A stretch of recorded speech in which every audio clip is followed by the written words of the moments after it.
All right, what's going on, chat? It's been a little while. I did get sick after coming back from Melbourne, unfortunately. That's why I haven't been streaming the last couple days, because I did get back from Melbourne on Monday. But I haven't streamed the last couple days because I've been sick. And a bunch of stuff on my freaking OBS broke, so I've been fixing that this morning. What's up, Cash? Halliburton 03 drop. Did he actually? Damn. Do we know what he played? Yeah, 03 drop. Feels bad, man. Yo, what's up, Afro King? Zorark Frostlass? Zorark Frostlass.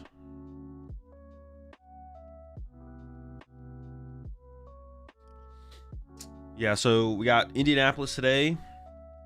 Start vitamin C maxing. Guys, that's not a thing, bro. That's not a thing. Yo, appreciate 25 months there. Yields, appreciate 7 months there. Lucky Koi.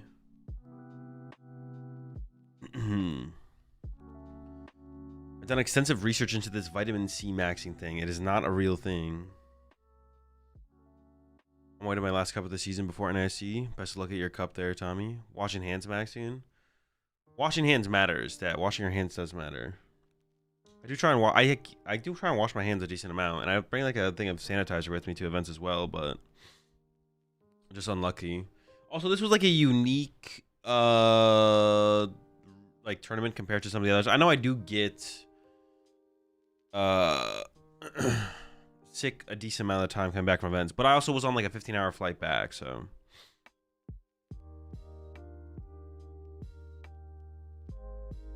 also there was no do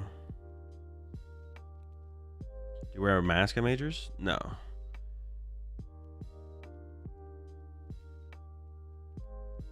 Quick question. Where did Jimmy Darvis 2018 rank all time? Gotta be number 1, right? 18-19 season rank? It's up there for sure.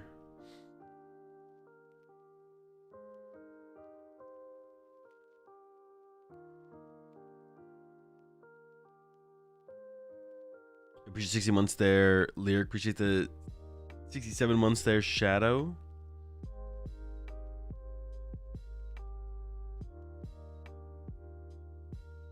Was it pretty chilly in Melbourne? It actually was. I didn't think it was gonna be that cold. I literally didn't. Was this deck phase 1? 32% Polt. Pretty chill. Radiant Bolt and the Teal Mask are up high. Yeah, nothing too crazy here with the meta percentages. Is there a reason they don't put up a picture of the LATAM region winners? They don't have like an official graphic in the same way. I don't know why they don't, though. They don't have an official graphic in the same way. Yeah, they just showed like the North American and showed the LATAM leaderboard, though. Yeah, I do. I mean, I don't know. It's just kind of silly that they don't. Do they not have like a LATAM regional champions thing like this? One exists, but it's like the... Yeah, I don't know why. It's just silly. Just make one. It's not that hard. Find people gave up on Starmie and started playing Hydrapple. Yeah, actually, it's kind of crazy that Starmie stuck around at that popular for that long. That actually was kind of insane. I still think the deck was good. I think it was good early in the season. I think it's gotten worse later on as people have moved to more big basic stuff, but the fact that it did stick around for so long was definitely an interesting, definitely interesting. I'm a little bit surprised to see Teal Mask more popular than Raging Bolt. Teal Mask Meganium decks, which I'm sure includes Arborlevas and Hydrapples, which I think is fine to combine them both. Or no, they should be combining them because they're combining all the Dragapult builds into one as well. 32% Pultodon, gotta be a mistake, right? Sure, that's all Pult. Where are you getting the Dodon from, Fred? Oh, it does say Pultodon or Dragapultodon Sparse. Yes, that is a mistake. I was like, that's a Badoo, bro. What are you looking at? But it does say Dragapult EX / Dunsparce. Fair, fair, fair. It is a mistake though. That is all Dragapult builds. It should just say Dragapult EX there. It shouldn't say Dragapult EX to Dunsparce. And then I guess the doesn't Justin have more than 880 championship points? Xander needs a couple big finishes these last 2 events. Bro got his legal name changed to Dunsparce. What do you mean? I guess, yeah. They just show Justin was ranked 13th in North America with like 1,300 championship points or something? Messed that up.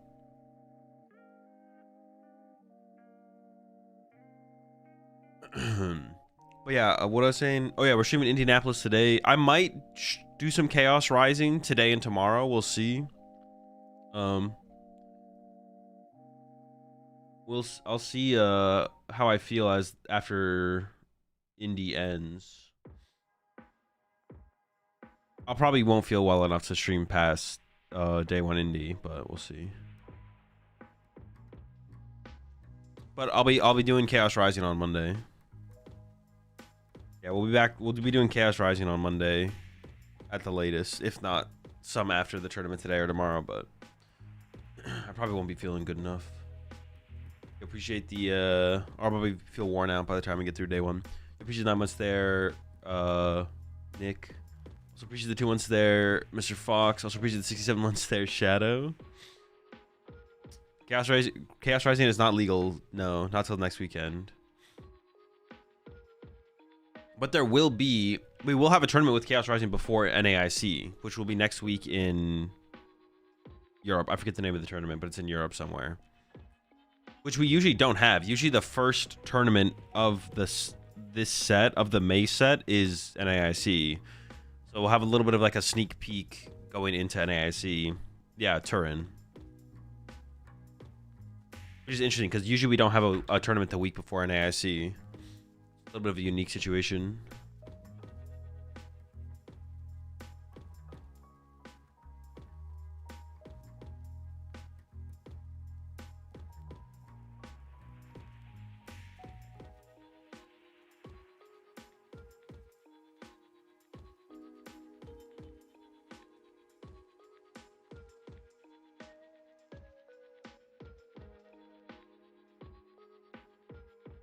I will be watching Turin and the Japan Championships, yeah. Yeah, Japan Championships is also next weekend. So 2 big tournaments next week. But Japan is playing in the Pitch Black format. Why are you not in India, Azul? I thought it was your backyard. No, I live in California now. Yozo, was Flying Pikachu a part of the 25th anniversary set? I don't remember. Are you gonna reveal the 30th year set? You think they're gonna drop some cards for standard? I mean, what'd they do last time? If they did last time, then they probably will this time, yeah, I assume. Yeah, the format for Japan Championships is the same as Worlds. Pitch Black, legal. We'll see how much changed over there. Appreciate once there, Gene. Serious Tale Mew was the last time, right? I don't know, was it? I don't remember. Akira with the Mega Diancie versus Yoshiyuki. Dragapult to Dunsparce. Is there hammers in there? There's a good chance there's hammers in there. Appreciate the 19 months there, Sims. I mean, Indy, the bathroom situation is abysmal. Send help. That's what I saw on Twitter. People talking about the bathroom situation. I appreciate that, Scrub.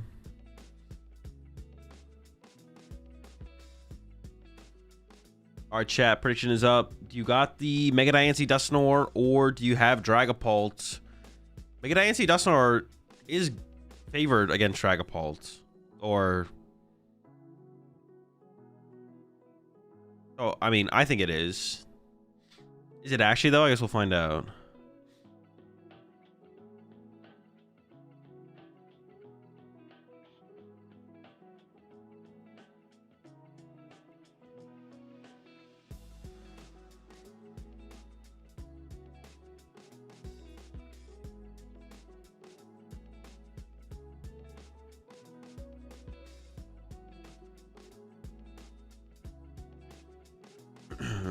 Yo, what's up, Saltine? All right, Yoshiyuki going first here. Looks like a couple mulligans as well. Immediately into the Pokepad. It is Crushing Hammers, which I guess Dusknoir would maybe be a little bit better, actually. I was gonna say the Crushing Hammers are probably pretty good against Mega Diancie. I actually don't mind the Crushing Hammers for sure. You don't mind the Crushing Hammers in the matchup? I guess Dusknoir would maybe be a little bit better, but we don't have that, so.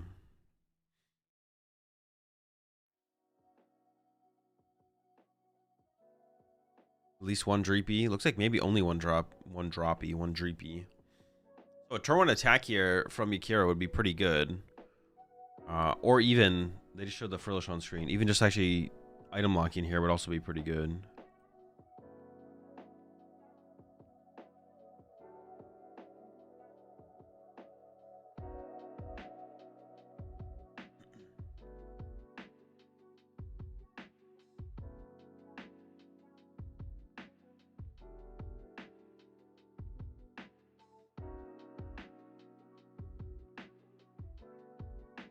Immediately into the Gust on the Dreepy. Well, I mean, I don't know if we want to be Gust and Dreepy. I mean, not that we really have a choice in this situation, I guess, but Gust and Dreepy is kind of whatever, I feel like.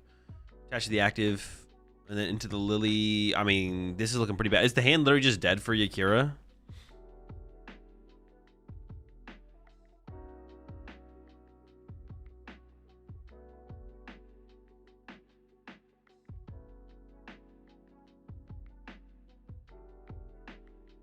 There's the 8. Can't play items, obviously. So it's just gonna have to be a retreat. Oh, I guess we haven't used our Dracloak yet.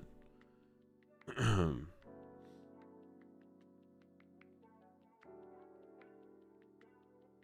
not sure what's being debated here. I guess we still need a Dracloak, right? I was debating the ruins before the Dunsparce, but we still have Dracloak to use here. Or am I trolling? Did we already use Dracloak?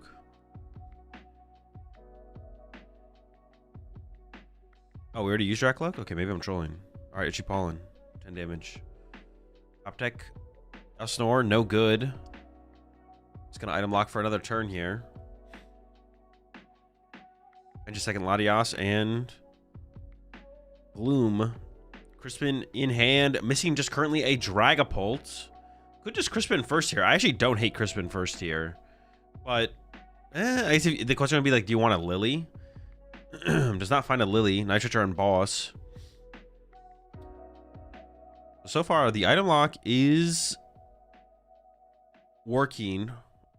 Well, oh wait, that Latias should have 2 damage from the ruins, right? Yeah, the Latias should have 2 damage. Okay, they found it. Cool. They spotted it. Yeah, just selling for the Crispin here. The active is going to get KO'd by the Oceanic Gloom. So next turn, yeah, Yoshiyuki does have at least have a Judge in hand, but the Judge is like obviously not that strong. Better than nothing, but we're looking for a top deck going to the next turn.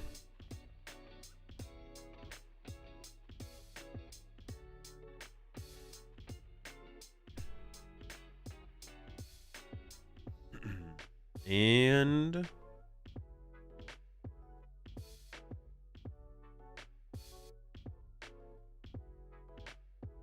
is Itchy? I was thinking about attaching to maybe the Dunsparce. I don't think there's any reason to do that. Yep, there's the Itchy Pollen. Okay. Does Yakira top deck anything? Another Psychic Energy. But honestly, the Latias is a pretty big threat here. So this isn't terrible for Yakira to have that as the backup. KO on the Badoo gets a prize card. Now over to Yoshiyuki, top deck Dark Energy. Judge is the only support in the hand going to the Dracloak. Looking at 2. There's the Dragapult, but dude, how good is the Dragapult here? The Dragapult's not even that good.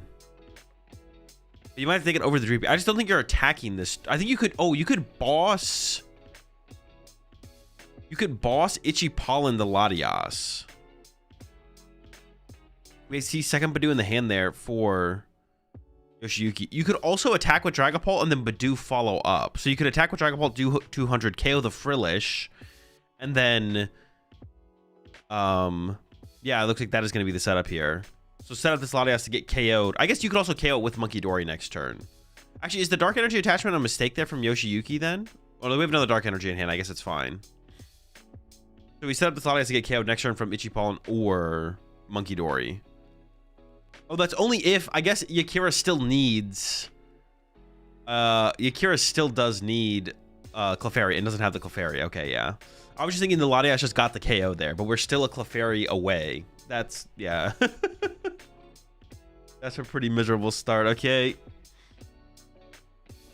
He didn't discard the Dark Energy because he's put. That's the Dunsparce with free retreat.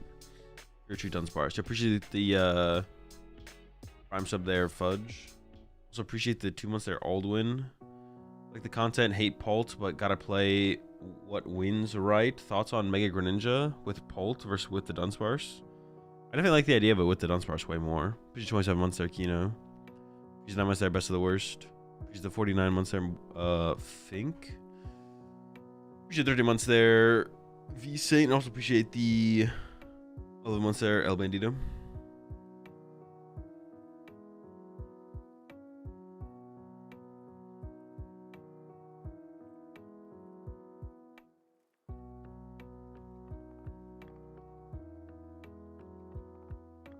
I think his reasoning for attaching the energy to the Dunsparce was so he could cycle it back to the deck for future Crispins, and to get the energy out of the deck if he was to judge next turn.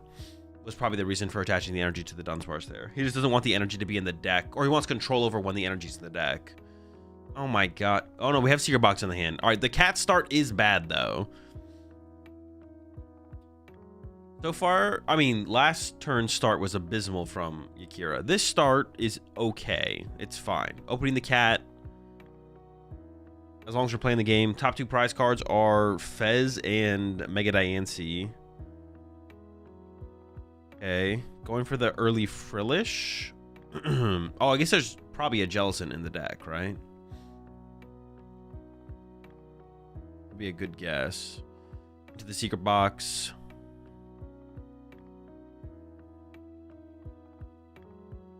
Appreciate the 6 months there, DJ.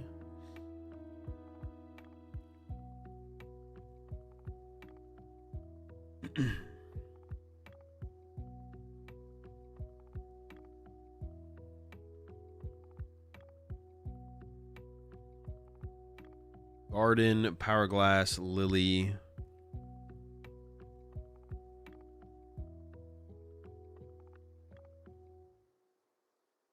Meowstar is so sad. Yeah, it's kind of unfortunate. It'll be fine though. Wait, she got... oh, it's a Wondrous Patch. I was like, what the fuck is that? I thought we would have seen like a Pokemon search card get grabbed there. I don't like that she held on to the Ultra Ball. The Ultra Ball seems so weak there. I don't know. Maybe it's fine. We'll see. All right, Yoshiyuki's hand here is dead. I think fully dead as well. Well, no, I think it is fully dead. I believe we have Crispin, Mind Bend, Adrenabrain here for Yoshiyuki. The question is, do you want to put 6 on the cat, or do you want to preserve an energy for the Moltres? I think there's another Crispin in hand, so this might be a pretty quick match here. Or a pretty quick first 2 games, going to game 3. 12 months there, Eevee. 75 months there, J-Car. Appreciate the 18 months there, Bunnyman. Appreciate the 5 months there, Foo.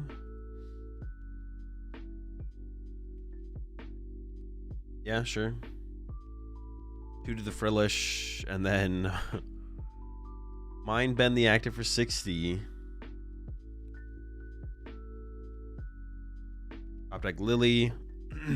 Stadium. Power Glass to the bench, I assume. Or we could Ultra Ball it away with the Lily to get Jellicent. That actually sounds a little bit better. Although attacking with Jellicent into the Monkey Dory actually is just not... oh, we're going for the Mega Diancie here. Okay, okay.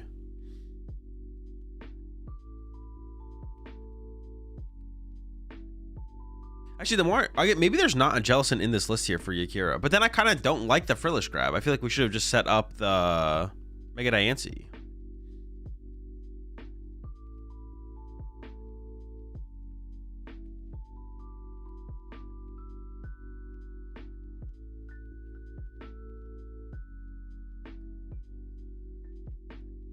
8. Okay, sure. I said it's just going to be run to Frillish for a turn. Set up for next turn. Appreciate 19 months there, Hellsaint.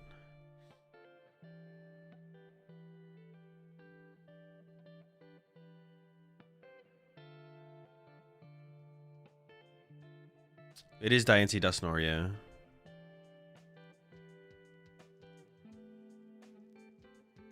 Did not grab a Latias there. But I guess that's fine. We have the energy on the active to retreat. And we're just going to go into the Frillish to item lock for a turn before we get into the Diancie plus Dusknoirs potentially. Could play the Ultra Ball this turn to play around a Badoo from Yoshiyuki on the next turn, but I think it's probably fine not to, which would be kind of unfortunate if Yoshiyuki had a Badoo play. The boss here actually from Yoshiyuki isn't terrible because Yakira doesn't have a Latias in play. Or you could just leave the Frillish in the active. That could be like the other thing you do here, is then just hope the Frillish gets stuck and then you top deck something. Because the Frillish is only doing 20 damage a turn. So as Yoshiyuki here, you can move 20 and then pass. And just leave the Monkey Dory in the active and just chill. Because if you do KO the Frillish, you kind of give Yakira the free mobility into the Mega Diancie. And Diancie, what is it going to be? Yeah, I guess boss makes no... Well, I guess boss would like theoretically get you out of item lock. But I do almost like this better, just going for a Crispin. Fire to the Moltres, hold Psychic in the hand for a future Dragapult. And then the question is, do you Mind Bend? I almost feel like you could just not Mind Bend. We'll probably see Yoshiyuki use the Mind Bend here, though. Which is fine. Breaks you free from the item lock. We do have an Ultra Ball in hand, so that could become Fez or Meowth on the next turn. And then every attack Yakira does with Mega Diancie does have to discard energy, which means the Crushing Hammer could isolate it. Oh yeah, there we go. Mind Bend KO. I'll put the 2 runes first, sure. And then yeah, Mind Bend knockout. Okay. Yeah, if Yakira can't find like a Power Glass here or something, some Crushing Hammers on the next turn could kind of trap the Mega Diancie in the active without being able to attack. Immediate Stadium Bump is nice. Has a couple different options for supporters. I feel like judging here wouldn't be terrible. Obviously, Yoshiyuki hasn't done a ton over the last couple turns, but it has been item locked. So, oh, that is true. The Meowth can get killed by Moltres. Yeah, you need more than that though. We need some Dreeps. What does it do? 110, so minus 30, 80. Does the 20 damage on the Mega Diancie make sense? I guess you could punch it with the Dragapult and then gust around it. I assume we're going to find Latias. I mean, you may as well just grab Clefairy here as well, right? Like Latias, Clefairy. And there's a Clefairy. There's a Latias. All right.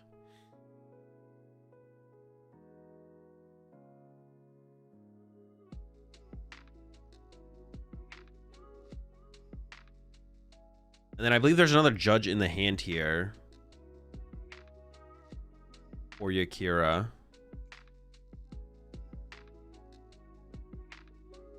As the Dusclops. Off of the Ultra Ball, right? And then does go for the Judge play, which I don't think is terrible.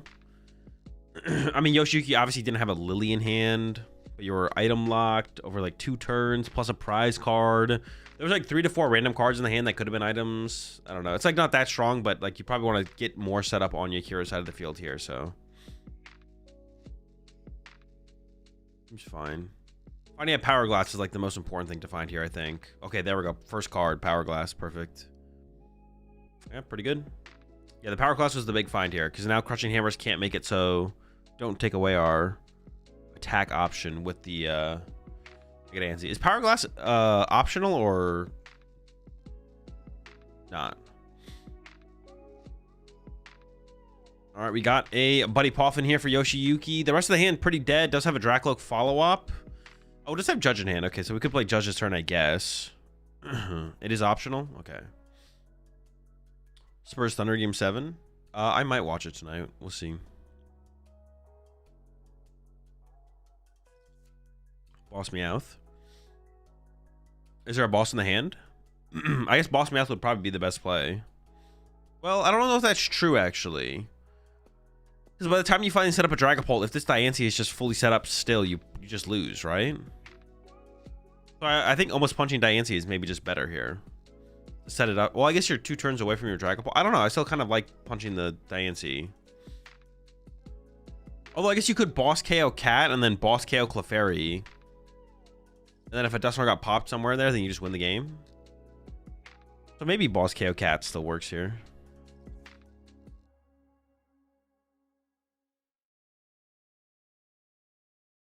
Oh, do we even have a boss, though? Is there even a boss there? Oh, there is. Okay. So we're going to go for the cat for 2. Okay. The next turn we have Dracloak Judge. Run to Badoo, maybe, or something. I don't know what we'd run to. Run to something. There's the knockout. Diancie back to the active. I believe there's a Morty and a boss in the hand there for Yakira. Also has a Night Stretcher.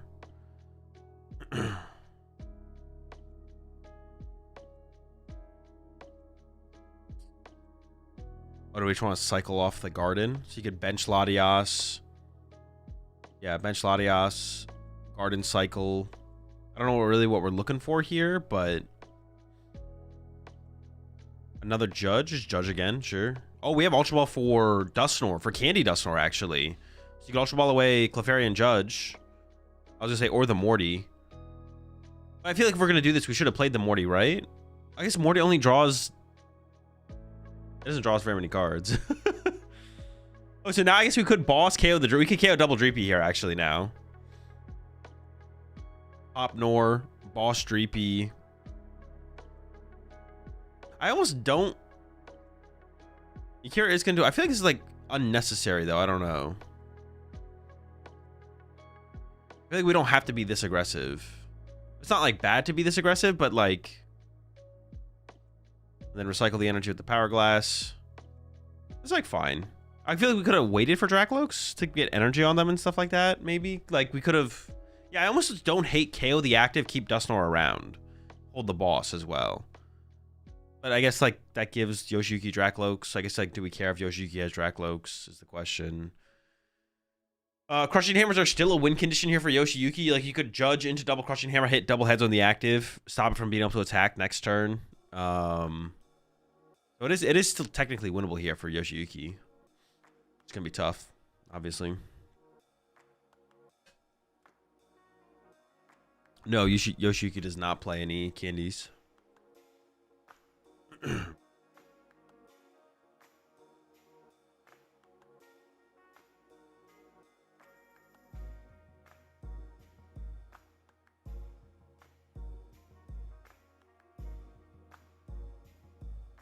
Betting on playing straight pult without hammers and candy at local cups today, but is Sparkling Crystal good inclusion to counter hammer pults? Not really. You should just play more energy if you want to do that, or more Crispins. Oh, no Judge here? Wait, could we have Judge? Am I trolling? Why not Judge?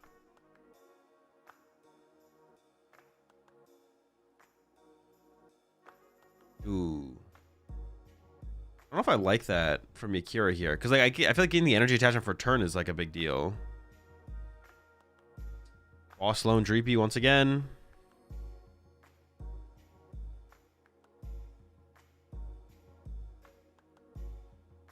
Catching Yoshiyuki. Yeah, no items. There we go. There's the knockout. I guess like a win condition here for Yoshiyuki would be like... Yeah, why did Yoshi... Oh, because he wanted the Dracloak, I guess? He was just like waiting for the Dracloak. I feel like using Judge here to try and find Fez that turn is a bit... almost a bigger deal, though. Try and get back-to-back turns of Fez. I don't know. You appreciate the 14 months there, Arson.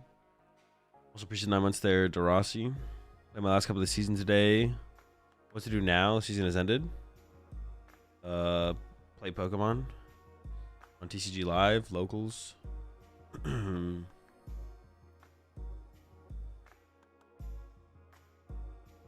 First Buddy Poffin of the game for Yoshiyuki. Does have a Crushing Hammer in hand, but... Do you ever, like, wait on this Crushing Hammer? I think if there's, like, value in waiting. Oh no, I guess you have to play it. Otherwise you just lose to Dusclops. You have to get a heads here. Okay, tails. So that is game on board. And yeah, Yoshiki packs it up. All right, cool. Yeah, I didn't realize the Badoo dies to the Dusclops. All right, I was cooked. All right, game one. I mean, it's just been bad draw into bad draw. Yakira drew poorly game one. Yoshiki drew poorly game two. Here we go, game number 3. Quick power shuffle to make sure he doesn't draw poorly this game. You know how it is. Was punching with Moltres better instead of running to Badoo? Honestly, probably, yeah. That was actually probably a mistake from Yoshiyuki. Probably should have punched with Moltres and not even put the Badoo in play, because then you could have had that extra turn. Also, it set up the Diancie to be KO'd by a Dragapult like 2 turns from then, right? Which might be which also seems worth it as well. But yeah, I think definitely a mistake there. We shouldn't have... Going to the Badoo was just a mistake, right? Should have punched with Moltres. It sets up the 2-hit KO on the active, removing a threat from play. Yeah, errors were made.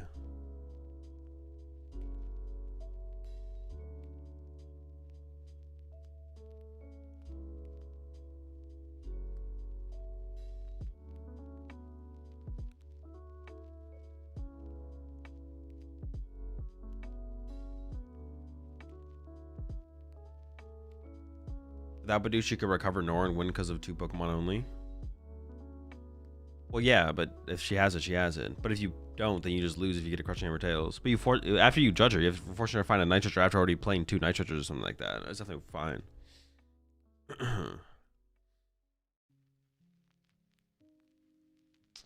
Moltres in the Family doesn't kill Diancie because of the ability, though, right? Well, it had 20 on it. 180. No, it would have killed. Yeah, it would have killed because it had 20 on it. Did it? I think it had 20 on it beforehand. Wait, how did it get 20 damage on it? Oh, from Monkey Door. Yeah, it would have killed. Wait, the 20 didn't matter then, right? It would have been... yeah. Would have had the KO. All right, Yoshiki going first here. Looks like no Dreepies. Nope, maybe 1 Dreepy, but it's at the... Oh, no, Fez attached. Yo, the Cruel Arrow? Hold on. Okay, opening hand here for Yakira. Not ridiculously aggressive, but we got a Lily on the way. Starting with this Ultra Ball here.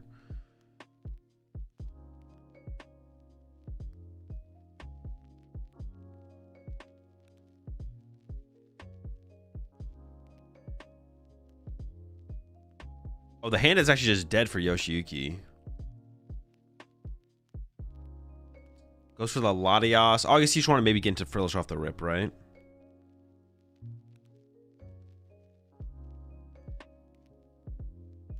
But Paul players want to go first. Is the Itchy not enough for them? That is actually interesting for this matchup specifically. I feel like going second in this matchup, like you're going to get turn 1 Frillished, right? You're going to get turn 1 Frillished if you go first. I feel like going second and just... Well, but I guess, no, it is about setting up, I guess. No, maybe it does make sense. And we are going to get Frillish here now. Here did draw into the Frillish play. Baiting, maybe not. The rest of the hand's not that good, though. Grab Duskull plus Mega Diancie off this, I guess. I assume we want Mega Diancie on the bench, not double Duskull.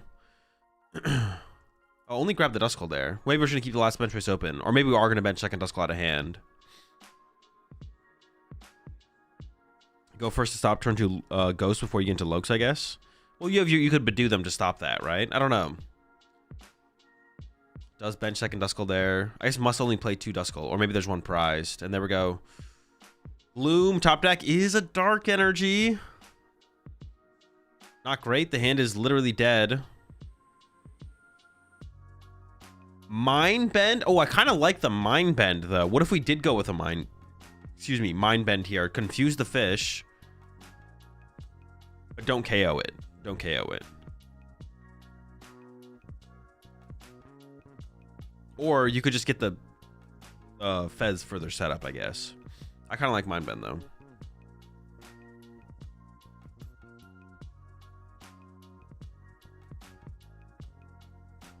Doing some prize checking here.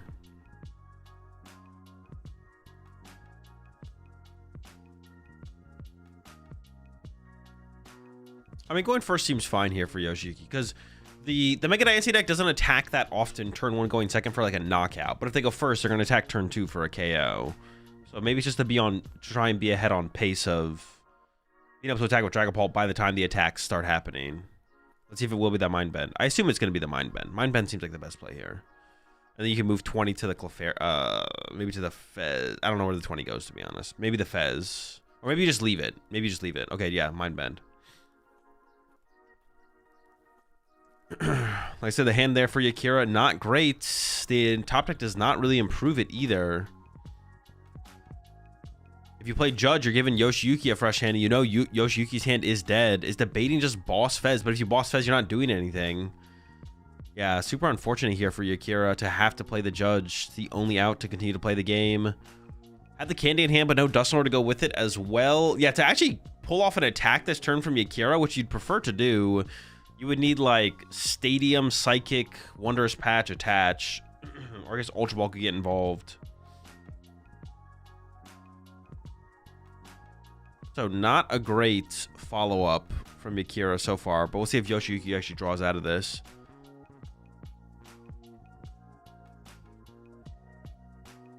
Yeah, the draw's no good. You draw the energy, but didn't draw any garden. You could retreat the Frillish. I mean, no, you probably should retreat the Frillish, right? So you could item lock next turn. Retreat to Latias or something and pass.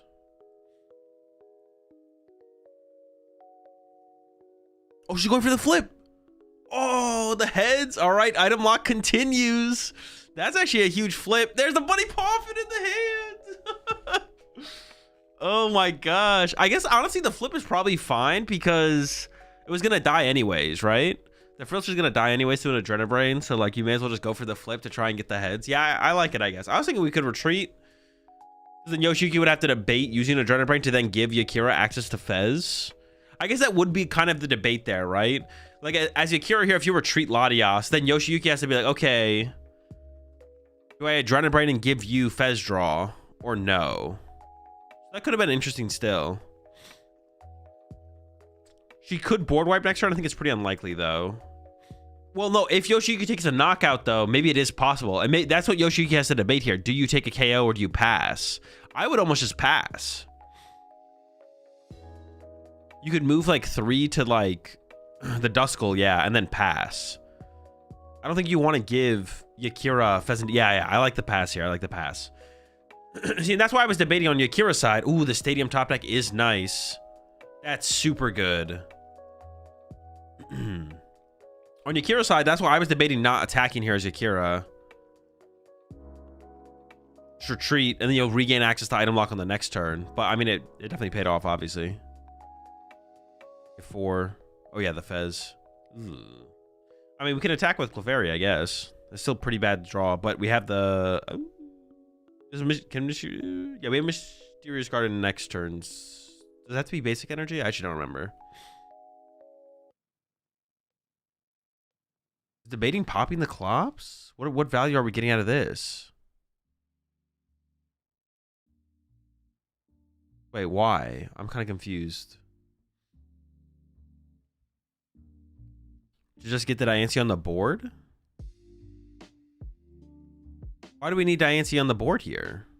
I don't like that play at all. Yeah, I don't know why. She's attacking with Clefairy anyways. I don't know why we did this. If we really wanted to like use the Wondrous Patch before potentially getting Badooed, we could have just Wondrous Patch to Latias and that would have been fine. Stopped Lily draw. It does prevent the Lily, I guess. I don't know. That's so low value though. You just gave up I don't know. Is it worth it? Maybe it's worth it. Yeah.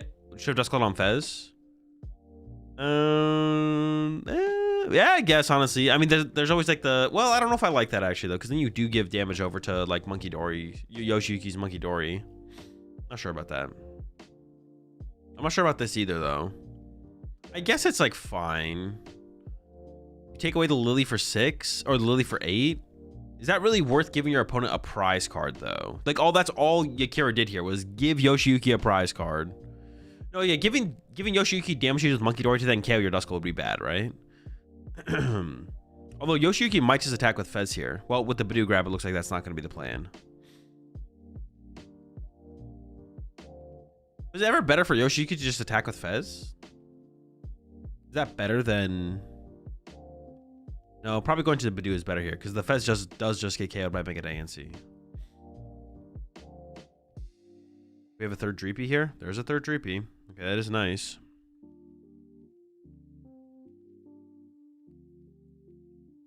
Yeah, we're probably not leaving Fez in the active here. That's probably not happening. Probably always run into the Badoo.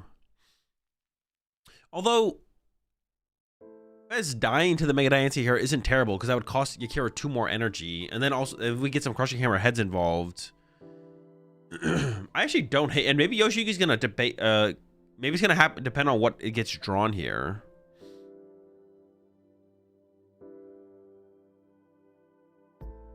But now that we filled our bench here as Yoshiyuki, the Clefairy KOs are active, so...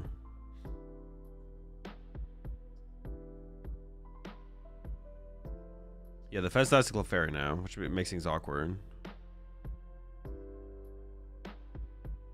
Alright, Dusclops found. That's a good hit. Risky Ruins would be a big find here to take away the draw power. Here we go.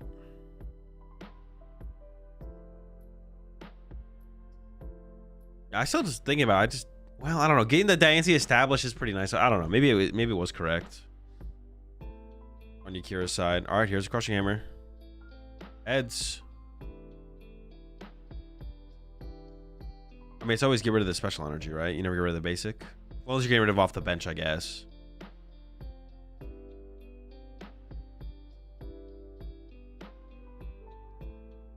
Gets rid of Diancie's energy. It makes me think we're like sniping with Cruel Arrow. Well, no, because then we get rid of off the active, right? Well, no, we could snipe with Cruel Arrow here. KO a basic. We'll see.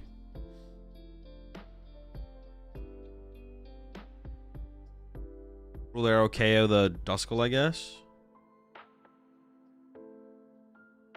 I think the mistake was benching double Duskull when it's not that necessary. Yeah, that could have been... We could have gone back and looked at that and been like, maybe it should have been 1 Duskull plus Diancie, right? Alright, so we're definitely not Cruel Arrow in here, okay. And then Itchy Pollen for 10. Isolating all the resources onto Clefairy. Top deck for Yakira is Dusclops. That's pretty good. Ooh, and the Mystery Garden to draw 4. And then the Lily follow-up's pretty good. And the Power Glass is nice to establish onto the Diancie. And then there we go, Lily.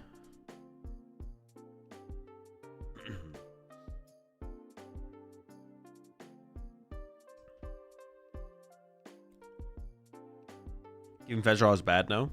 That is fair, yeah. I guess like another reason for Yoshiyuki to not Cruel Arrow there is you don't want to give the Fez draw over. I mean, I guess you're still giving Yakira like something to do for the turn, right? If Yakira draws... Actually, Yakira did draw a bait. Should Yakira have popped the Clops on the Badoo and then benched? I wonder if that was a mistake from Yakira. Yakira should have popped the Clops previously, right? Well, I mean, here's Yoshiyuki. You never promote Fez, right? Fez should never get promoted here. Unless you feel like that's your... Oh, no, you can promote Fez here. Because you lost your own basic on your side. Wait, then the Dusclops pop here from Yakira I think is just bad, right? We shouldn't have popped Dusclops ever here. We should just attack with Clefairy and save the Dusclops to become a Dusknoir. Because now all we did was punch Fez for turn as Yakira, but that doesn't do anything. Yeah, you just always promote Fez here. So this is just... Yeah, Yakira just should not have popped the Clops. That was actually just a misplay. Oh, we're gonna run back to the item lock for turn though. Okay, I do like the item lock though. The item lock makes way more sense though. Wonders Patch is a possibility though. No, it's not because we got Itchy Pollen. There's no way to KO the Fez this turn. But item lock, that's something.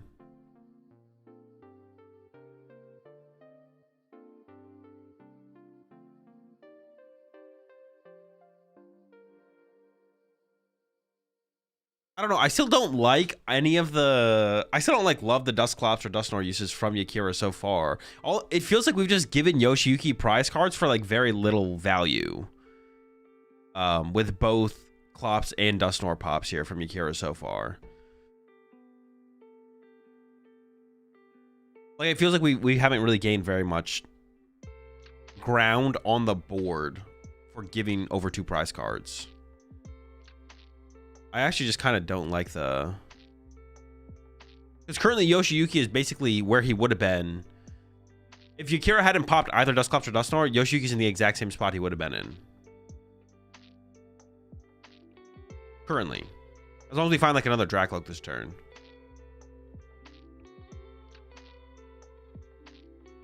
Their second Dracloak, yeah. So like it's not like Yoshiyuki's like missing out on very much. They're triple Loke anyways. There we go. Chilling. Which pretty decent odds of finding like double Loke here. It's not even that crazy.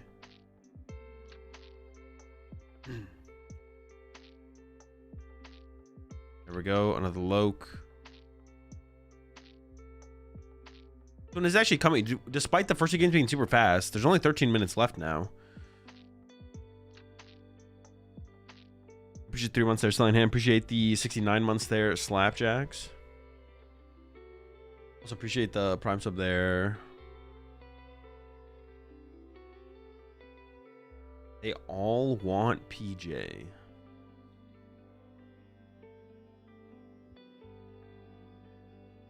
We could have popped that Klops now to KO Fez with Clefairy.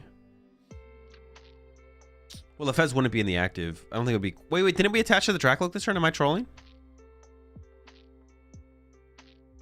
Oh, that was the previous turn, wasn't it? Yeah, it was the previous turn. Interesting. Treat to Dunsparce and pass. The 3 prize cards left for Yoshiyuki. Akira has... Like, this still seems super winnable for Yoshiyuki. Oh, there's a boss in hand here, though, for Akira. So you could... I think boss KO Fez is the play. That's what I would do here. Okay, we have Fez for 3 first. Hold up. No candy. Okay.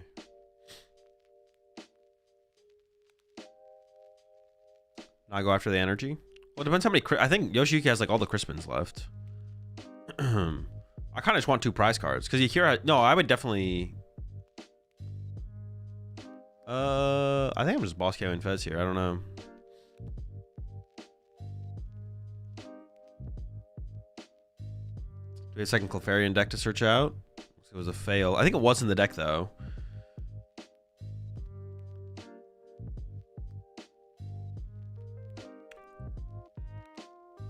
Oh, that is true. Yeah, there's the Duskull on the bench. I guess, yeah, Yoshi has 3 prize cards left. We do have to boss the Dracloak. You're right. No, we do have to boss the Dracloak. That is fair. But now Yoshi could back-to-back Crispin to win, right? Crispin attack, Crispin attack. Although he might not have the energy. There's 4 energy in the discard pile. Now 5. All right, there's 6 energy in play. It would be pretty tough, I guess, to do that. And there's 2 energy in hand. So it's about as bad as it gets here for Yoshiyuki. I don't think Crispin's possible. Why don't you Evo Dusk? I don't think she could. I think it was possible. Okay, yeah, there's no energy. There's not 2 energy left in the deck. There's 5 in the discard pile, 1 in play, 2 in hand. Probably plays 9. So there's no way for Yoshiyuki to attack this turn. Well, Yoshiyuki could attack with Moltres and then Lily the energy back to the deck and then punch the active, maybe? Possibly. If you grab Moltres, Nitrogen for fire, Lily the Psychic's back to the deck. You'd also have to double Nitrogen for 2 fires, Lily then back to the deck. That's the only thing I can think of. Double Nitrogen for double fire.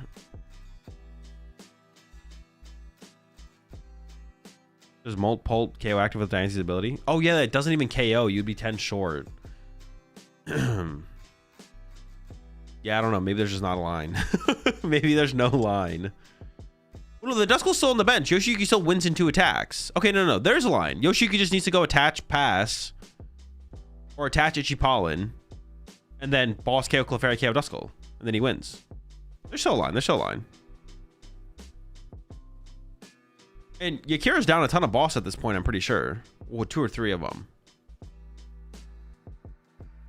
And still needs 3 prize cards. So I guess it comes down to like, can she evolve this Duskull? Evolving the Duskull becomes the out for Yakira. There's Fez for 3. Okay, there's very much a line remaining here.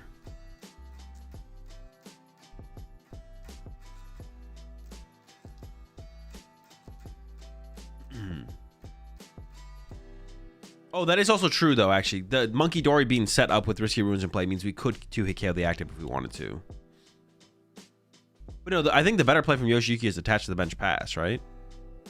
Probably. That's probably the more realistic play as well. And then hope... And then you do want to Itchy Pollen this turn as Yoshiyuki to prevent the potential of... You'd ideally want to Itchy Pollen this turn to prevent the potential of... the Duskull evolving.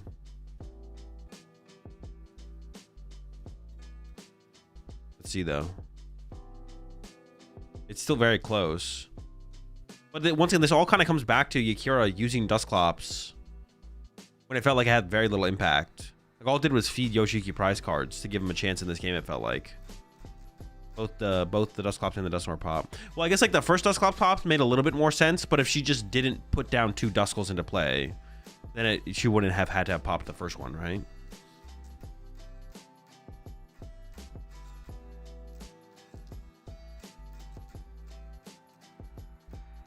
See what he goes for. If you Moltres... No, Moltres Punch is really bad because then... No, it's not that... Well, if you Moltres Punch, Yakira could just retreat into a new Diancie, right? A fresh Diancie. I think you could go for Itchy Pollen here. Itchy Pollen plus attach to the bench, I think is the play for sure.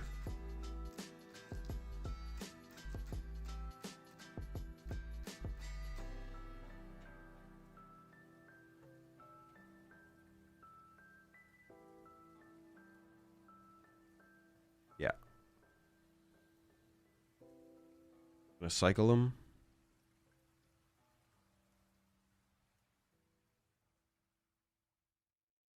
And we're probably going back in, right? With the to get the Dunsparce.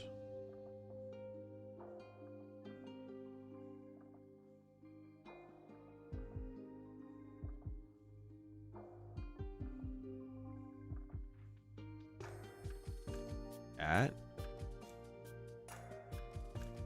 Oh, going for a judge, trying to be as disruptive as possible. Sure.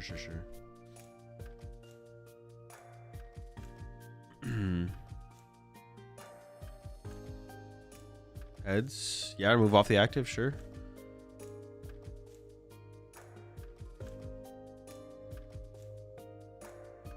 So Yakira here needs to like draw boss KO Dracloak, right? Ultra Ball thin out the deck as well beforehand. Yeah, I thought we were gonna get the Dunsparce back, but we're going for the judge play. Ultra Ball again. Nope, Pokepad. Just keep burn all the dead cards. Wait, hold on, there's more. But wait. And then plays the judge. Okay, here we go.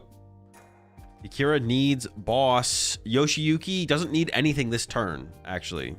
Yeah, Yoshiyuki doesn't need anything this turn. Yakira needs boss. Or Dusclops. Dusclops energy wouldn't even be enough. Ooh, another Crushing Hammer. We could throw this. I think you would, right? If you get heads, you take it off the energy off the bench, Clefairy. There it is, another heads. Active or bench. Look for the one off the bench, no attack. Monkey Dory 20 over to the Duskull, and then Itchy Pollen for 0. Mystery Guard and top deck, but the rest of the hand's items. And only 1 energy in the hand would mean that's your attack for turn. Plays the Stadium, bumping the Risky Ruins. If you use Mystery Garden, you draw a single card, and you have no energy in hand. Yoshiyuki wins next turn, though, with boss.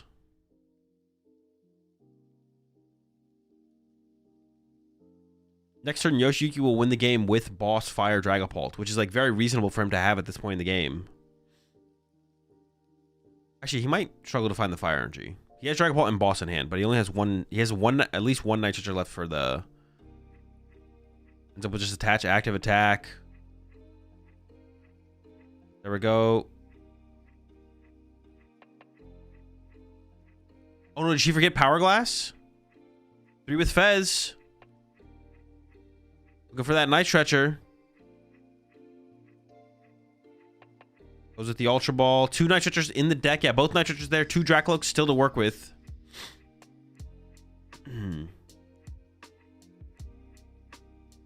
Look number 1. No Stretcher. Look number... Oh, I think he should have taken the Psychic, right? Oh, there it is. The Night Stretcher. And he does win the game. Knock out Clefairy, knock out the Duskull, gets the remaining 3 prize cards. Bruh.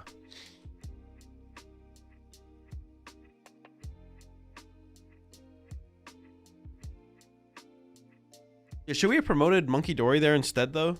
Because, like, she didn't even win next turn, right?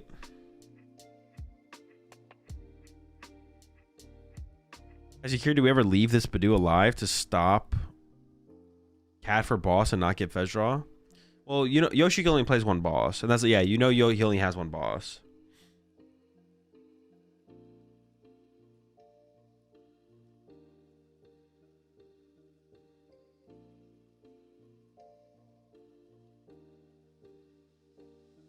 Yeah, should we have promoted Monkey Dory? That's the only thing I was thinking. I guess he could have gone like Psychic Energy, or he could have, because yeah, he can still put Psychic on the bench, right? He definitely misplayed, right? Because he should have, off the first Dracloak, he had Buddy Poffin and Psychic. He should have taken Psychic, so he could have attached Psychic to the bench, pass, and then next turn look for the play, right? So should we have just promoted Monkey Dory to begin with? Why do we ever promote the,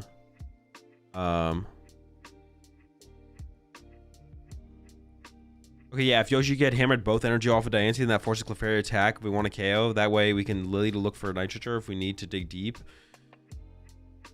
Oh yeah, it should have been double hammer off the active. Yeah, I think you're right. Well, no. Yoshiki was playing around boss with that play though. Heracross. No. The play was maybe still fine from Yoshiyuki. Because he was playing around boss KO Dracloak there. By taking away an energy off each Pokemon.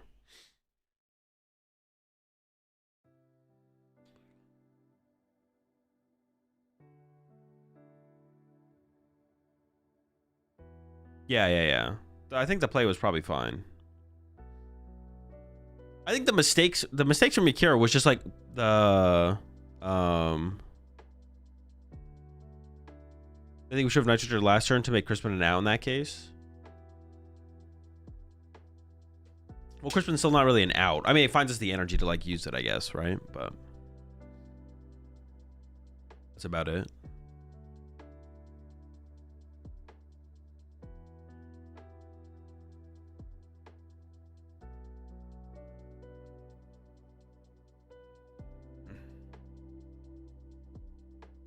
Should Akira not have KO'd the Badoo? No, she kind of has to KO the Badoo. If she doesn't KO the Badoo, she just eventually loses. She has to KO the Badoo. She can't not KO Badoo. But we win if Yakira goes Clefairy KO and we Crispin double. Oh, sure. I see what you're saying, Heracross. Sure. But then it forces us to have that play though, right? It forces us to have Crispin Polt. I guess it's like maybe not that hard though. It might be hard to get into the Crispin though. Well, maybe it wouldn't be that difficult. No, sure. I see what you're saying. But I feel like, I don't know. I feel like we don't mind the active getting KO'd there to then only need Fire Boss Dragapult. You know what I'm saying?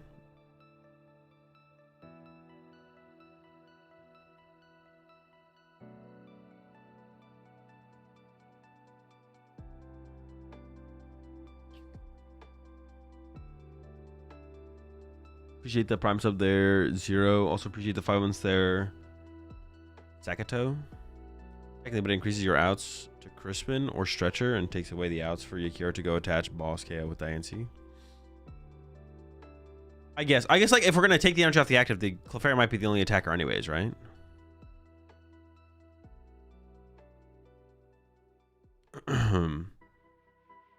That's still yeah, I guess it still makes the most sense. Shiuki Yamaguchi, you just saw win on stream.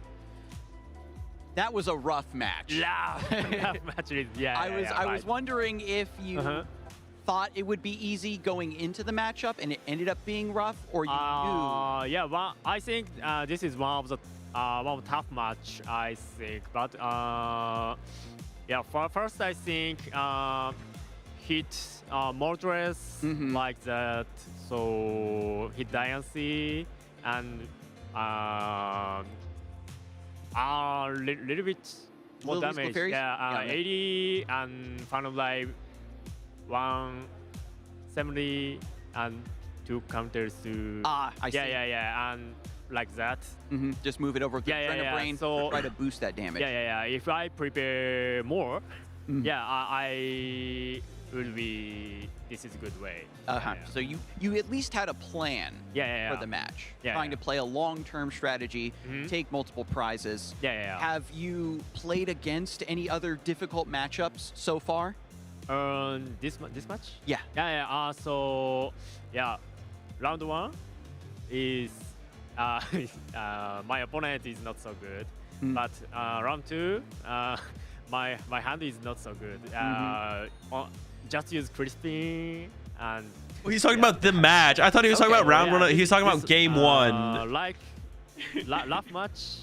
Yeah. So I think. He's talking about game 1. My opponent drew bad. Game 2, I drew bad. So yeah, I take care of this. Yeah. So it definitely sounds like you've had a rough time so far in the tournament, but you've been fighting hard. I was talking about round 1 of the tournament. Do you have any advice or shout-outs? Yeah. Who helped you prepare to play Dragapult instead of Mega Absol? Yeah. So what's me? One more. Who helped you learn Dragapult instead of Absol? So one of the good thing is many times to play in ladder on PTCGL. Yeah, so this is one of the good points. Yeah, but yeah. I played new format and change the format. So I play a lot. I have many testing with Dragapult. Yeah, so this is good. Yeah, it's so safe. That's good that you knew I'm just going to play Dragapult, learned it very quickly, and you're piling it to success here. Did you base your list directly on Andrew's list, or is this yours? Mostly of him. Okay. Yeah. So yeah, this is a good list, I think. So hammer. Perfect. So you found the good list. You knew it was already strong, and you're playing it here to great success. Thank you once again, Yoshiyuki. We're gonna kick things back to the desk and get the next round prepped for y'all. I thought, when he said he was talking about game 1, not round 1. I thought he was talking about round 1. He's like, round 1, my opponent was they were just trash. I'm not gonna lie.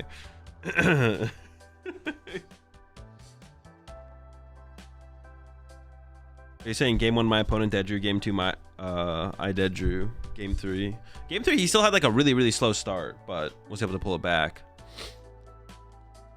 PTCG Live is like not an official client in Japan, but they can VPN. They like VPN and then they can play fine.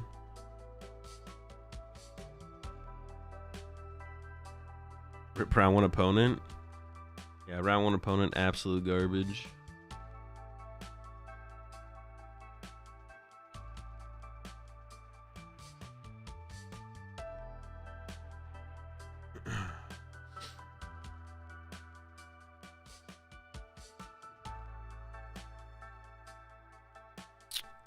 So what do you think of Festival Lead for Turin?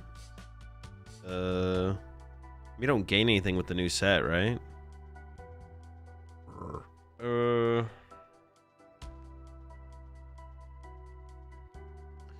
you predict the deck winning Indy in the pod? I don't think so, no. I don't remember what predictions we did. We didn't predict like a... I think we predicted we may predicted a non-Pult deck to make cut, but I forget what I predicted. But I mean, my guess for the deck that's going to win the tournament is Pult. So. Festival Lead for Turin, it's like fine. I mean, I think the deck is like it's like just another fine deck. Yeah, the deck's fine.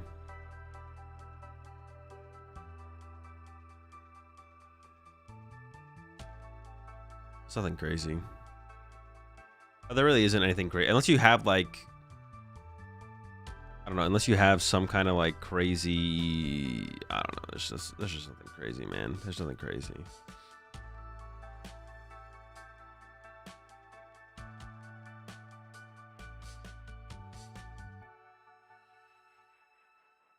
You predicted Zork? Oh yeah, I did predict Zork. Yeah, I mean, I'm not predicting Zork to win the tournament. Like if I had to predict a deck to win the tournament, it'd be Dragapult. But all right, I'm gonna go make some food real fast. His round 1 opponent is 3-1. No, but he wasn't talking about his round 1 opponent. He was talking about that match. He wasn't talking about the round 1 opponent.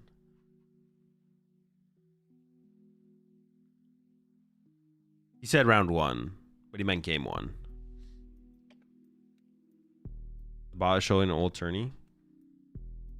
Oh, I had it just showing. Hold up. Did someone change what the bot says? I had it just linking to the site.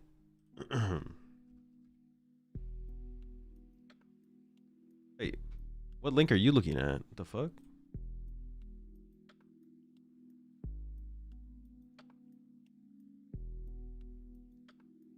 Oh, someone put command bracket. Well, don't use command bracket. Command bracket's not a real command.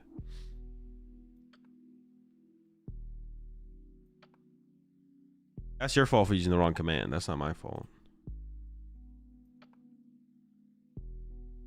It's showing the right link. You're just looking at the wrong thing.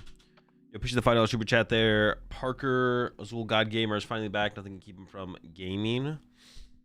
Well, except for being sick. That did keep me from gaming for the last... Well, actually, it's not even true. I have been playing a lot of League of Legends the last couple days while I've been sick, so... I guess I have been gaming.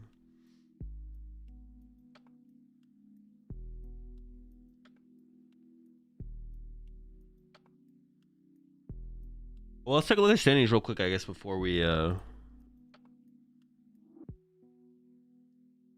mean, not too much to take away from the standings currently, because...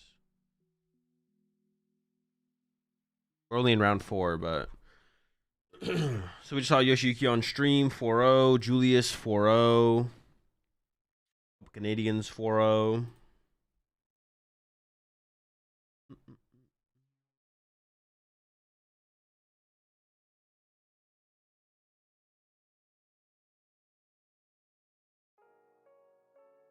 You don't see that every day.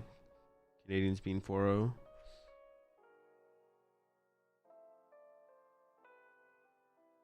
Yeah, Liam, 0-3 drop. Piper and Gedimer and Jackson and Henry, all 2-2.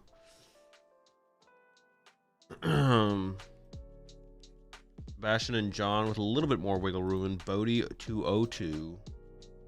I gotta add more people to my favorited thing.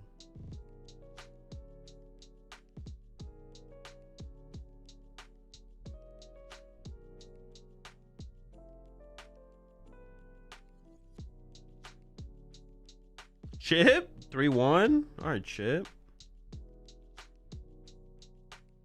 Yeah, not too much to take away there. Oh, Isaiah and Brad. Shake my head. Oh, my bad. You're right. Williams. Isaiah 3-1. Brad 3-0-1.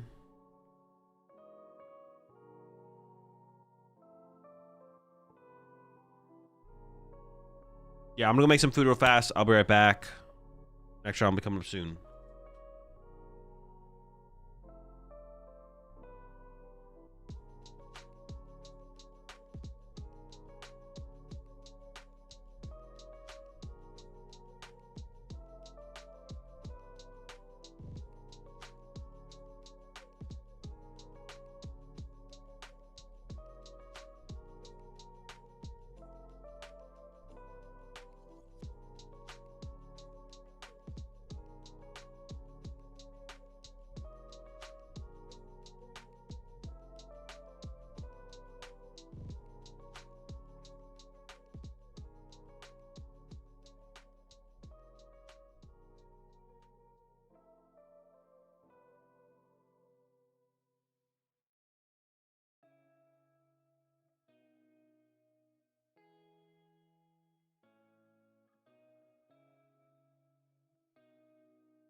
Alrighty, here we go.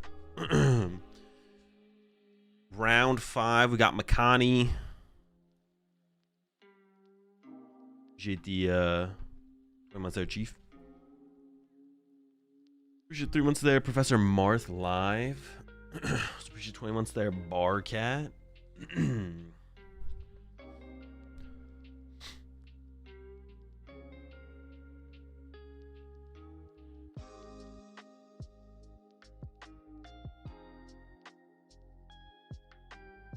Honestly, you'd think that a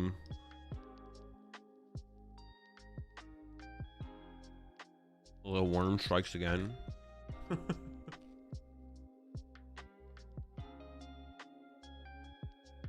Back at it. I assume it's Paul Hammer's here for... I wish they would put the hammer over the Dunsparce when it's the hammer build.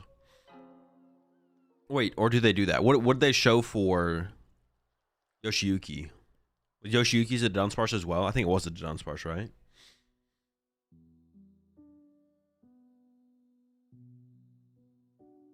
They showed Dun. Yeah, I think they should show to Dun when it's like straight Paul with the Dunsparce. I don't know. The hammers is like the bigger deal. The The Dunsparce is like not very relevant at all.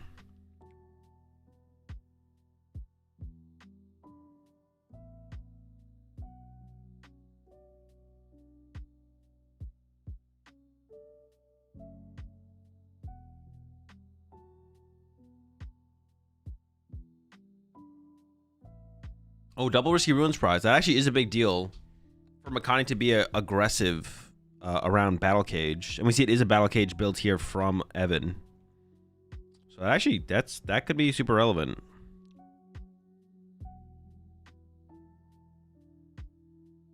Unless Evan plays Cage and Rapska. It's less relevant, but who's going first? Looks like Evan is going first. Shaman's start is really bad, and no Abras. No way, Buddy Puffin. I take it back. Wait. I take it back. Makani's going first. Maybe there's a mulligan, I guess. One Dreepy.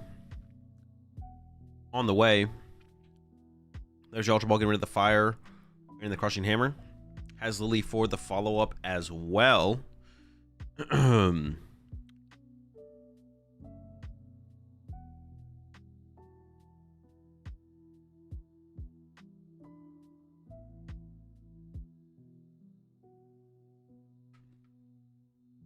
Goes up Shu.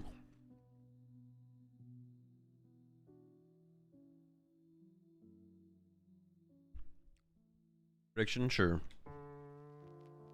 Did that do it? Is the prediction up? Wait, did Scrub even pay out the last prediction?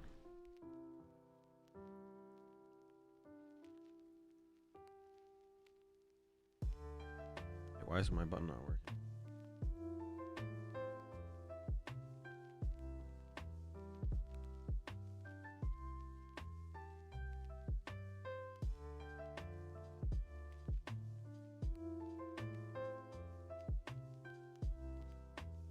Got paid out? Okay.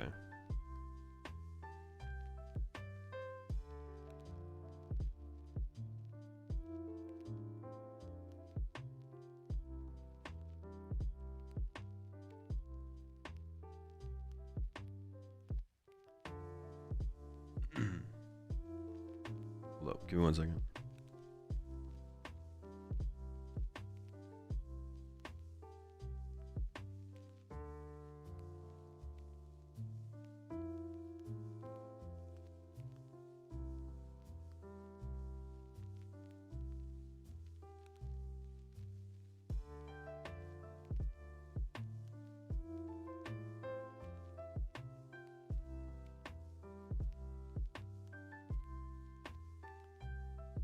Okay, that should work.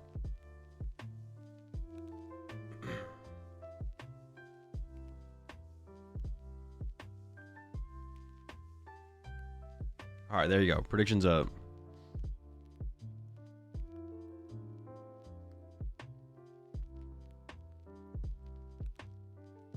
All right.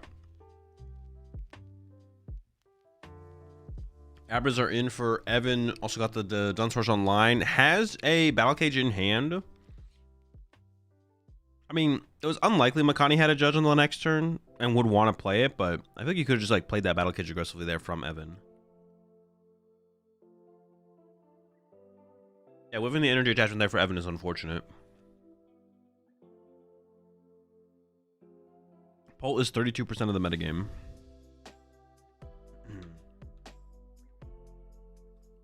Ton of Pole.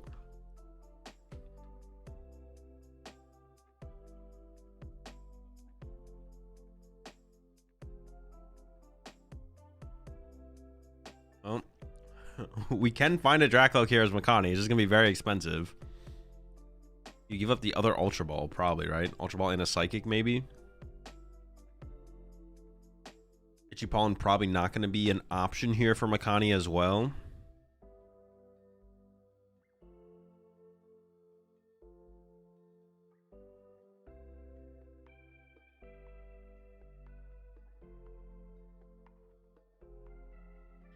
Appreciate the 101 months there, Punch X. 13 months there, Ox. I think you hold the cages early in case he bumps it with Watchtower. Oh, true. I didn't think about Watchtower. That's fair. That's fair. Yeah, saving bumps for the Watchtower is a big deal. If Makani wants to go for an aggressive Watchtower. But you don't really want to do that anyways. Our Kadabras are in. Was the 4th Abra prized or no?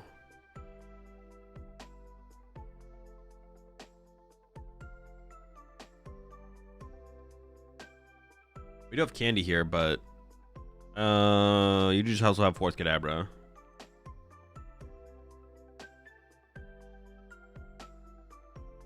And start to cycle the Dunsparces as well.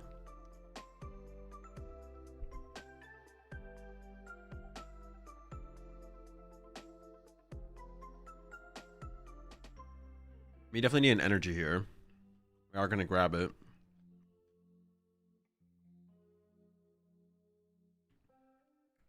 I feel like Evan has to like retreat the Shaman to a Dunsparce though. If we attach to the bench here, then Makani can just Crushing Hammer the energy off the bench and we get stuck for another turn. No, we don't ever grab Enriching here. We need to start to get aggressive. We don't want to give Makani too much time.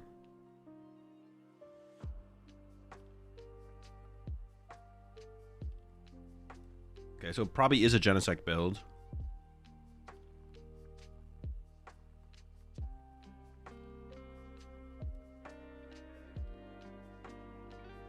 I feel like we should just Buddy Pop him for 2 Dunsparces and then retreat the Shaman into the Dunsparce.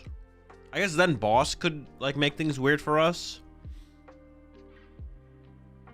If you attach to the bench, then Crushing Hammer makes things weird for us. And then Makani could also play like Lily or something for turn. Or Crispin. I don't know. I guess both plays have there's plays that Makani can make no matter what we do.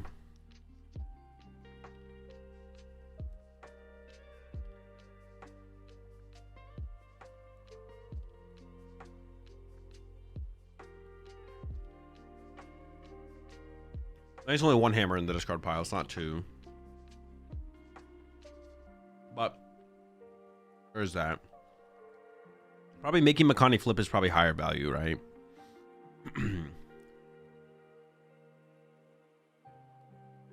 Make Makani flip as opposed to the boss. Well, but the boss is guaranteed, but you can't like go Lily for boss. You can go Lily for Crushing Hammer though. I don't know. This seems fine. I'm not sure what the correct play is, to be honest. This will do.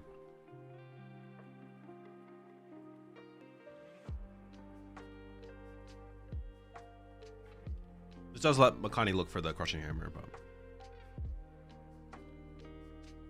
you appreciate the 14 months there, trash bro.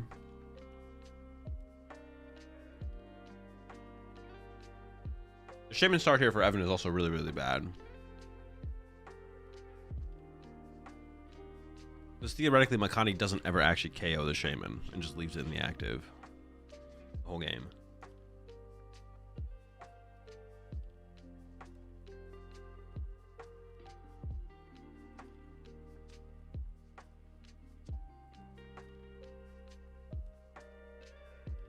Let's brush off the Poffin. And it looks like we are going into the Itchy Pawn for a turn here. Just gonna slow things down. Chill, hang out. Have a good time.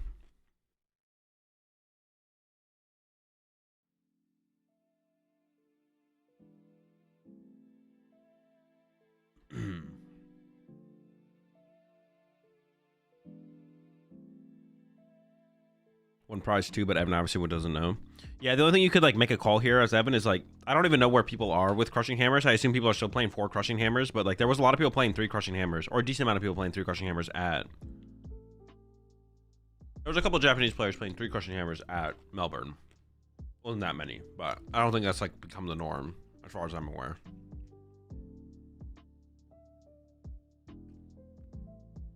There's a Lily. I feel like if you get a Crushing Hammer here as Makani, you probably play it. I would assume, but what are your thoughts on Zoroark right now? I don't know. I haven't played the Chaos Rising format yet.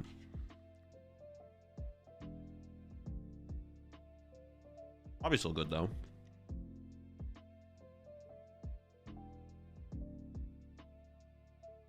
Oh, Zam does sometimes run a an air balloon. So Evan might have an air balloon. So it is possible to still attack next turn, even if a crushing hammer was found and heads was used. They sometimes have the air balloon. I feel like actually the majority of them have the air balloon. If you're playing tool cards, you usually have the air balloon.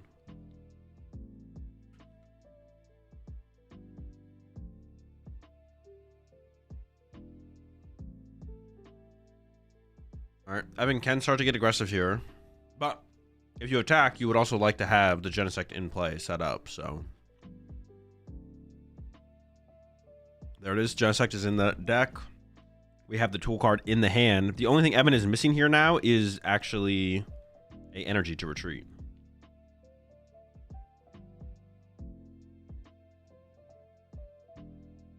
Lucky means no balloon, no.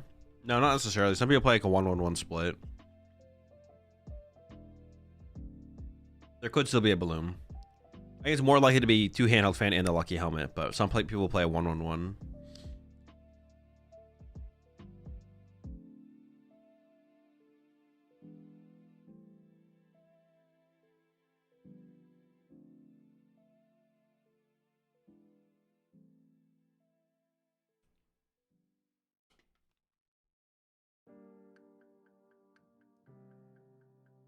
Second Zam.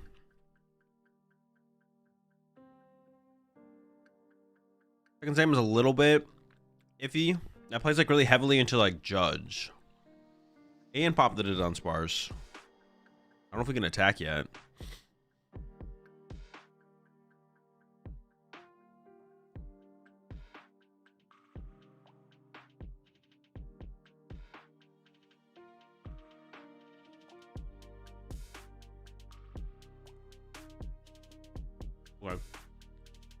We have the energy.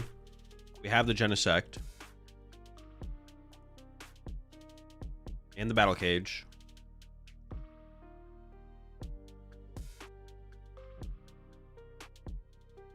Oh, it might just be really heavy on the lucky helmets here. That's a double lucky helmet, actually. Knocks out the Badoo.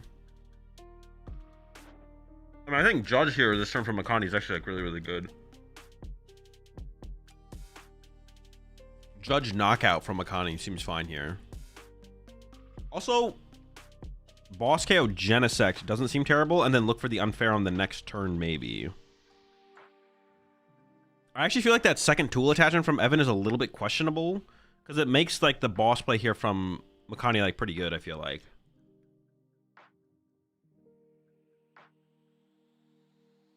I'm not sure about that.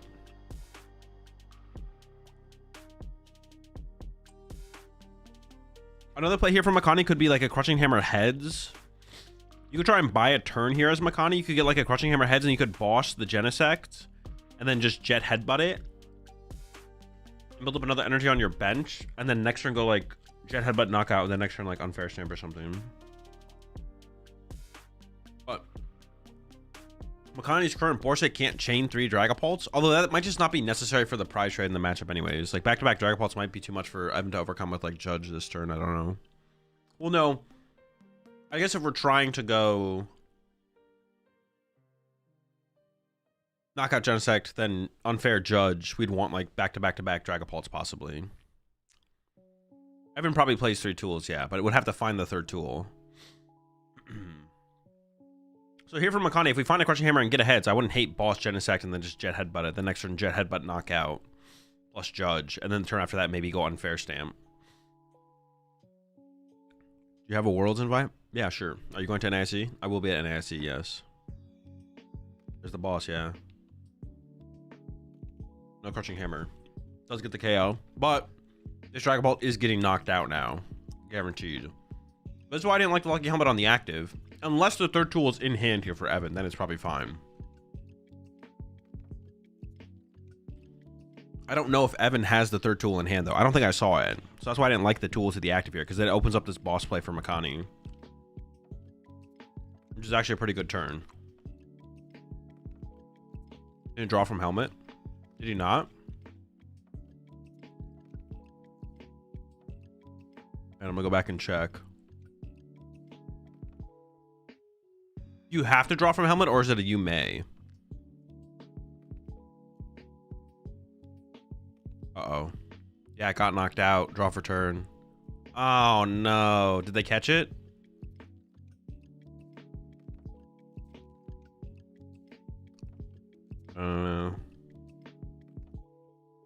The judge is on the case. Oh, did they catch it? They maybe caught it now.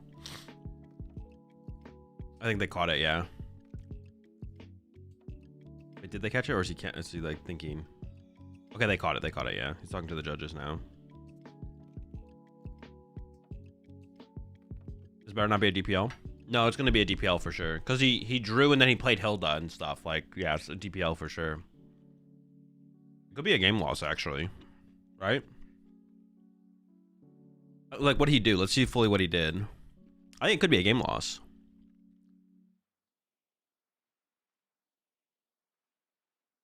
Played Hilda.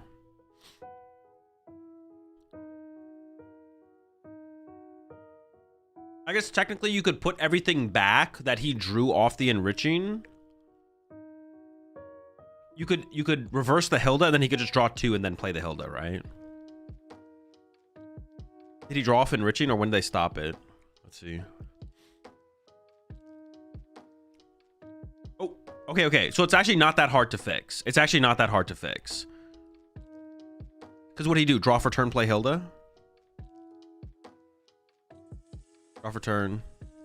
Nothing. Hilda. Okay, so you put the cards from Hilda back in the deck, shuffle the deck, draw 2 for the lucky helmet, and then resume play. But it might still be a double prize penalty. So it's easily reversible, fully reversible. I could see it being a warning. We've had something similar like this happen on stream, and it not be a double prize penalty. So it definitely won't be a game loss.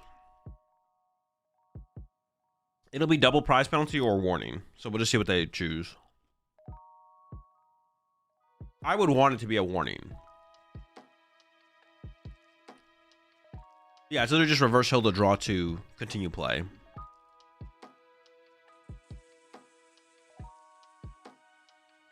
They might force him to play the Hilda. Could you force the Hilda to be played? Oh, that is true. There was information gain. I don't know. I guess like he hadn't searched his deck during the turn. Yeah.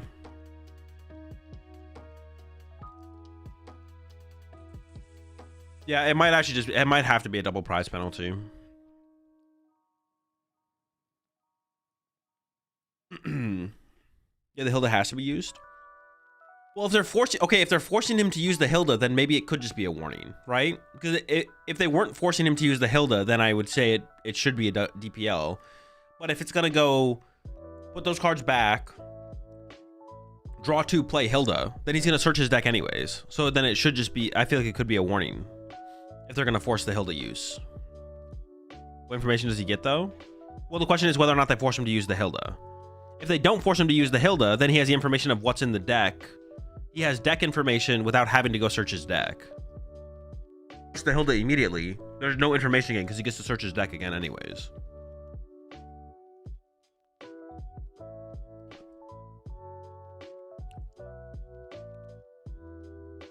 Information is gained for the action of what he would play based on what he draws. Yeah, but that doesn't make any sense because he has to draw those cards. So he was playing with less information before than he would have been playing with after the Hilda. Now for where he currently is. Now he's playing with more information instead of less information. So it's like yeah, it shouldn't be a, if they force him to play the Hilda, I could see it being a warning. If they force him to use the Hilda, then the information gained is the same, it's irrelevant. Yeah, exactly.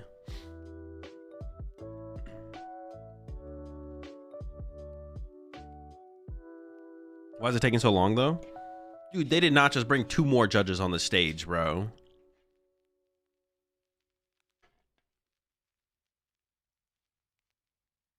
Yo, just get everyone involved, bro.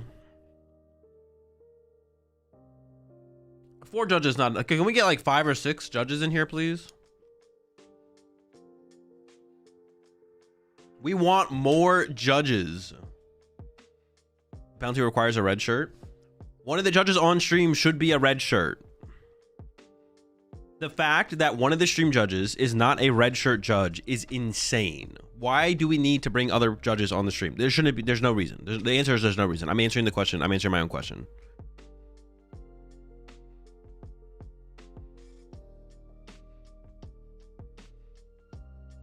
The fact that one of the stream judges is not the highest level of judge at a tournament is insane. Oh, they have a reason? It's not good enough reason.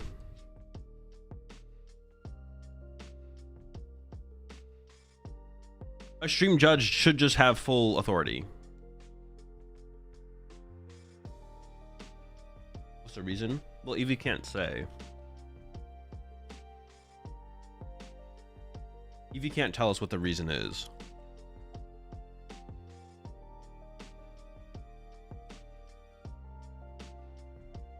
I would be shocked if I would ever agree with the reason why one of the stream judges is not the head judge, or not a head judge status.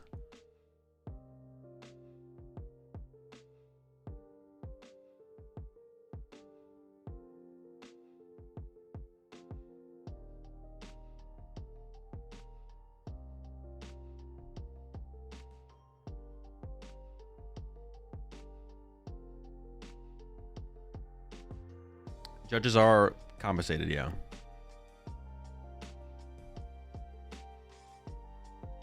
What happened?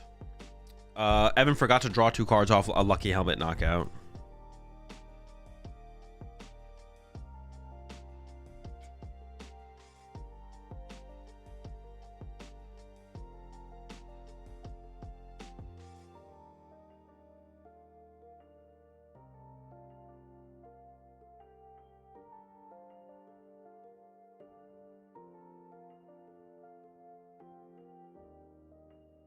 There's an optics reason that is 2 floor judges. Bro, what could the reason possibly be? There's no good reason.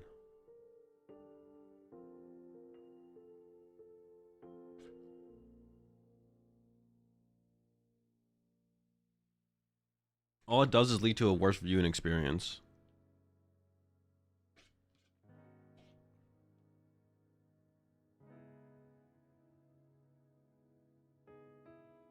I feel like it's a legal issue if there's no bathrooms. There's not no bathrooms.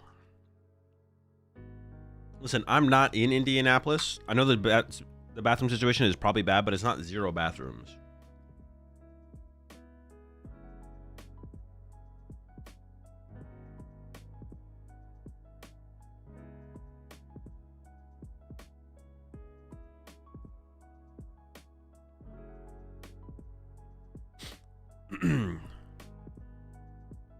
Okay, so there's the Hilda. I assume he drew 2 cards, right? Before the Hilda.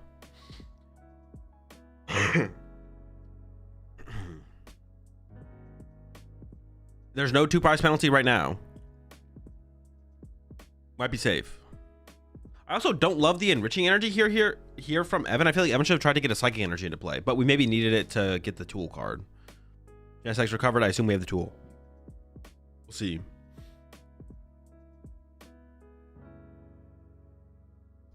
You draw 2 before promoting, right?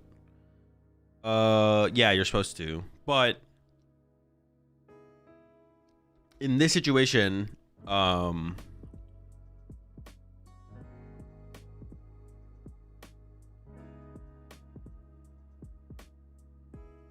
maybe force him to leave the active. Well, I guess he should have been able to choose a different active, maybe, right? Maybe they gave him the option. We just didn't see it. I mean, there's the unfair stamp, but obviously you can't use it. Crackle number 2, Crushing Hammer is nice. Getting rid of the enriching energy wouldn't be bad. Crackle number 3, hey, another crushing. Why not? We have the judge is the question here now for Makani. Still plenty of cards to see. We got Fez. There's the cat if we have to find it. Things are looking pretty decent for Evan, though. I'm not going to lie. Oh, no. Do we have the judge in hand? Oh, it is a 2 prize penalty. Oh, it is a 2 prize penalty. So Makani wins with... Oh, Makani still needs to take 3 KOs, though. Crushing number 1, crushing number 2. Tails, tails. It'd be really hard for Evan to get a KO under... Is there a judge available, though?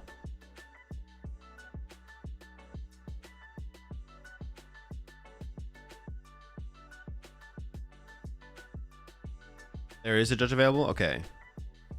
There's 2 judges at the table. Can we get 4?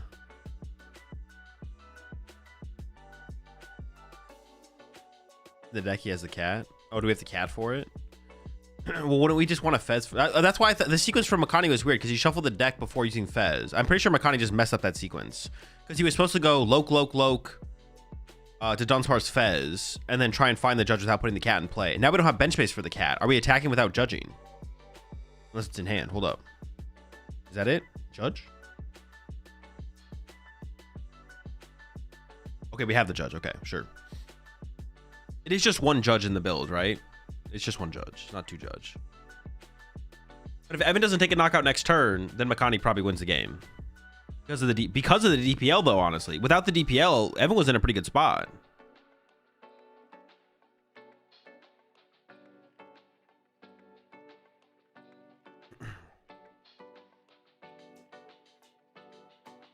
No stadium. Both of Makani's stadiums are prized. 4 off the judge has a knockout. 2 off the lucky helmet. Don't forget the helmet. All right, one stadium was found there. Risky Ruins. It does so no handheld fans. Dude, did he draw for the... He didn't draw for the helmet. Wait, did he? No, he did. He did. Wait, did he? Okay, he did. Dude, I'm about to lose my shit, bro. I was like, no way he forgot again. There's no way you forget again. He did draw. He's locked now. One insane throw later, he's locked back in. We could see Evan go boss KO Fez. I mean, boss KO anything would be pretty good here for Evan, I'm not gonna lie.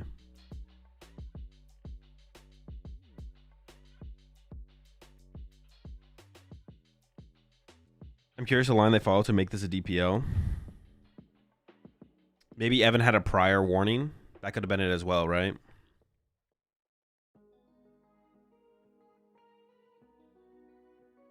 Boss KO anything is bad now because then we lose to Ruins Monkey. I mean, we're not KOing the active, though, so it has to be a boss KO. We can't not boss KO. If we don't boss KO, we lose, so it has to be boss KO. The question is, what's the best thing to boss KO? Probably Fez, right?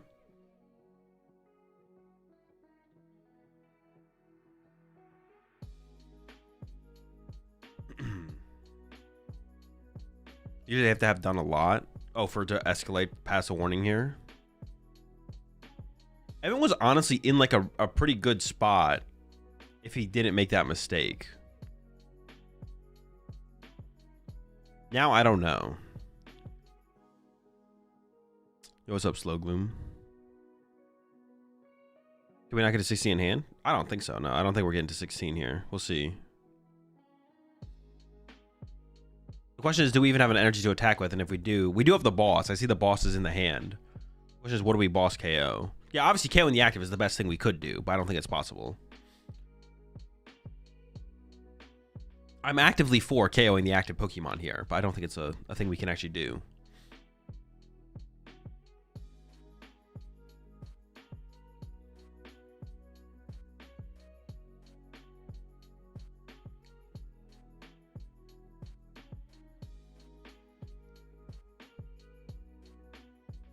I think Evan whiffed here, though. So Evan might just have to go like boss Fez pass.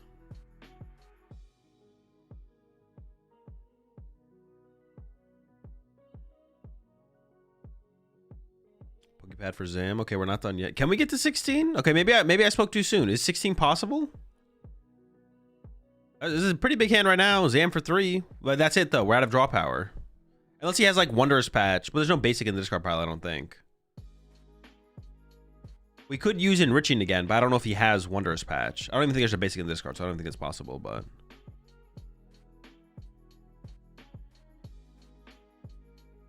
Okay, we have boss. We have boss plus telepathic. Can't bench Abra here.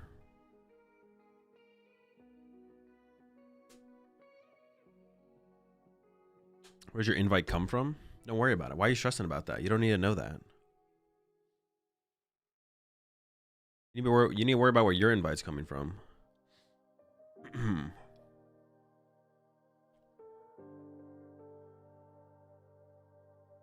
All right, we have enough for the Fez. Fez KO. But now Makani does just win with Risky Ruins plus Dark Energy. And we did see the Risky Ruins get pulled off the prize cards there. You put choice 6 once they're selfishes. What's up, Commander Keats? I did have a good time in Australia. Yeah, Australia was a good time. I was versus the bench. There's a KO. Yeah, dude, Evan was in such a good spot. Oh my gosh. It's punished. Wow. Forgets the lucky helmet. Double prize penalty. But Makani would have lost. Makani would have lost that game if there wasn't the double prize penalty. Like, Evan would have won game number 1 there. Double prize penalty hits. And it's an L for Evan. Going to game number 2. There's not... I mean, that's like 25 minutes burned as well. It is possible for Evan to definitely win this next game, but having enough time for game number 3 is going to be tough.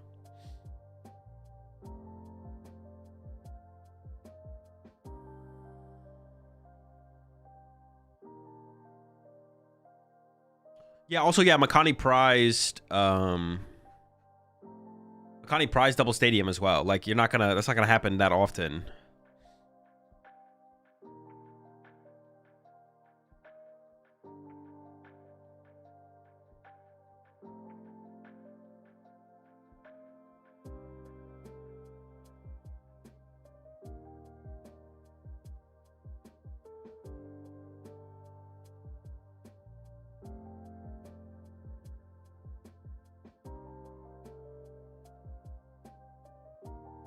Did you get GYG with him? I did, yes. We did go to GYG.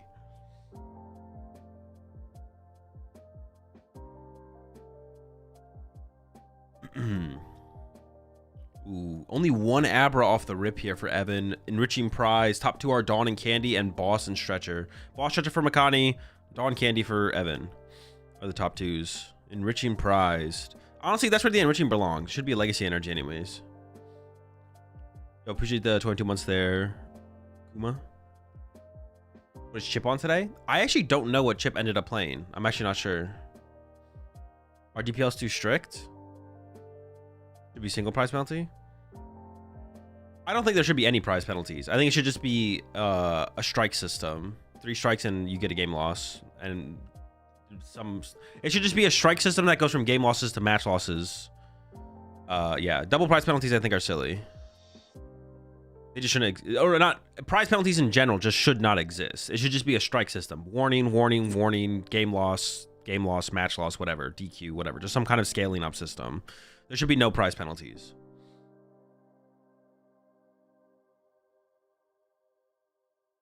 That'd be tough to keep track of, wouldn't it? No, it's literally in the system. When you get a warning, you're marked in the system. They mark you in the system. And then when they pull up your name, they see how many warnings and stuff you have.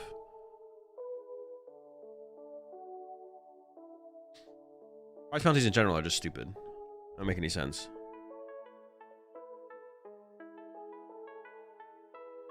Caution isn't logged. That's fine. Here's the primes up there. You trend. They're not logged for a reason.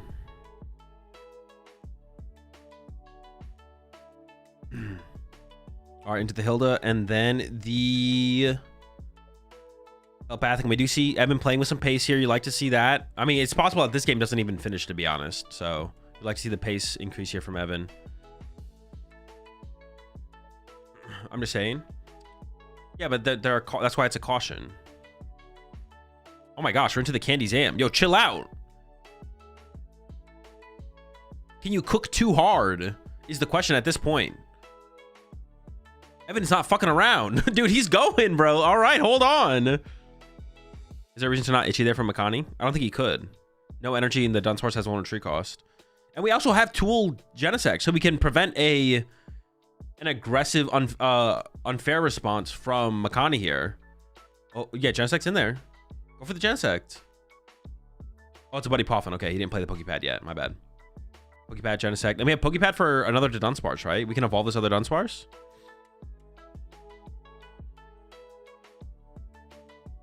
It was in the active, he retreated it?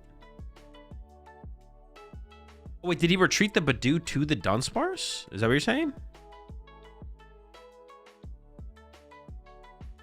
Oh, I guess he was playing around the Kadabra knockout.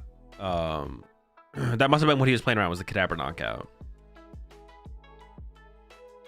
I guess I mistake that from Evan, though. The only other thing Evan should have done there was should have probably played a Battle Cage, but besides that.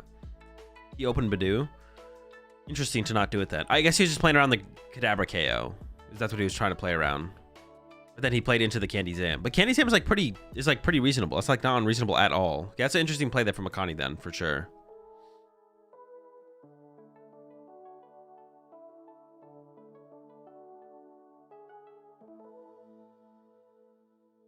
Third Hammer Tails in a row. I mean, someone's got to be getting tails out here, right? Everyone could be getting heads. Okay, it's a little bit awkward now for Evan. Because we need to try and chain. We want to evolve 2 of the Abras to Kadabras. Getting solo Kadabra here is not very good. We need like double Kadabra. Actually, that was maybe a misplay from Evan. The Pokepad for Dunsparce maybe should have been a Kadabra, right? That might have actually been a mistake there. We should have got Kadabra, so this turn we could go Hilda plus Kadabra to evolve both Abras to Kadabras. We did not get bailed out. We could cycle the Dunsparce though to bench this Abra. I kind of like benching the Abra here. But keeping the Dunsparce around to play around Judge is also a pretty big deal. We definitely need a Battle Cage in play now. That's for sure. Battle Cage has to be put in play here. He's going to go for the cycle. I don't hate this, but we did whiff the Kadabra, so that kind of sucks. I guess if we were going to cycle the Dunsparce, though, we should have done that before we played the Hilda, right? I don't know. But we can't boss, because we already Hilda'd. Yeah, we could have bossed, though. Bossing there would have been interesting, actually. Okay. Play a Battle Cage, please. Okay, thank goodness. All right, there's a knockout. Okay, can Makani find... Actually, it'd be pretty easy for Makani to find Judge, to be honest. Judge KO here for Makani is pretty easy. Oh, and we already have the ruins. And we have the Judge in the hand. Dude, what the fuck? Cooked. Immediately into the Judge. Yikes. This is getting kind of scary.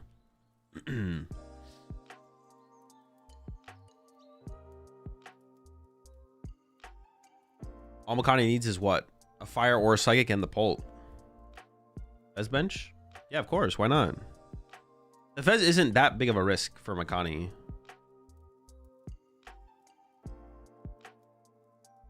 Even if the Fez gets chased, well, no, it's not true. All right, Fez getting chased would be pretty bad, but you definitely bench it here. You definitely bench it. Wait, did Makani set up the wrong Dracloak? Doesn't he have more fires than psychics? Maybe not. Now we have to hard retreat. The chance that this Dragapult gets KO'd is pretty low, though. But enriching is No, wait. Yeah, enriching is active. There's a basic cycle on the bench. Okay.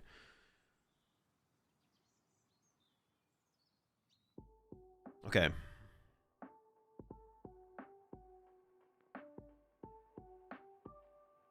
I think we overextend there to search for Crispin Monkey play. I mean, Crispin Monkey play doesn't do anything, though. Oh, that's true. The enriching is prized. Yikes. This might be tough, if not impossible, for Evan here.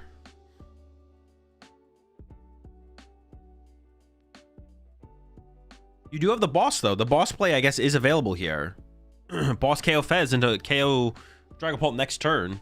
As long as you can find a Battle Cage to stop your Abra from getting knocked out, or find a Night Stretcher to find another Abra. I think Evan should have just benched the Fez there and just gone for the Fez. Just Fez draw first. Yeah, boss KO Fez, go for the Pult. I don't know, maybe there was some validity in that, to be honest, Xavier, to be honest, to not bench the Fez. I feel like we should just bench it just because we need to find this play, but we need more plays next turn as well. Obviously, because we don't know the enriching's prized. I feel like the Fez should have just been benched immediately from Evan, though. I feel like it always has to be into play here, so you may as well just get aggressive with it.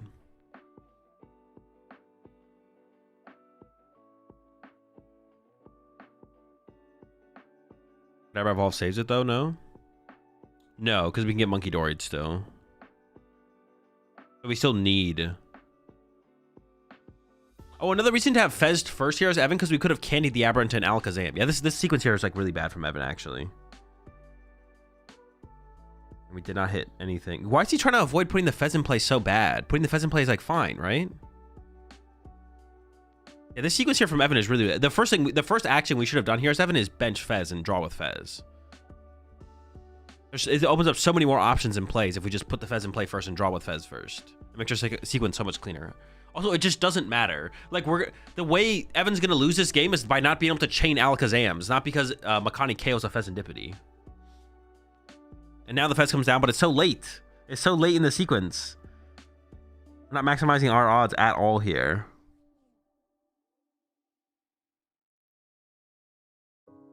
We get Lana's Aid.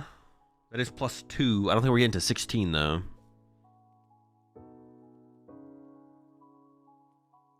Hammer, discard energy, then punch Fez plus spread is pretty bad for Evan, right? Yeah, but it's not worth playing around. Like, you just need to draw the cards. You just need to play the game.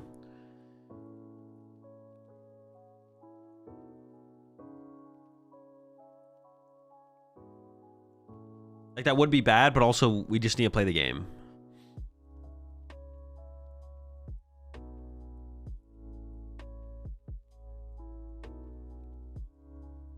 Now, I'm pretty sure this game... I'm pretty sure it's... Well, no. Makani doesn't guarantee to have the Monkey Dory. But yeah, we have no Battle Cage. But Evan did draw back into a Dunsparce and a Dunsparce off the Fez draw, I'm pretty sure there. So maybe I'm trolling. Okay, Evan is tilted. I mean, I'd probably be a little tilted too after that game one if I made that misplay. Like, that can definitely be pretty hard to mentally recover from. Game one. The game one mistake. Cooper's Daemon's there. All in it. Is on a scale of 1 to 10, how fun was Honchko for you? Like a 5, probably. Yeah, I'd give it like a 5. Can we even KO the Fez? I don't even know if we can knock out Fez here. But if we had Fez first. Dawning? There's no way that's 16. Oh, dude, what does this even lead to? This doesn't equal 16, right? Yeah, it's just cooked. It's just cooked.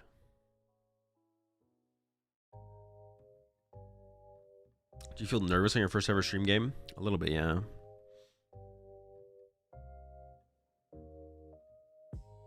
Five is below average on the funness scale. No, isn't 5 average? 5 is average, right?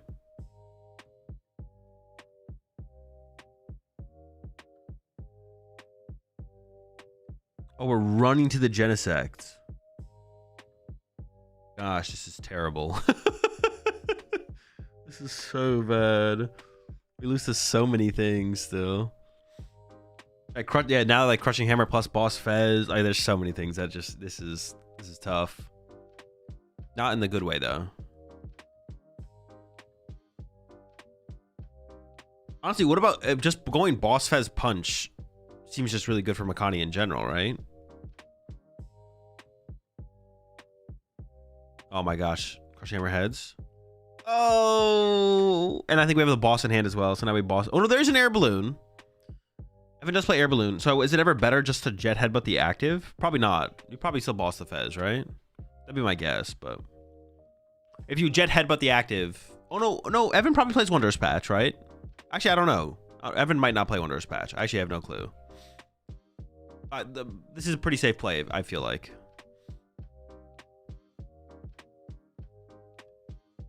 Yeah, I don't know about hard retreating there from Evan versus like boss KOing something off the bench. Because you could have boss KO'd the Dracloak, right? I don't know. Alright. Let's see. You play Wondrous Patch, Evan.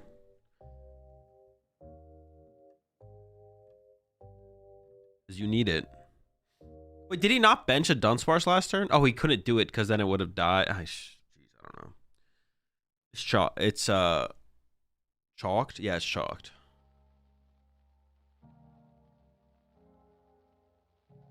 Why did he boss Fez when he could have killed Zaman at Kadabra? He couldn't kill the Kadabra. He was 10 damage short on the Kadabra kill. But that wouldn't have been a bad play either. KOing the Alakazam and then leaving Evan with a single Kadabra line wouldn't have been terrible. But then Battle Cage plus bench Abras into Candy Alakazam the next turn could have got tricky. So this play means there's a very high possibility Evan does not do anything next turn. And yeah, Evan just concedes. Okay. Jeez. Yeah, game 2 was pretty rough there, but I mean, game 1, it all comes back to the misplay that Evan made in game 1, right? That led to the double prize penalty. That's the only thing that really matters there. Nothing else is actually relevant except the mistake in game number 1.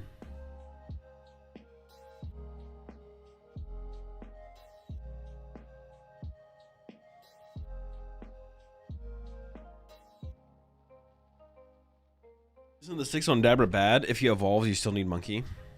Yeah, I probably should. I was thinking it shouldn't have been 6 on Genesect.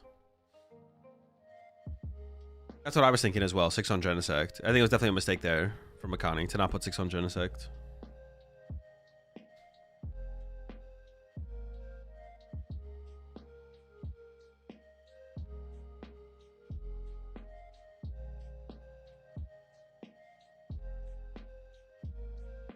You playing an event that was old format, like a regional size event? Yeah, probably. Depending on the format. I would play in a less than regional size event, depending on the format, for sure.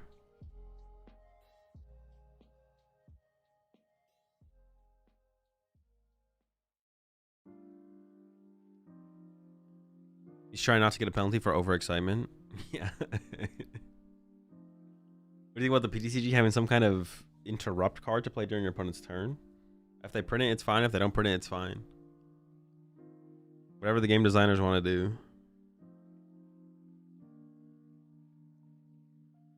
A nice 2016 Worlds format.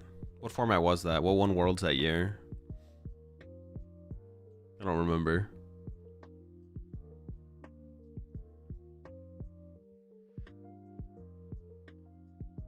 Audino? I would not play in that format. That's a pretty terrible format. Honestly, a lot of the Worlds formats are pretty terrible.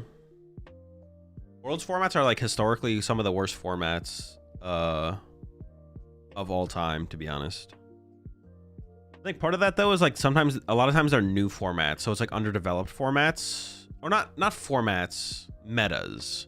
Worlds meta games are pretty terrible, but that's because they're new formats that are underdeveloped and then lead to just like a less interesting metagame overall. Pretty mid overall. I don't understand why rotation doesn't happen after Worlds. I mean, one of the big reasons is that like when a lot of new players get into the game at Worlds, and new players getting into the game being able to play what they just saw be played at Worlds. Imagine you go to get into the game and you can't even play the deck that you just saw on stream that you want to pick up and play. Like you watch Worlds, you see a cool deck. So like for marketing reasons, rotation being not after Worlds is a good thing. For marketing reasons. But also, I don't know if that's the main reason why they do it or not, to be honest. I don't know the main reason why they don't rotate after Worlds. Japan has never rotated after Worlds. Well, as far as I'm aware. I don't actually fully remember. But as far as I'm aware, Japan has always rotated in January. So us following Japan's rotation cycle and then rotating in March makes the most sense. Like, we shouldn't ever not be playing the same format as Japan, which for a long time we played formats that Japan never played, which is really stupid. So we should always at least be following what Japan does. But if Japan wants to move the rotation to after Worlds and everything just kind of shifts backwards a little bit, that's fine.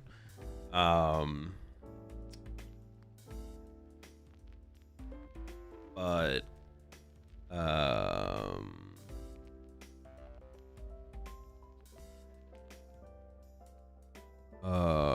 yeah. Army catching up to Japan, or was that just a rumor? No confirmation. The 30-year anniversary set will be simultaneously released worldwide, but that doesn't mean follow-up sets will be released. We have not been moving closer to releasing sets releasing at the same time as Japan at all. It's been like the same for a while. Hey, let's go to the interview. It's like a scary-ish matchup. It's like really definitely depend on who goes first a little. So I was a little nervous. I was happy I got the coin flip, so I was feeling pretty good. He definitely had some unfortunate, like the game one, the penalty was pretty rough. Definitely like wasn't the greatest position for me, but definitely, yeah. Little unlucky, but yeah.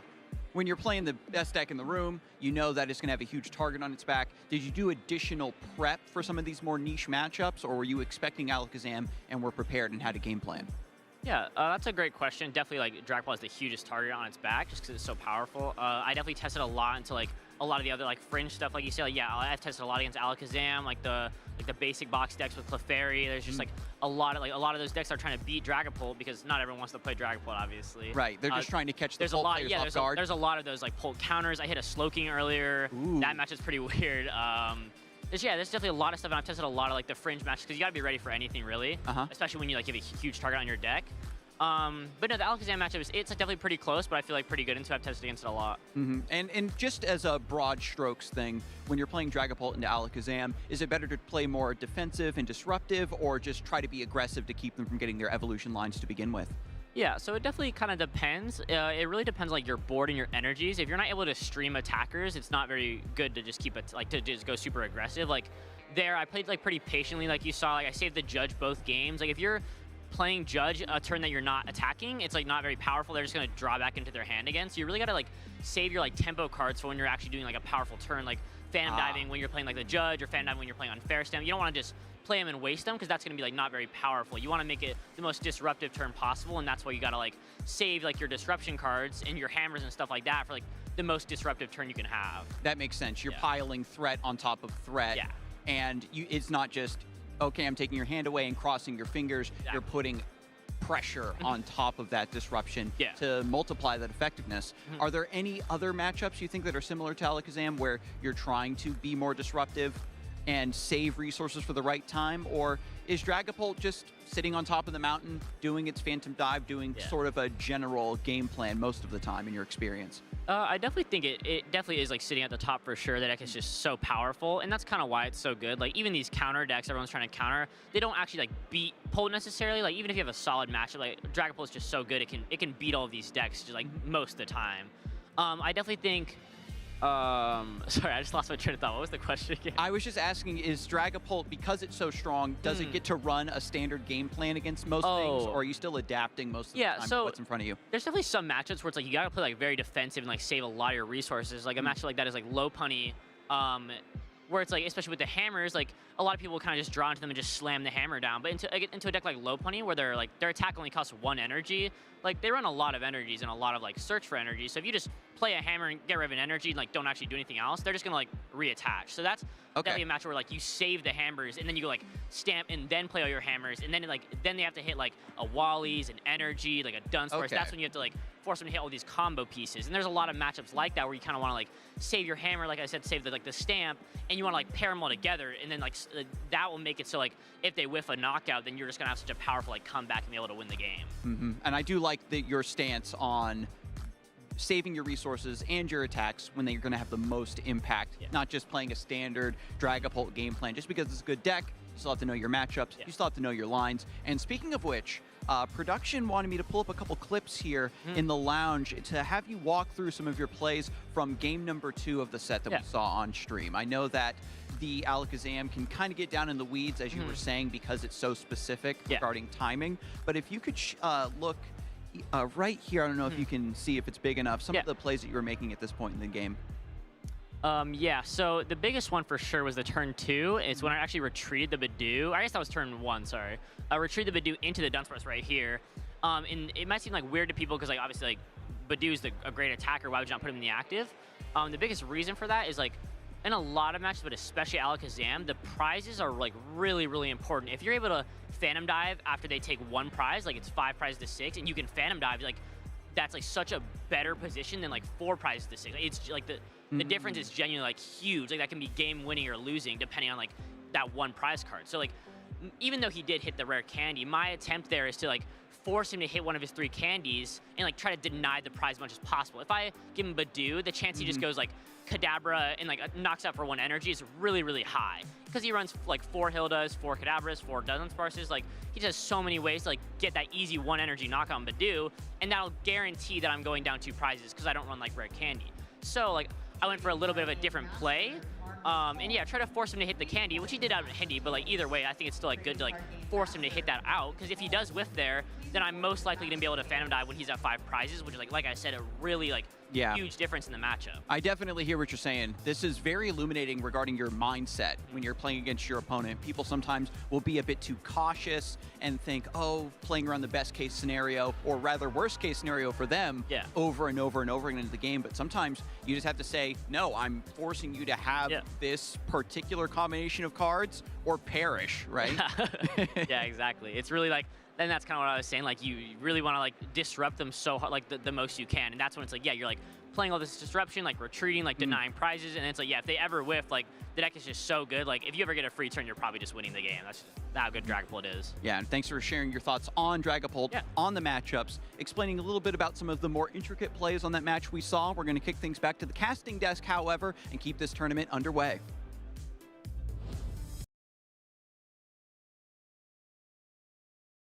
Insight on the Badoo retreat. I still don't know. I don't know. Maybe it's fine. I think you could like think of like a later line though that progresses, especially because of the double Badoo. Like you could. I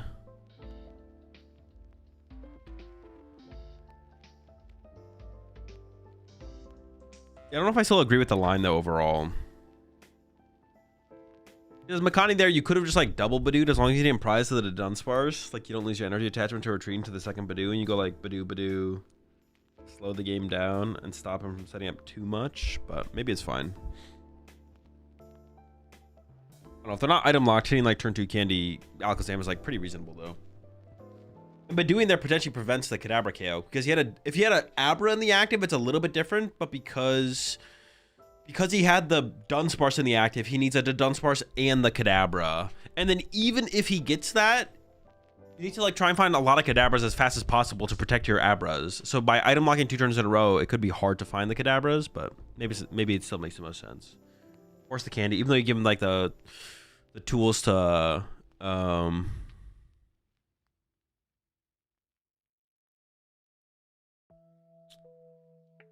you give him the tools to find the candy. The chance that he finds the candy is maybe still less than that. It's possible. That's on the boys finale, Azul. I thought it was fine. I think the problem actually with like the boys season is that it all should have been released at once. It was almost like it was a movie, but you couldn't watch it in a single sitting or like 2 sittings or something like that.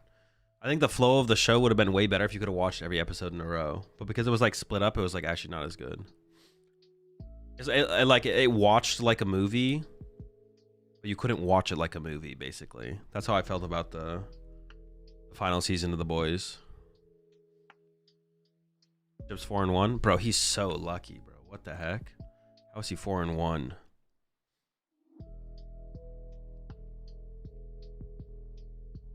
Do you ever run it back with the haunch for Indy? I don't know. I don't know what I played at Indy. Haven't thought about it. On basic box, new name. Basic box, new name. I don't know. I don't know what you're just. I don't know. Something.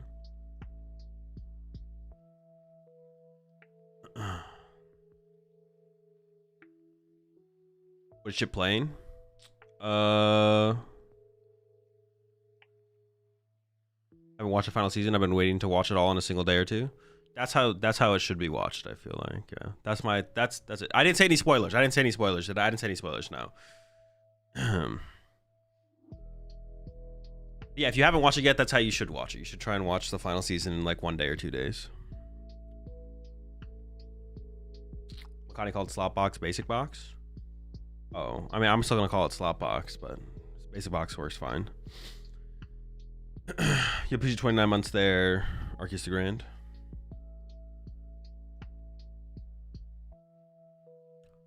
I need Chip to be playing Haunch to try and finish higher than Azul. The fuck? Yo, Chip is not pulling a top 32 with the Haunch, bro. What the heck? I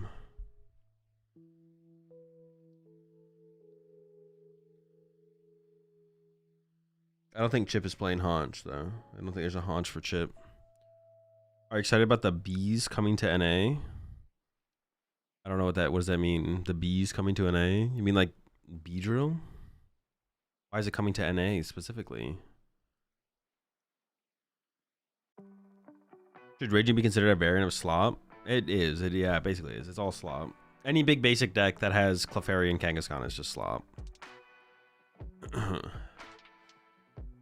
Some play Raging Bolt, some play... I mean, yeah, Raging Bolt's kind of a side character, to be honest. It's not even the main guy.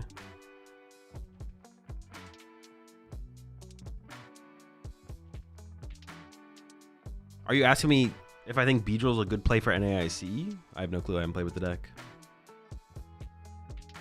If America and Japan were on the same release schedule, do you think there'd be more innovation?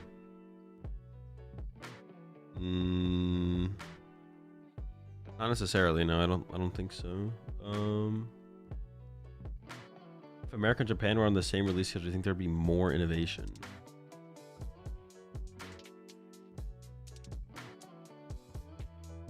No, if anything, there'd be less because the format would be effectively shorter. Because even though we don't play when Japan plays ahead of us and puts like information out there for us to work off of when we get the cards. I just want to know if it's a deck you're looking forward to. I'll type it out clearly next time. Oh, Beedrill. Oh yeah, I'm excited to play with all the new cards.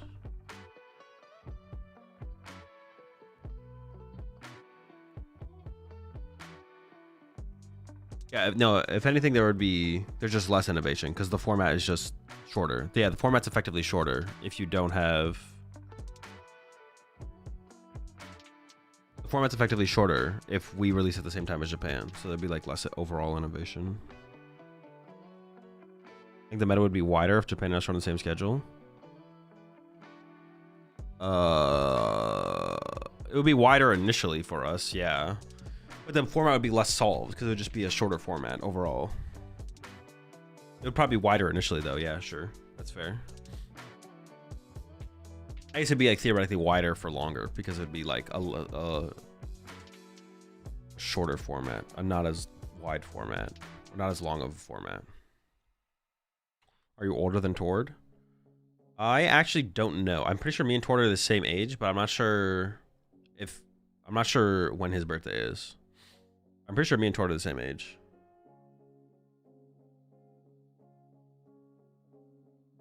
As a super competitive player, does less solved equals less fun for you? I don't know. It's not something I've ever thought about.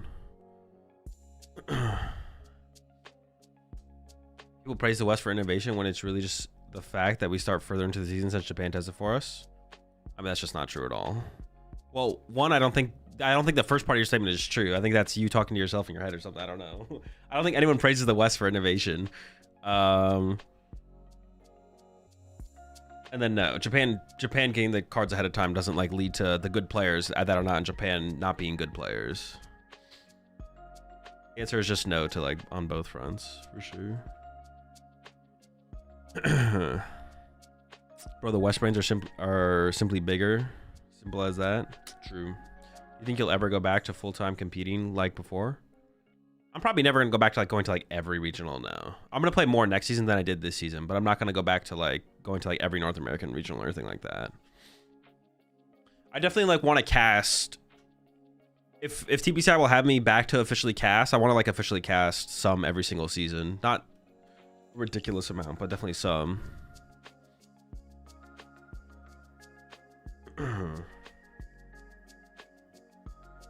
Yeah, I'm never gonna go back to like playing every single North American regional or anything like that. I don't think.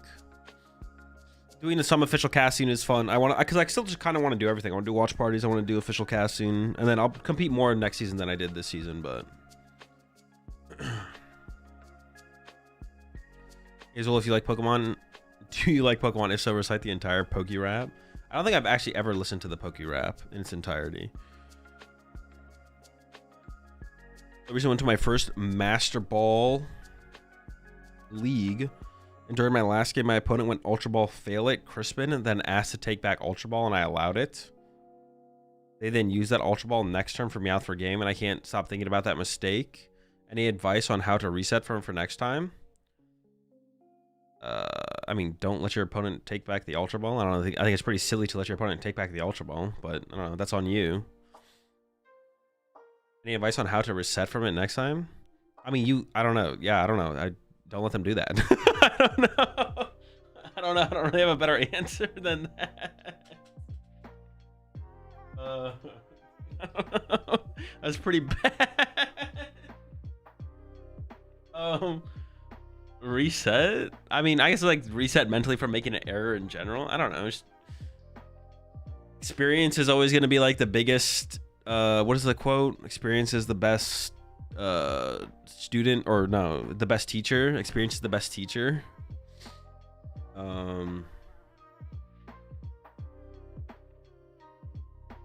Yeah.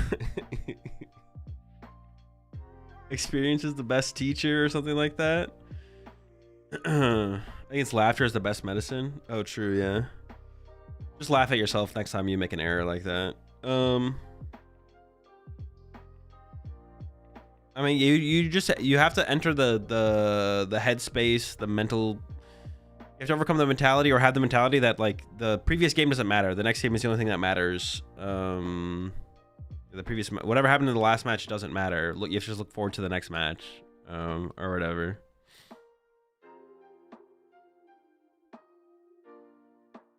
Previous match doesn't matter. I gotta look forward to the next match. Experience is gonna be like one of the biggest like factors for just like doing better the next time, but an apple a day or whatever they say. Yeah, something like that. Yeah, throwing an apple at your opponent once per match. Eventually one of them, you win. Yep. Allowing takes backs is what you do when you play against an 8-year-old at a 6-person local. You can let people take back stuff if you want, but you can't be like, well, you can't be mad, obviously. You could be upset with yourself, I guess, for letting your opponent take something back and then realizing you probably shouldn't have let them take something back. That's fair, but yeah, you can't really be mad if you let someone take something back and then they beat you because you let them take something back. Like, it's kind of on you, obviously, but.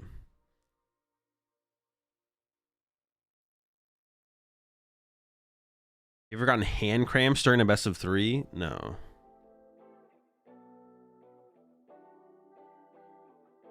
You miss 100% of the shots you don't take? Yeah, so you may as well throw an apple at your opponent, and then if it hits them, then who knows, maybe you win.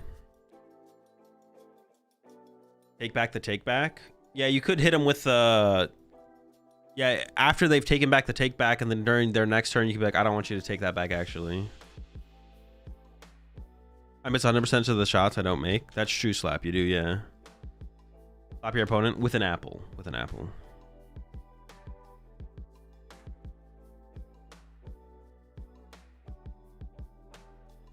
I remember hearing way back that Jason was known to allow takebacks. I never heard that about Jason. Are we talking about the same Jason here? Azul's hands don't cramp. He regularly keeps them exercised while not streaming. Yeah, when I'm not streaming, I'm playing League, so I keep my Sun Tzu or somebody. Yeah.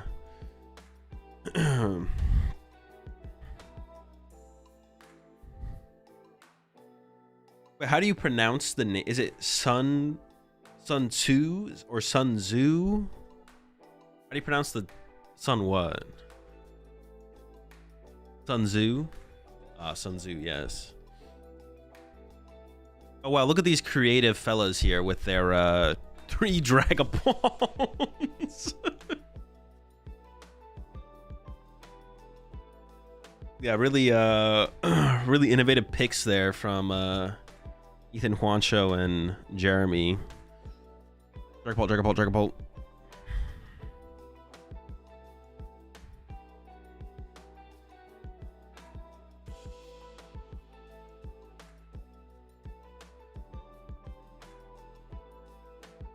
So the guy who picked boss's orders. Hey, I'm not saying I'm any more innovative, or I'm not any more innovative. I'm just saying they're not innovative, or not innovative. Not innovative, but original. I'm not saying I'm any more original. I'm just saying they're not very original, okay? One of them should have put Dragapult twice. Yo, that would have been a good bit. That actually would have been hilarious if someone had just put Dragapult twice. Yo, that's actually genius. Pull Dragapult and Dracloak, or that would have been good too. Yeah, Dragapult and Dracloak. But honestly, double Dragapult would have been hilarious. That would have been hilarious. That would have been really, really good. Was it Pheasant Boss or Monkey Boss? I put Pheasant Boss. I put Pheasant Boss. Oh, did anyone allow takebacks in a major tournament? Because they want to. If you want to let someone take something back, there's not a big deal. But you have to understand, if you let someone take something back, your chance of winning the match goes down. Like,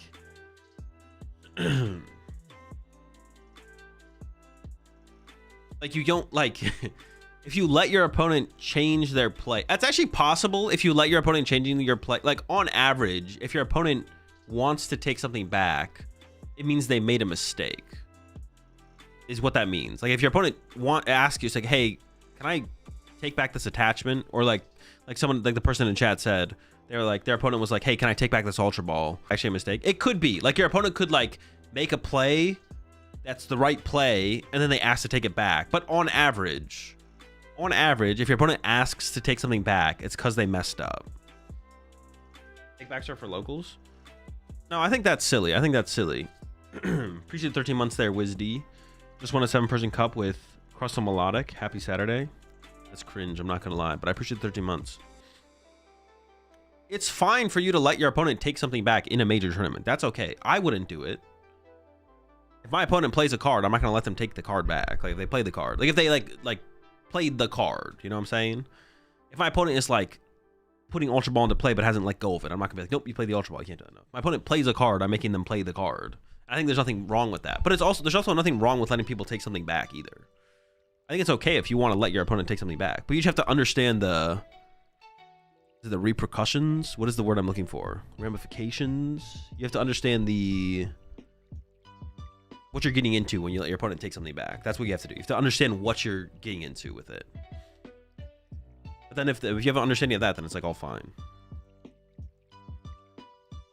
100% fine to let someone take something back if you want to, though. Implication, situation, implications, ramifications. You know what I'm saying, though. Like, yeah, understand what you're getting into when you're like, okay, I'll let you take that back. Understand the downstream effect to your game. Yeah, exactly. 100% fine. Nothing wrong with it. If you want to do it. But you can't be mad at you. You can't be mad. You shouldn't be mad at yourself. You shouldn't be mad at your opponent. You shouldn't be annoyed when your opponent beats you because you let them take something back. Don't let them take the thing back then. Like, it's like, yeah.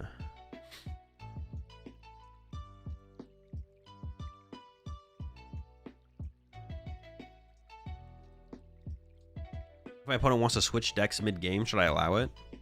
I would say no, just so your opponent doesn't get DQ'd. Like in that situation, I'd be like, all right, listen, I don't want you to get DQ'd here. I'm gonna protect you here and say no, you can't switch decks. No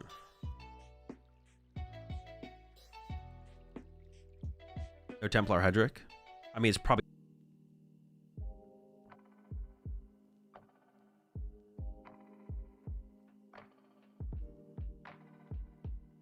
I always let my opponent take back within reason. I prefer to beat someone who played optimally, unless it's in a sanctioned tournament and both of us are still capable of hitting top cut. Well, that's a pretty big.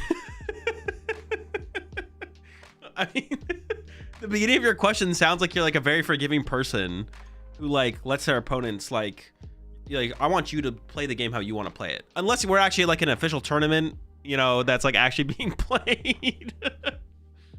You know, if there's nothing on the line, though, you know, if there's nothing on the line at all, first I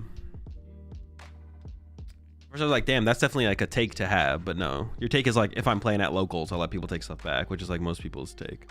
I thought you were on another level with that shit, though, at first. Can you make Mega Manetric work? I mean, it can work already. You don't need me to make it work. Little Timmy gotta learn, though. True. Little Timmy does have to learn. Yo, the King? King versus Bolt, though? This is a pretty favored matchup for the King. If your Bolt is in trouble.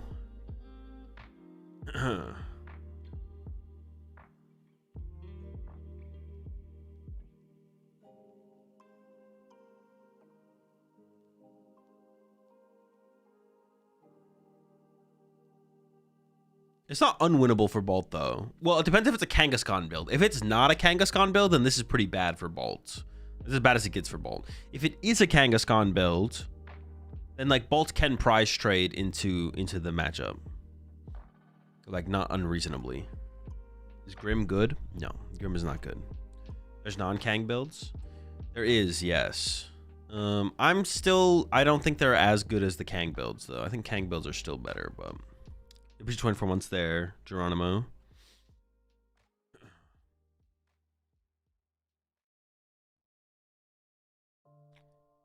Getting kind of nasty, especially with the big Gigas and the hacks. Those cards are terrible. It's trash. The hacks is okay. The hacks is okay, actually. The hacks is actually interesting because I still like Conkeldurr more. I guess you could play both.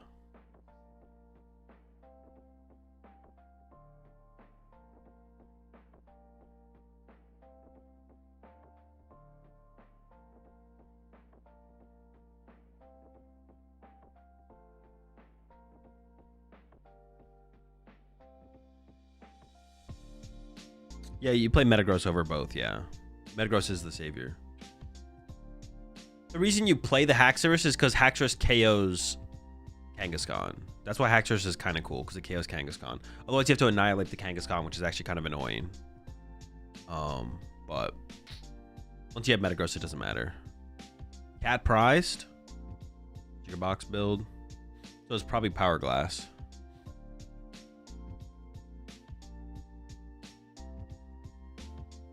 All right, here we go. I mean, nothing crazy in the prize cards. I mean, there's like a secret box holders patch. I mean, the prize cards are definitely worse for Matthew, but it's like still very playable. What does Metagross do? It does 150 plus 150 if you discard all metal energy attached to it. And Slowking can activate the second effect, even though you have no metal energy attached to it. So Slowking can use Metagross to hit for 300 damage.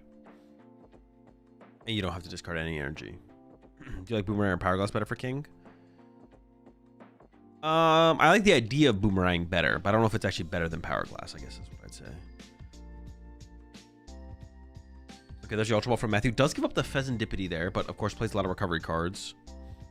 So getting it back, it looks like that is playing the Haxorus in the deck. In the Conkeldurr. In the Spectrier. Yo, a lot of people do be running the Spectrier.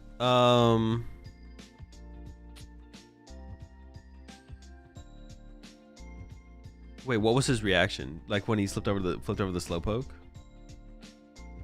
Oh, yeah.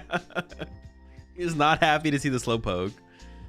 Yeah, the Spectrier. I liked it initially, but I don't know why people are still playing the Spectrier. I don't know what the point of the Spectrier still is, to be honest.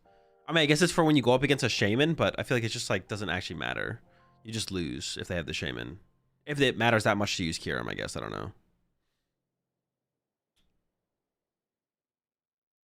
I feel like the Spectre is actually just bad. I think it was cool in the early metagame, but I think it's just bad.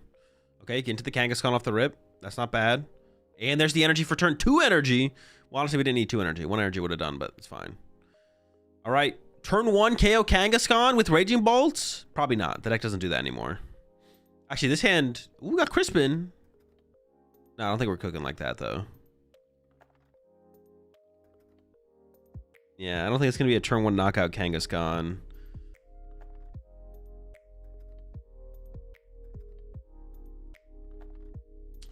The reason I brought it up is I played an opponent who played Horse, Conk, Ape, Gigas, and Kyurem. And Haxorus. Cyrano here. Yeah, it probably has to be the line, right? Or you could Raging Bolt first attack, right? You could get like Teal Mask, Cycle Energy, Crispin active, and then I don't remember what the first attack is called, but for sure. There it is, it's on screen. But Cyrano into Kangaskhan is also pretty good, so sure, let's go with that. Get a Teal Mask as well, cycle on the Teal Mask, then we got Crispin for next turn to start attacking. And we're playing the game. We're playing the game. That's the important part.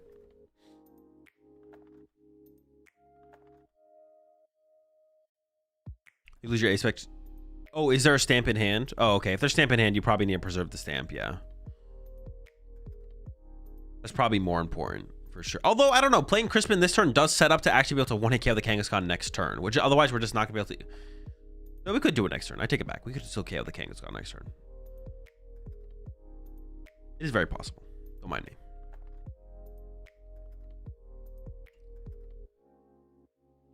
And look how far Raging Bolt has fallen. Where we have to like turn 1 Ultra Ball for Cat to just find our basic Pokemon. How the mighty have Alright, there's our Teal Dance. It was a boss drawn. Obviously still going to get to the Kangaskhan this turn.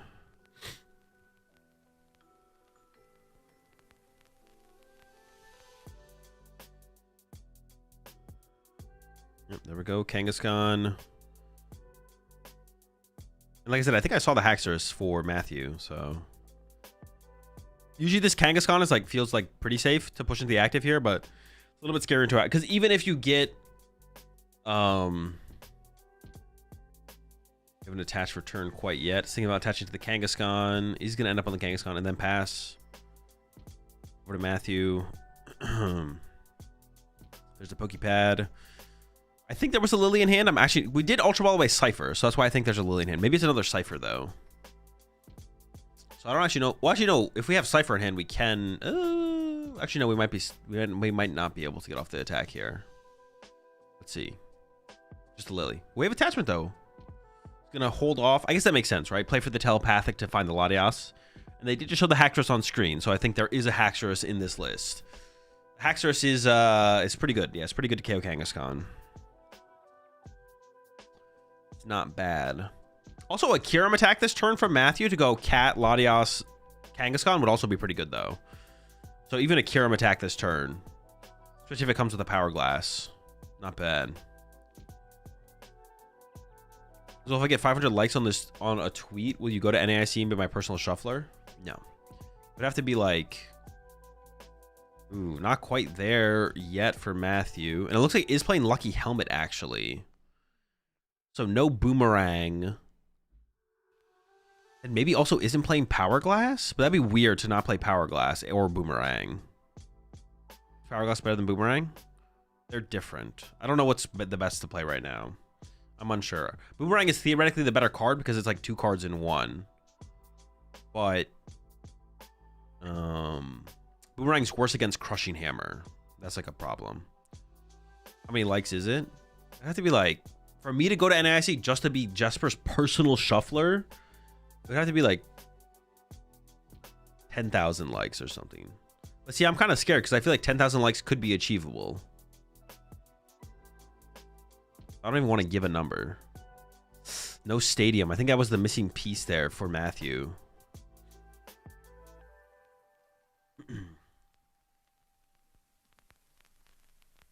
Lucky Helmet to a Slowpoke. Oh, you could just retreat to the... Well, see if Matthew plays like Badoo or something. Oh, we're going to retreat to the Slowpoke with the Lucky Helmet. Okay, that makes sense. I'll say Badoo or Switch. I actually kind of like... I don't know how to pronounce her name, but the Slowking, the 9th place Slowking list from Melbourne, the no Smoochum or Badoo, I actually kind of like that. I don't hate that. I don't love that. Or I don't hate that. Just like no Badoo or no Smoochum. Because honestly, I don't like the Smoochum. Badoo is like okay. But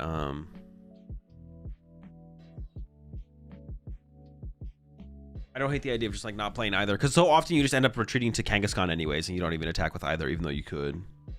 Appreciate 3 months there, Chicho. Also appreciate 24 months there, Ninja. Saw block now. Saw block would be a little bit annoying, but it's not. Oh, okay, that's actually kind of cool. Yeah, saw blocking here wouldn't be terrible actually. There's the Crispin.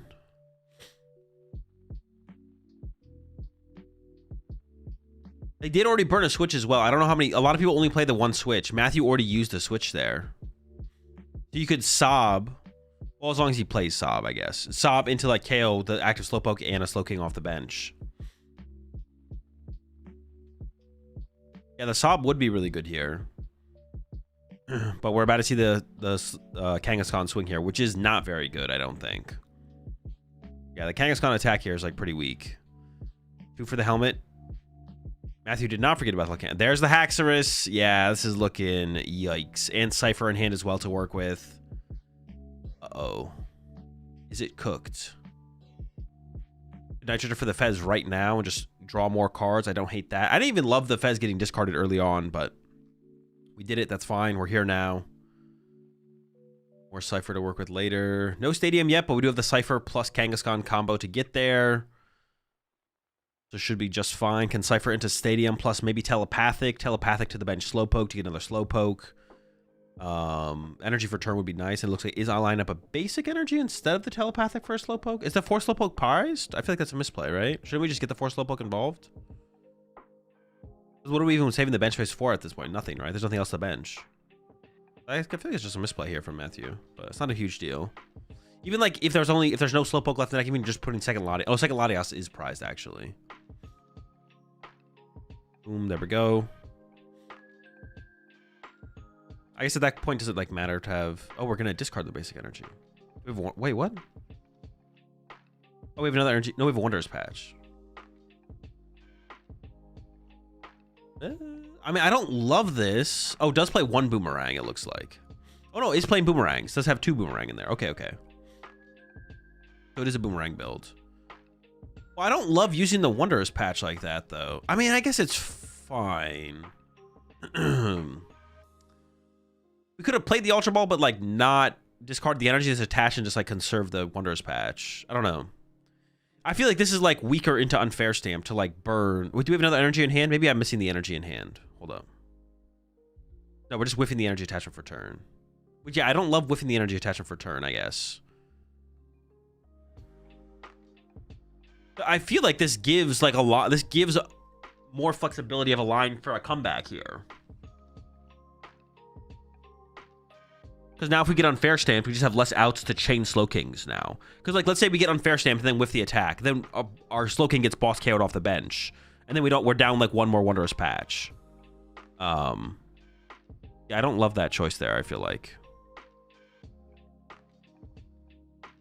I feel like Hax isn't worth playing with Metagross being a staple in the deck now. Metagross isn't legal for this tournament, so if you want to KO Kangaskhan's efficiently, it's Haxorus or Annihilape, and Haxorus is a little bit better than Annihilape. Honestly, I think the Haxorus inclusion, I know whenever I build a Slowking deck, everyone in my chat recommends Haxorus. I do think Haxorus is worth running. Now, if I'd played Slowking more in this format, I probably would have come to that determination, because KOing Kangaskhan is really annoying with Annihilape. Haxorus is probably correct to run in the deck. Although I don't even know if that is true, so you can just do some weird Kyurem stuff and still be in the same spot, basically. Nah, I take it back. Haxorus sucks. But you do play Metagross, obviously.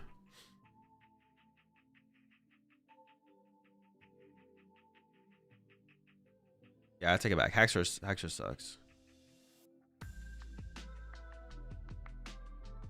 I really don't like that choice, though, from Matthew to just burn a Wonders patch like that instead of just attaching for turn. Because there is like a line to make a comeback here, for sure, where you go Unfair Stamp, knockout active, and then we don't draw the attack next turn, and then Boss KO Bench Slowking becomes a line, or becomes an option. And then we just can't find another... We can't get enough energy in play at that point fast enough to actually keep up with the prize exchange.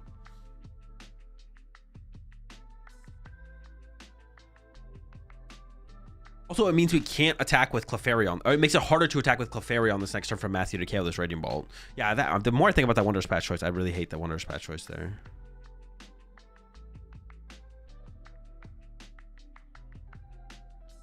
The Spectre is for if your opponent plays Shaman most of the time. We play Bangle and Metagross Slowking? I don't think so, no.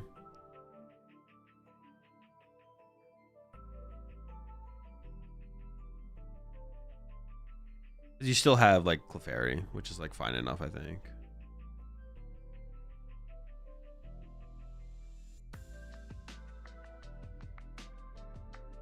Haxorus also lets you donk a Dragapult with its first attack. It lets you, as long as you have a Clefairy on board, 80 plus 80 times 2. Well, I mean, you have a million different ways to KO a Dragapult. That's not like not relevant at all. You're not donking anything if they have a Dragapult set up.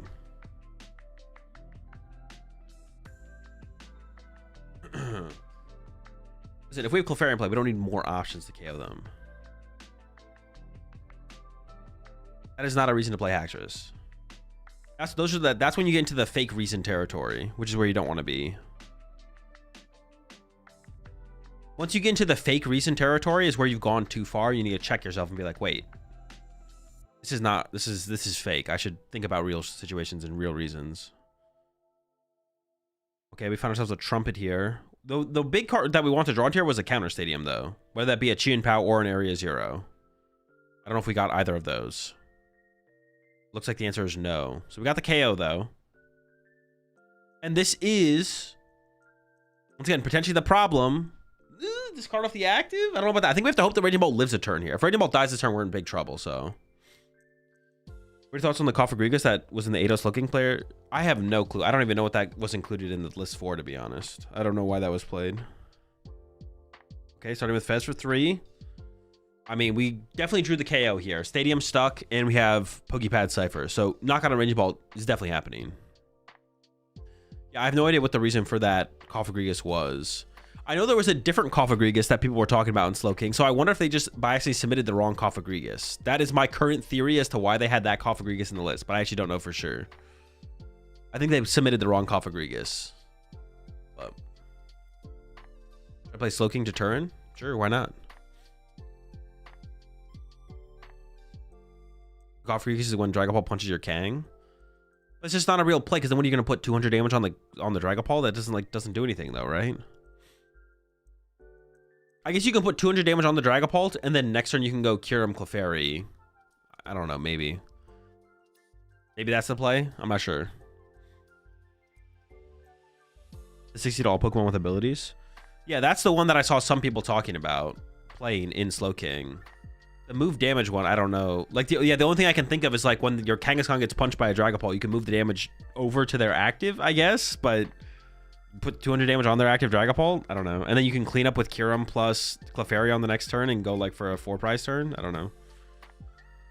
Do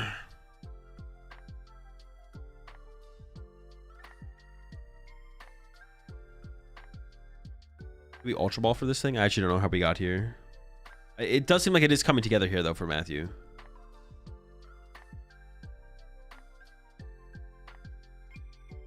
Wonders Patch gets played to the Slowpoke. Yeah, I have to assume that we have the play here.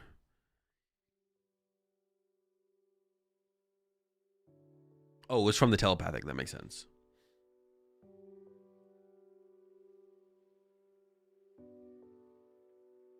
Looking that Azul should have played. Nah, I wasn't. My list was like a little bit undercooked as well. I don't even know what I would have wanted to end up on. I think you'd have to go with like Power Glasses. I don't know. Because the Boomerang Energy is the better card, but it's like worse against. Oh, we're gonna use Slow King to do 120. That becomes 240 from the Clefairy. Insane. Super Psybolt for the knockout.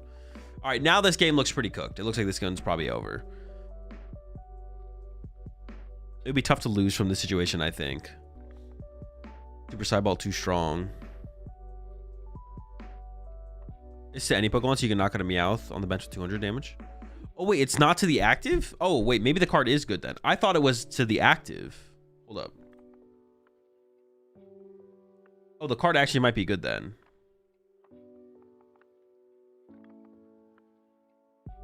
Oh, move all damage challenge from one of your bench Pokemon to one of your opponent's Pokemon. Okay, that is actually way better than I thought. Yeah. I literally thought it was to your opponent's active. Okay, then that card is way better than I thought it was, for sure. I don't know if it's worth playing still, but definitely good. Sob Kang.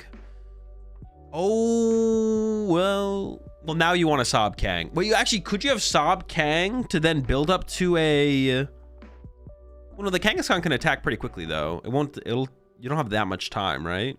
You still need to draw 3 prize cards somehow. What if you had well, I mean, Sob Kang, force 2 attachments there, and then Sob Latias or something? They have Cypher for Switch? No, but they already played their Switch. The Switch is already gone. They probably only play 1 Switch as well. People only play 1 Switch. It probably isn't realistic. The Sob line there probably isn't. The only thing I could think of would be like you Sob the Kang until they attach twice to it, and then you boss Sob the Latias. And then if they don't have enough energy to attach with the Latias, maybe that would work. Because the Switch was gone at that point. Appreciate the prime sub there, Franz. Also appreciate the 8 months there, Poplia. Also appreciate the 26 months there, Wonder Bread. Okay, I actually don't dislike the Kofagrigus then. The Kofagrigus is actually kind of interesting for the Dragapult matchup. Slow King did take game number 1 there, yeah.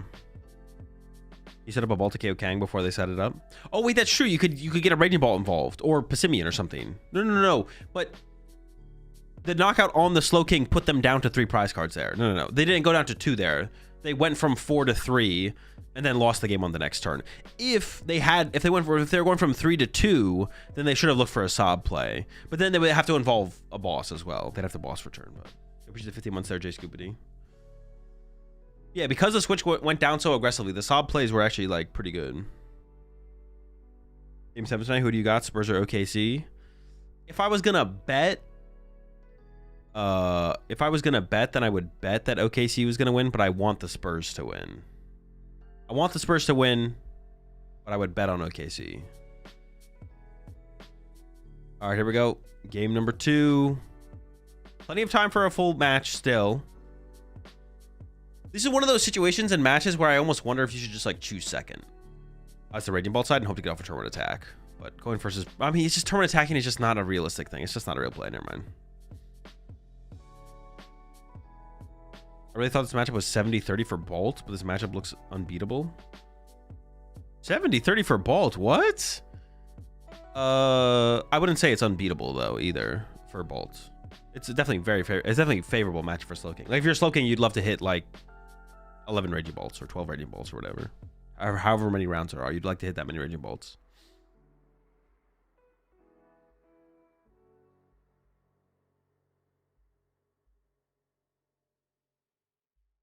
Not today, Rexy.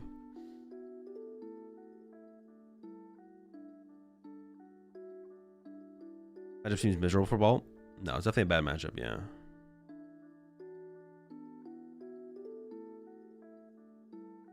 I would say like it can be like a little bit fragile, I guess. Like, yeah, like you can definitely like lose this matchup as Slow King and be like, yeah, it's just it didn't go your way, but like if you just like draw slow in this matchup, the Raging Ball player can like 1-2-3 you. Or 3-2-1. Like some combination of KO 1 prize or 2 prize or 3 prizer.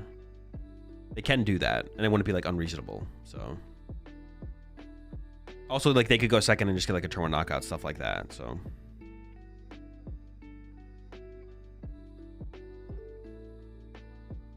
you talk about the no running water at the convention center? No, I did not. I mean, there's problems at the convention center. There's problems at the convention center. It kind of sucks, but like it's just that's life. Onto the lucky helmet again, just trying to get that draw power going. Like obviously you don't want it to happen and it shouldn't happen, but it happened, so unlucky. There's the teal dance. Got our Crispin, okay. I mean we can attack this turn. I don't think we're doing much else besides attacking with Kangaskhan though. Let's start with draw 2. Spin and Bolt. I mean, it's still just knockout active, I think.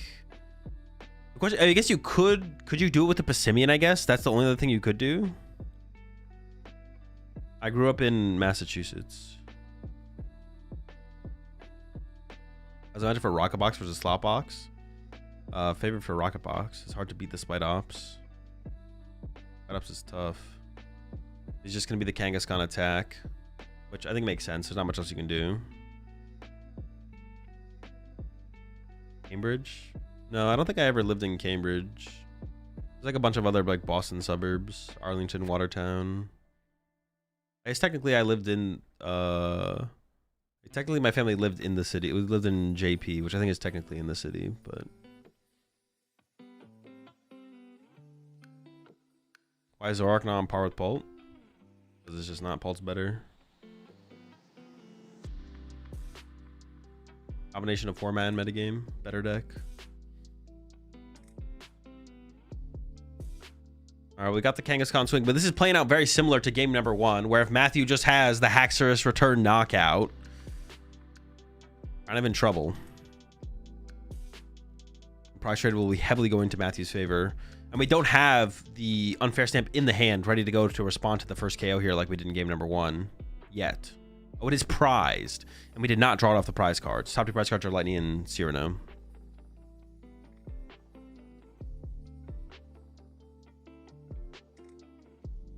The Melbourne Slow King list played the Zoroark? Did not know. I think the Zoroark has got to be terrible. That's too much. That's too much at that point. I think Zoroark has a lot of unexplored potential that people aren't exploring, like Dragapult, like Blaziken Zoroark. No, that deck definitely sucks. There's no way that deck is good. Listen, it might be fun, but that deck is definitely just terrible. Family moved to Cali, or you just did as an adult? I just did. I moved to Cali as an adult. Yeah. Isn't Chain Water Pump plus Passimian your best option? I mean, chaining Water Pond is not a realistic play with the deck, though. The deck does not chain Water Pond. Chaining Water Pond's like not a real thing. Attacking with Passimian. I mean, I guess we could have attacked with Passimian that turn, but then Passimian just dies and we lose a lot of energy. Like, retaining energy in play is like a really big deal with like actually playing the game. I don't know, the deck doesn't play this deck doesn't play the game very well if you don't keep energy in play. If you're shuffling your energy back to the deck every single time, or your attacker's easily getting KO'd, you just lose because you won't be able to chain attackers. I mean, theoretically, you could like chain Passimians into Clefairies, I guess. You could go like Passimian and then Clefairy or something. I guess that wouldn't be like unreasonable.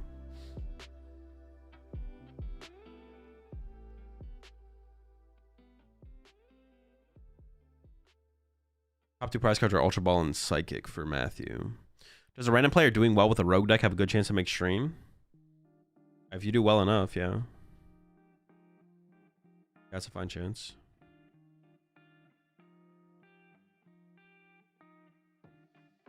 That even 8? Am I trolling? All right, we're currently missing a Slow King or a Pokepad, or the attacker still whiffing. Oh no, Hacktress is in hand. Never mind. Yeah, that is just the attack. It's a Lucky Helmet involved as well to play around on Fair Stamp. Kangaskhan for 2. Yeah, we have Hacktress in hand, so the Pokepad becomes the Slow King. And it's, yeah, looking pretty good here once again for Matthew.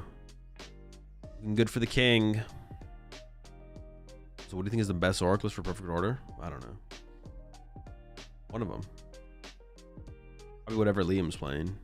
Whatever Liam's current Zoroark list is probably the best way to play the deck, but... Actually, what Marco played at, what's it called, was pretty cool too. But, yeah, I have no clue.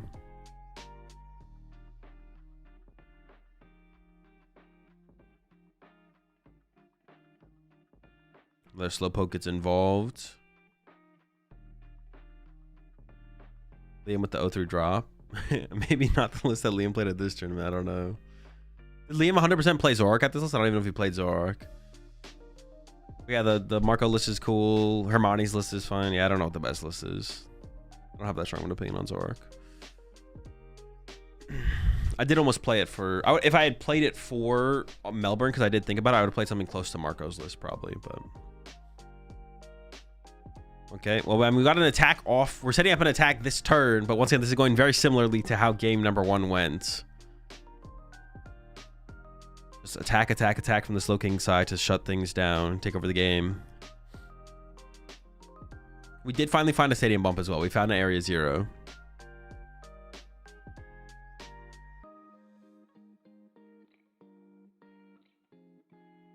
So do you consider yourself a slop believer? Do I consider myself a slop believer?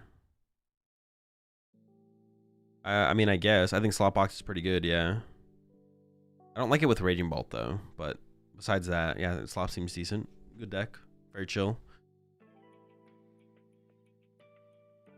There's a couple different things Matthew can do here. Matthew could KO the active, or you could just, like, cure him twice. Cure him twice here actually just wouldn't be terrible.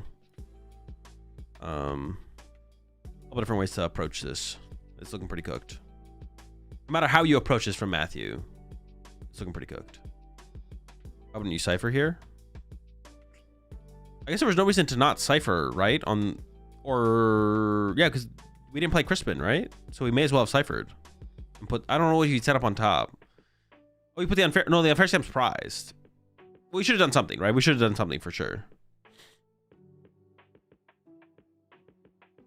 All right, Ultra Ball for the Clefairy. Setting up the Cypher now. A million. How many? Wait, how many Lucky Helmet are in this list? Is it 3? We've already used 2 Lucky Helmet, right? And there's 1 more in hand. Have you heard about the VGC issues? I saw that there was an issue. I have no idea what the issue is.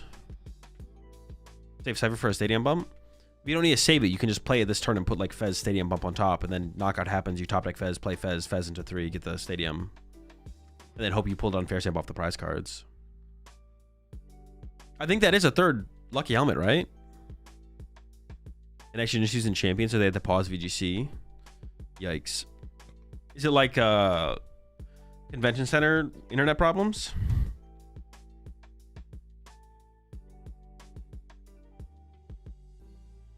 This is base. If you can't figure out what to cipher for, then you let the top deck be random. A higher % chance of it saving you. I guess that, yeah, if you can't come up with the best, what the best card to top deck is, hopefully whatever happens on the next turn leads to whatever your top deck is being the best top deck. Genius. We could even see the Secret Box get played out of hand right now just to grab another Wondrous Patch, right? And just like patch ahead of time. And it's just going to be the Haxorus swing here. He's going to hold the Secret Box, which also seems fine. Okay, maybe there wasn't a 3rd luck, because you definitely would attach luck. Wait, no, maybe there's not a 3rd Lucky Helmet. I thought there was a Lucky Helmet, but there must not be.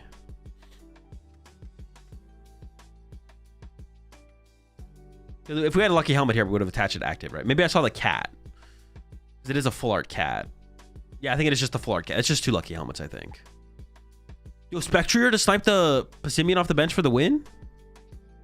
What happened?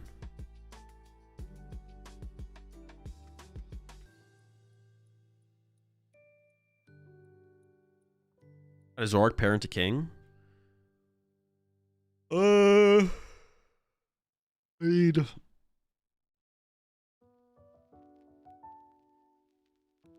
I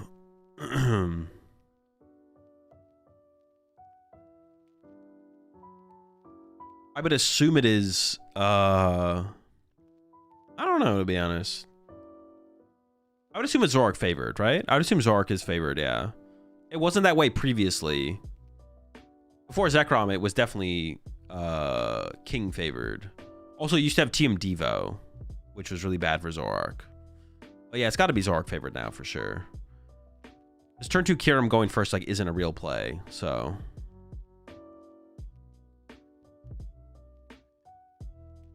Trolling by not scooping. I mean, it's game 2, so we slow king 1 game 1. So if you scoop, you literally just lose the set. With Gross, it gets better. That is true. The Meta Gross would definitely be a big game changer because you can just 1-hit KO 3 Zorks in a row. That changes things up for sure.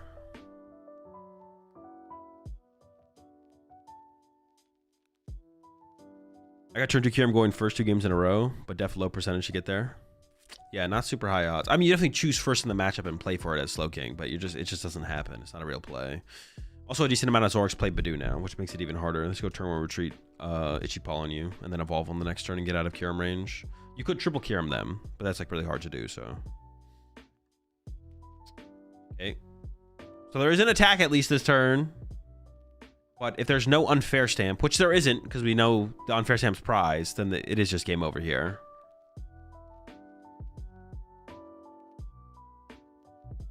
There we go, there's a knockout. Would the rules compendium ever go back and say, actually, Metagross ruling makes no sense and undo it? No, because Japan says it's correct, so it's correct.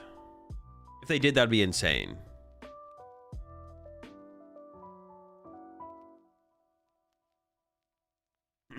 The compendium is just a clarification of what the rules in Japan are, basically. Or if, like, we haven't gotten an official statement from Japan, which is just actually crazy that, like, TPCI couldn't get an official statement from Japan or something like that. But the compendium is just like a translation, a clarification of what the correct rules are in Japan. Or if for some reason we don't have the correct rule from Japan, then they will come up with what they think the correct rule is. It's just like the compendium is just an explanation of rulings. It's like not like creating rulings itself. I don't know why they put this. Well, they did it in with the Slow King transition though. I don't know why they put this match on stream. I'm not gonna lie. It's a pretty one-sided one. Got to see the king. Honestly, watching Slowking against Dragapult is pretty interesting though. It'd been cool if it had been that matchup. There's a little bit more back and forth in that one. The Raging Ball, the big basics versus Slowking is not, just not it kind of.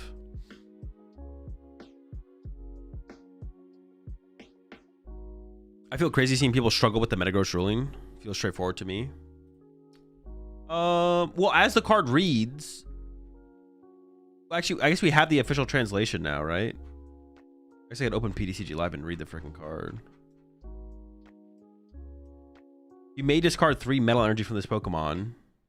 And have this, I mean, as the card reads, if you have no Metal Energy on your Pokemon, how are you able to discard Metal Energy to do the extra attack? I think it's pretty reasonable for people to be confused by the ruling. Like, if you just read the card, I think you would be correct to assume that you couldn't do extra damage. It says you may discard 3 Metal Energy. Oh, I guess it is like, but the way, I mean, yeah, I don't think it's that weird for doing anything. I guess you're just saying, yes, I will discard 3 Metal Energy attached to my active. And I don't have any, but I will discard them. But they're not there, so now I get to do 150 more damage. But I still chose to discard them, even if they don't exist. Type deal. I think it makes sense that it can work, but also makes sense to be confused by the ruling. I think both apply for Metagross.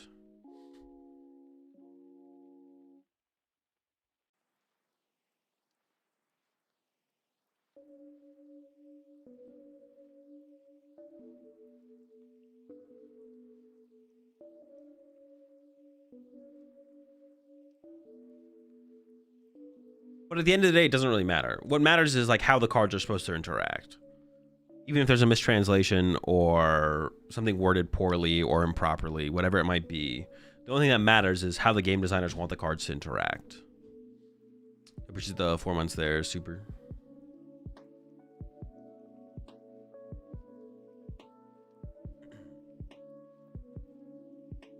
They're pretty good saying like if you do not do this, the attack does nothing. I guess that's also true. There is not like that there's also some precedent with wording like you must. Oh, that is fair. That is fair. There's not a you must. It's a you may. And we're like, yeah, I'll discard 3 Metal Energy from my Slowking. There just happens to be no Metal Energy on my Slowking, but I will do it, which is fair.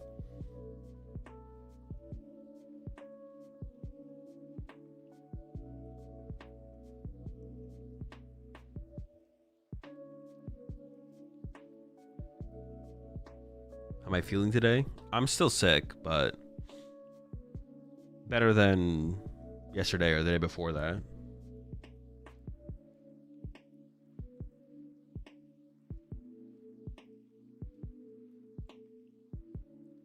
They probably wrote the attack thinking about Metagross 3 metal attack cost and not thinking about the king copying that shit. I don't think so. The way it's worded, I think they intended it Slowking to be able to take advantage of it, to be honest. I think that's part of the intent of the card, would be my guess. Or like they wanted the Metagross to exist, and then they were probably like, do we want this thing to work with Slowking? And then they worded it that way so it would work with Slowking, for sure.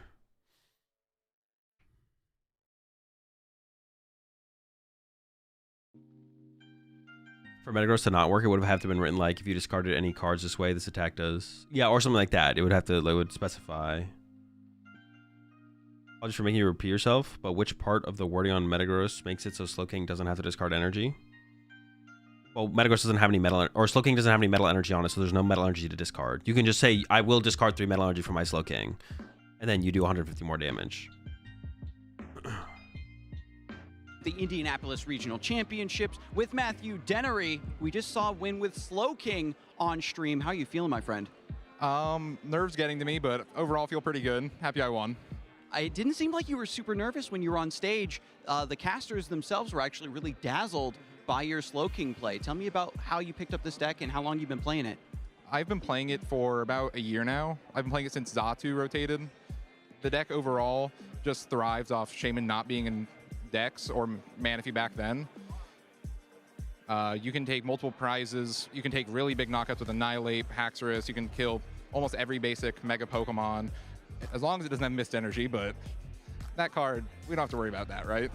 Yeah, so your deck is really thriving on the fact that players aren't countering it, aren't really expecting it, and it seems to get stronger and stronger. Were you happy to see more people pick up Slowking, or were you really more excited to have something that was a little bit more underground and to yourself? I was really excited to play somewhat of a unique deck. It felt like I was playing a lot online, and the result just kept coming in. But the more I played, the more other people's results came in. It felt like people were thriving off of almost what I was doing. I'm not going to take credit or anything like that, but a lot of people realized with people cutting Shaman in this format, the deck just gets so much better because Dragapult, you just Trifrost, kill 3 Drag Cloaks. It's really hard for them to come back after that. And even if they play Shaman, it's still fine sometimes. And the reason you've stuck with Slowking all this time isn't just because you like it, but because it is so strong against Dragapult. Do you think you're advantaged, or is it just more even? I think the popular version where they're running Crushing Hammers is very favored if they don't play Shaman. If they play Shaman, it's probably like a 55-45. It's not too bad. It's still perfectly winnable overall, but all the other variants seem fine as long as they don't play Shaman, and it's the same thing pretty much. So it seems like you're prepared if they have Shaman, if they don't, and I think that just goes to show because you've been playing the deck for so long. Is there anybody else you'd shout out to that helped you practice with the deck or maybe picked it up to run the same 60 with you this event? What are you thinking? Not really, honestly. I've just been playing this deck completely by myself, lonely in a room, you know, just grinding games, trying to get better with it, and I'm happy the results are finally starting to show. And big results certainly here in Indianapolis. Can I get any final thoughts for you before I let you prep for the next round? Slowking is a very cool card, along with Kirim. Very well said. Pick up the Slowking deck if you've been impressed by what you've seen today, and we'll keep this tournament underway. We're going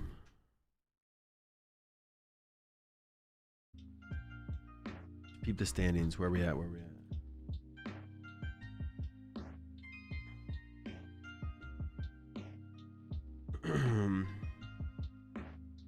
Hedrick and Makani both 6-0. Rahul 6-0.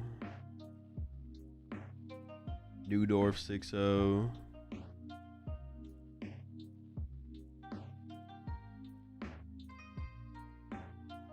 Wait, Sable House is playing in this one? What? 501?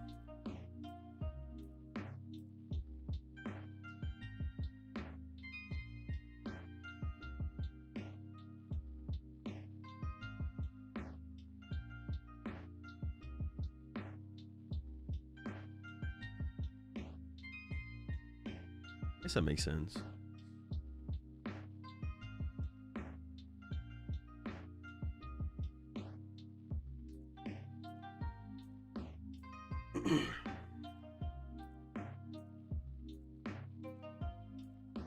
Tell me what Jacob I's record is? No, but you can figure that out yourself. Command standings, click the link, then type in the name.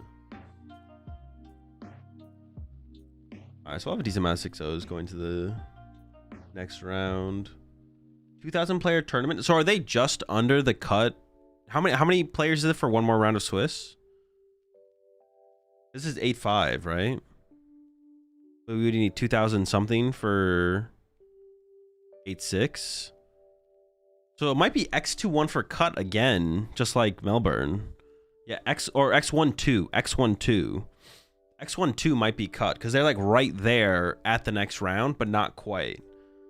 So X21 is probably not going to make top cut. It's probably going to be X12 or better. That would be my guess anyways. X21 won't make it, just like LA. I think X21 made it in LA. Am I trolling?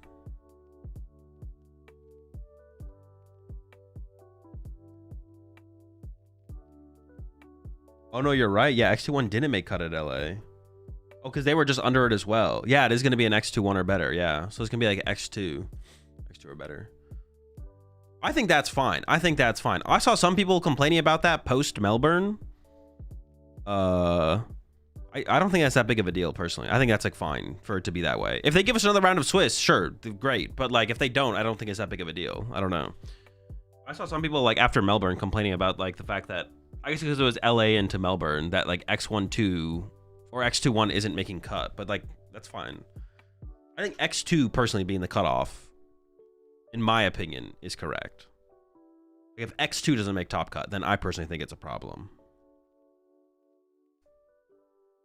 Most of the time it will be X21 though.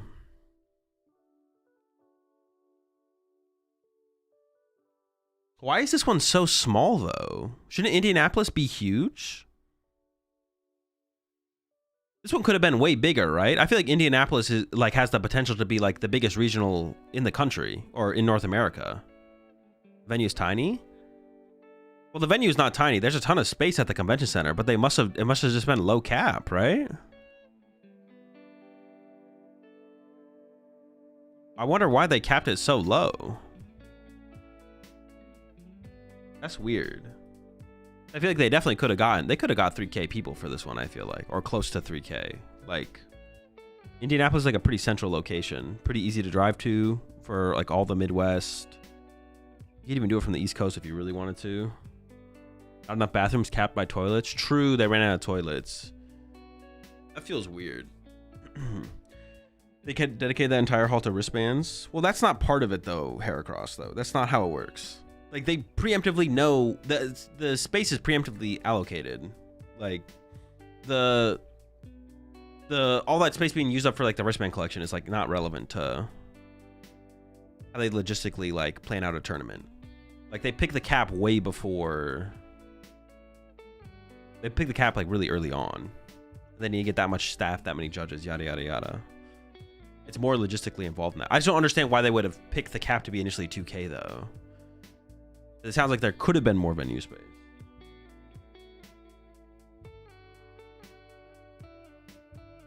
Azul, I'm sure you said this already, but how are you looking at the live standings on TCG Limitless? Command standings.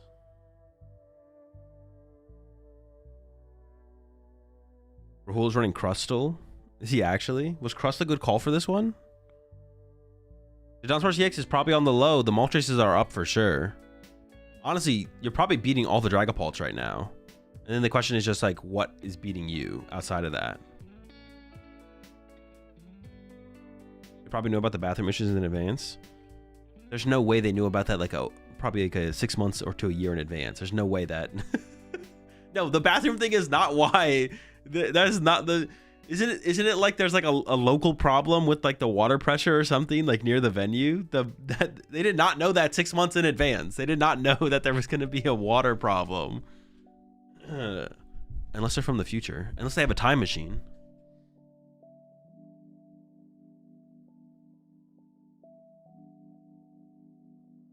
Literally, it was like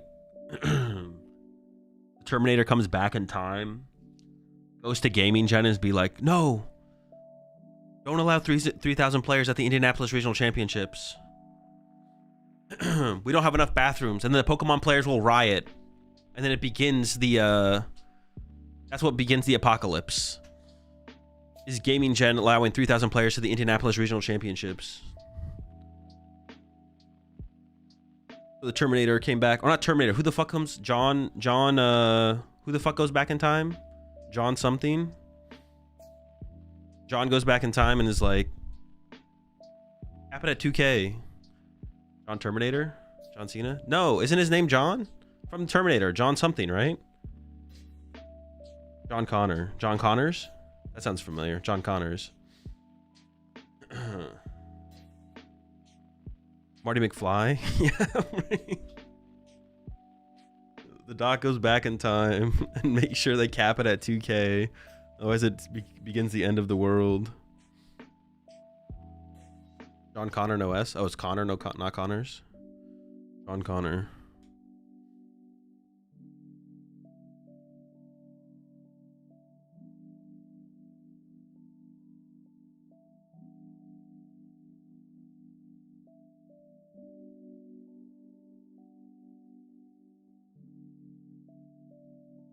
John doesn't go back in time. He sends Arnold back in time to save the younger John. No, that's a different movie. That's a different movie.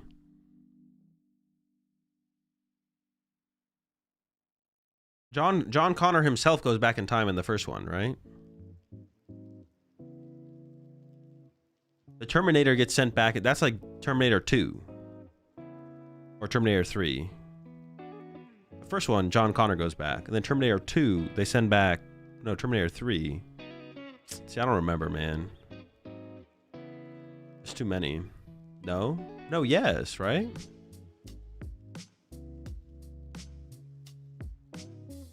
The first one, he goes back to save his mom, right? Yeah, the first one, he goes back to stop the Terminator. And then number 2, he sends the Terminator back to stop the silver guy. Guy who can, like, morph into anything. That's number 2, though, right? The Terminator goes back in 2. Yeah. But in number 1, Arnold is the bad guy.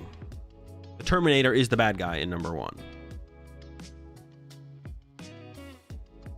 Yeah, the first one, Arnold is sent back to kill John. No, he's sent back to kill his mother. The Terminator is sent back to kill his No, not his mother. He doesn't get sent back. His father gets sent back.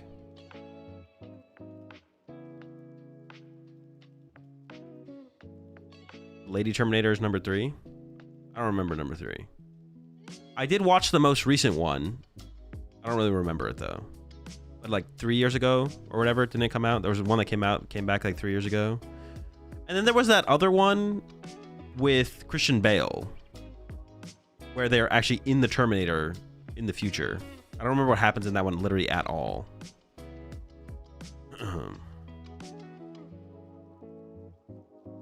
Oh, that's right. John Connor sends Kyle Reese back. It's not John Connor who goes back. It's Kyle Reese who goes back to protect his mother and close the time loop. Yeah. Never seen the one with Christian Bale. I don't remember that one at all. I know I've seen it, but I don't remember it at all. But they're like in the future.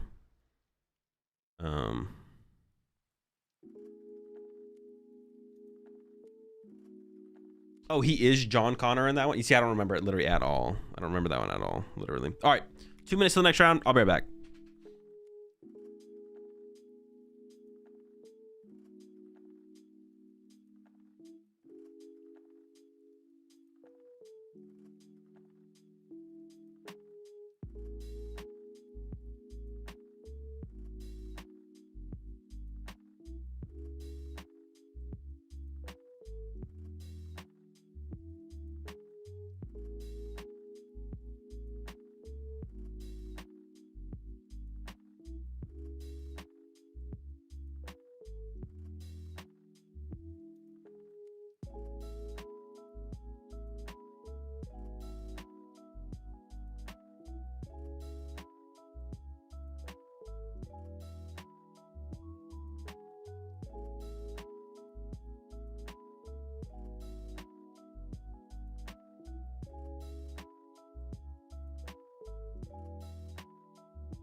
Oh, I didn't move the thing. My bad.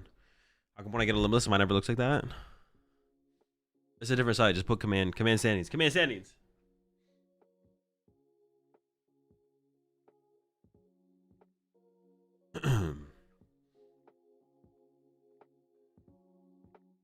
Yeah, it's a different website.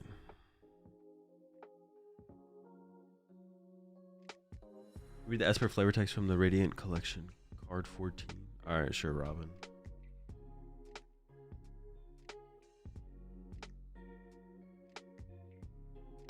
Esper. Which one though? From the Radiant collection, card 14.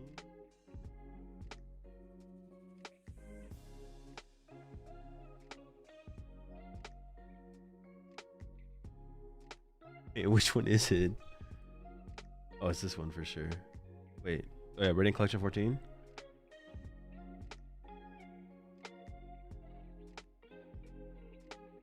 My number one, exceptionally cute, a little princess. Yo, would this be a good?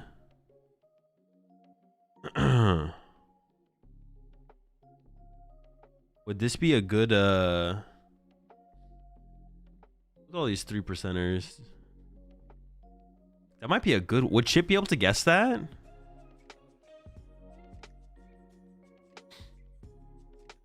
Zogapon Meganium also include Hydrapple? Yeah, that includes the Hydrapple decks, yeah. Does Ballhammer beat Crustle? You don't, you lose. Or play Dunsparce EX, I guess. You can do that. You can play Dunsparce EX. That seems like it would be really hard to guess.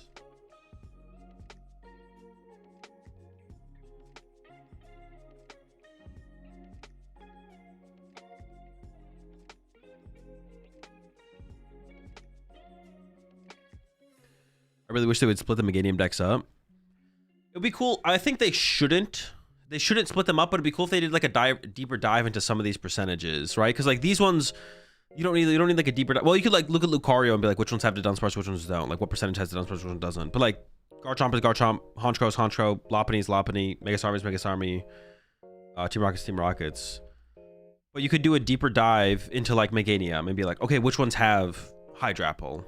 They've done that for Dragon Ball, where they've done like a zoom in on the 30% and then seen the breakdown. They might do that later, because they did that at LA, I believe. So, but yeah, I think doing it for the Hydrapple, there could be an argument to do it for the Hydrapple deck as well, or they could just have that percentage represented in the graph somehow. I don't know how they would do that, but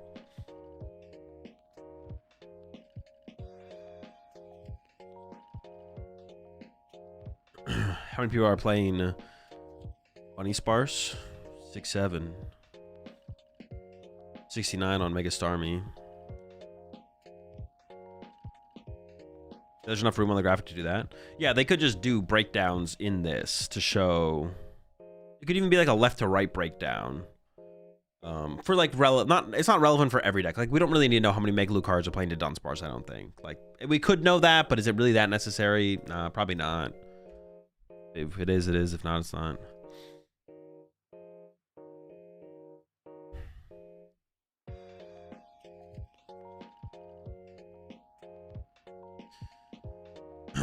I feel like Bunny Sparse beats Dragapult and loses to a ton of stuff.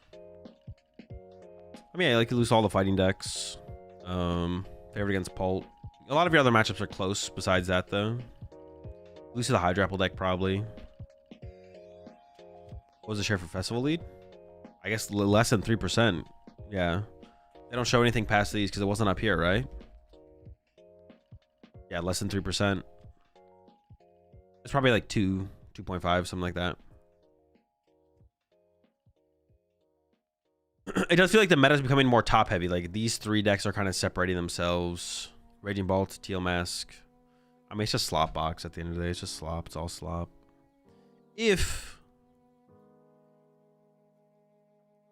Although I will say, actually, like, I think Raging Bolt is basically slop. Like, I think Raging Bolt and slop should be categorized as the same deck. So that's kind of like 11%. So slop box is like 11% metagame deck. I think they're effectively the same thing. There's no more slop to add to that over here.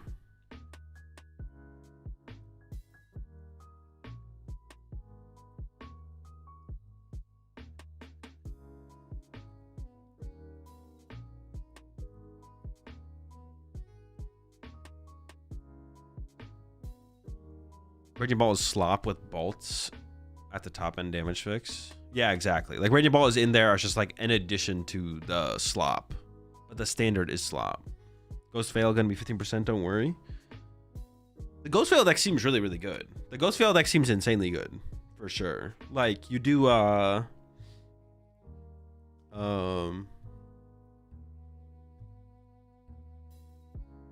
if you make it as a turn 1 attacking deck going second, like turn 1 attacking deck going second with the anchor, you're hitting for 170 turn 1 going second. Like that's insane. That's so good. Then you have Clefairy. You 1-hit KO Dragapult for a single energy. You get to play Telepathic Energy. You can play like Max Spelled if you want to be able to 1-hit KO Ogerpons and Fezzes, but you can just like trade 2 for 2 or find some kind of damage modification maybe. I don't know. Seems pretty good.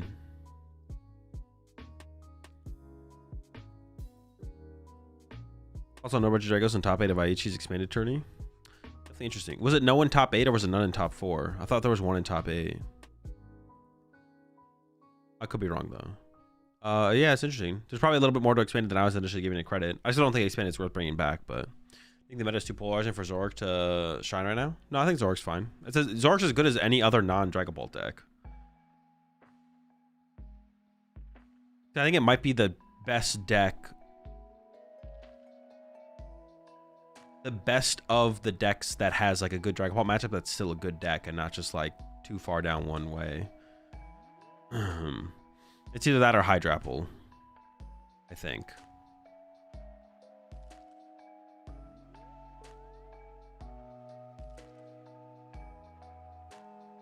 Yeah, Zork's as good as any of the other decks besides Dragapult. That's not Dragapult, I think.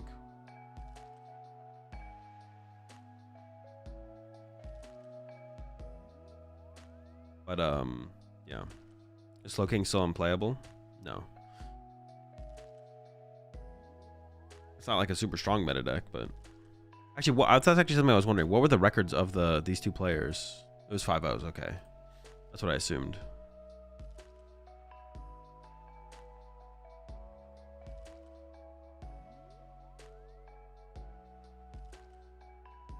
Unfortunately, if Pulp plays Moltres, it becomes dog water for Apple. No, the matchup is still pretty close. I don't think it's that bad. The matchup's still pretty close. It's worse, obviously, but it's not that bad. Appreciate the 2 months there, FCM. Thoughts on Okie Dokie box deck and Chaos Rising format? I don't know. I haven't played or thought about Chaos Rising yet. Garchomp, Zoroark, Hydrapple seems to be the best below Dragapult. Well, not Garchomp. Garchomp is a bad shout. Lucario's okay, though.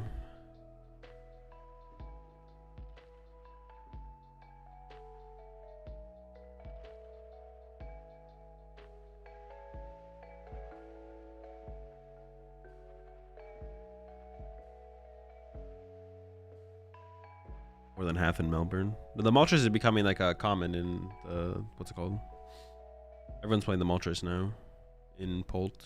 It is very good, just because of the rise of Hydrapple. Lucario just seems mid. It's okay. I think the card is probably better than people give it. I think the deck is probably better than people give it credit for overall, but also it's probably a little bit underexplored. Playing something like the Rahul builds, I think it's probably a little bit underexplored, like what Rahul played at Melbourne. I think there might be a little bit more there to think about.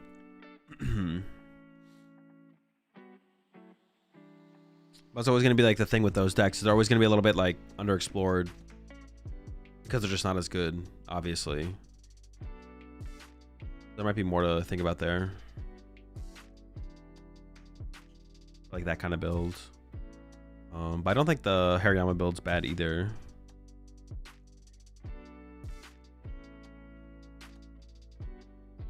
If you were to run Zoro currently, are you Darmanitan or no Darm? No Darmanitan. I don't think it's worth teching for the... It's like really weird to like tech for the one prize matchups currently. So I just wouldn't tech for them. To actually like beat most of the one prize matchups, you also have to play Yveltal. Like you have to play Petron, Yveltal, and Darmanitan. To actually get value out of Darmanitan, you also have to play Petron and Yveltal package. You have to play like a lot. I kind of like Petra and Yveltal, but I don't really like Darmanitan because also like the one prize matchups like aren't that scary right now because they're just not, the decks are like fine. So yeah, I just want to even tech for him. You can do the like the Zerosic thing, although I don't think the Zerosic beats him. I don't think Zerosic beats Alakazam, but you can play Zerosic if you want.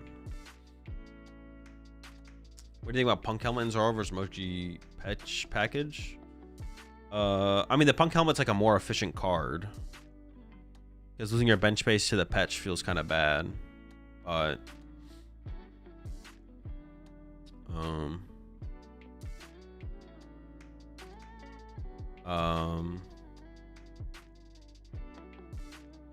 yeah, Punk Helmet's a more efficient card.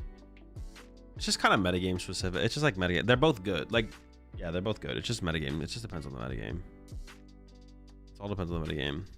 That's on the Purloin in Zoroark. It's just bad. What is it? Discard a card or is it shuffle a card back to the deck? If it discards a card, it's better, but I don't remember what the card does. Chip Tide, bro. Lacks urgency. What the heck?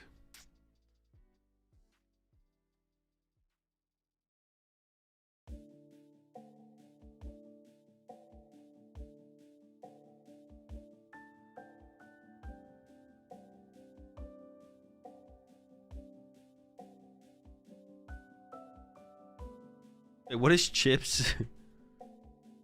Is it Chip? Oh, it is Chip. How the fuck is he tying out here, bro?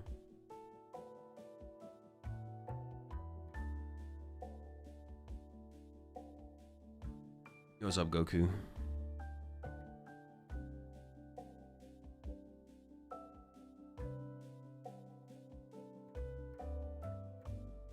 Anyway, Grimmsnarl's coming back? Yeah, sure. It's a good card. Good deck. The answer to that those questions is always yes. The answer is literally just always yes. Until a card rotates, a card could still be good. As long as there's other formats to happen. Like there's gonna be, does Grimmsnarl even rotate with next rotation? I don't even know. But the answer is literally just always yes. If a deck was good at any point, a deck could be good again, even though it's bad right now. The answer is just always yes. It's a boring question because the answer is always yes. Any deck could be good again if it was a good deck previously.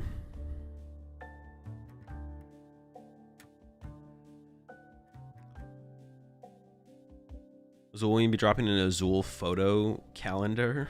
Probably never.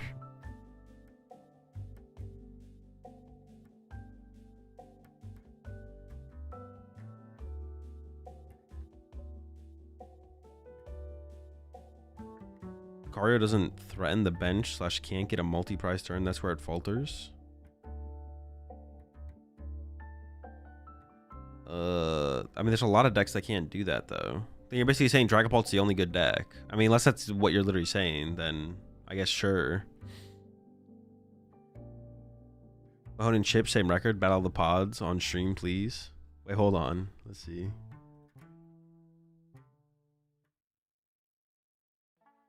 Chip did not pair into Mahone.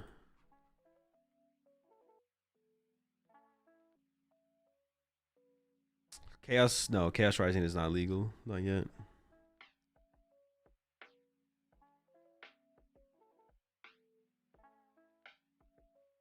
I borrowed Tropical Beach for World side events. If I have some. I actually don't remember if I have some or not. But yeah, sure. Why, what side events are there? Is there old format side events? If you genuinely want me to bring them with, I will bring them to Worlds. Oh, GLC side event? Yeah, sure. If you actually need one, I can bring one. Do you think Chaos Rising will influence the NAIC? No clue. I played 0 games of the format.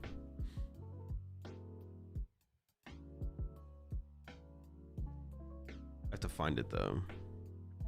I'm gonna organize my expanded cards at some, do a stream of organizing expanded cards at some point.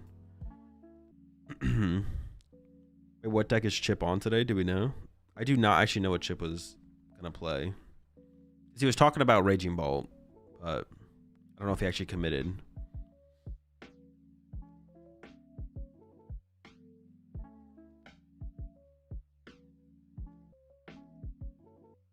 Yeah, he was talking about Raging Ball. But then he messaged me about... He was talking about Raging Ball on the podcast, I believe. But then he messaged me about Hydrapple recently. But I don't know if he's actually playing Hydrapple.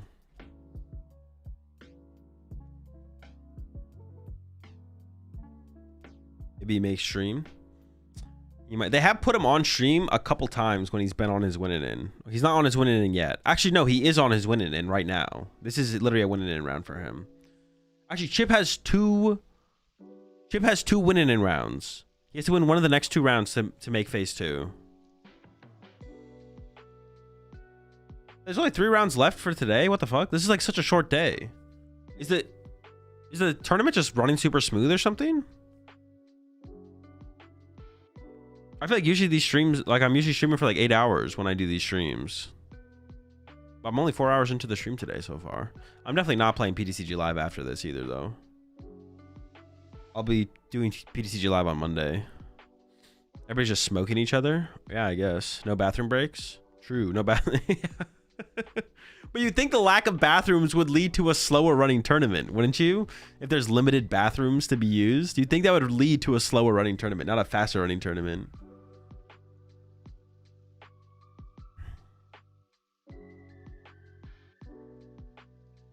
You definitely are playing PTCG after, Mr. Streamer? No, I'm not. I'm going to be way too burnt out. I'm going to be tired.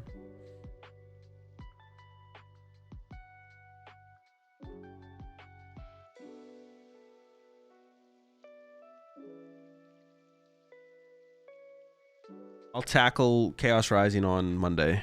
That's the plan. We'll tackle Chaos Rising on Monday. Appreciate the 4 months there. A friendly Puma.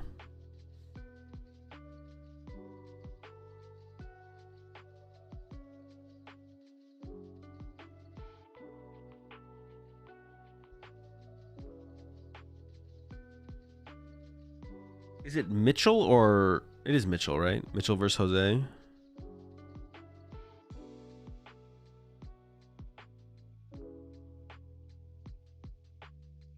Rahul 6-0 on Crustle was crazy read. Wait, do we know Rahul is on Crustle for sure?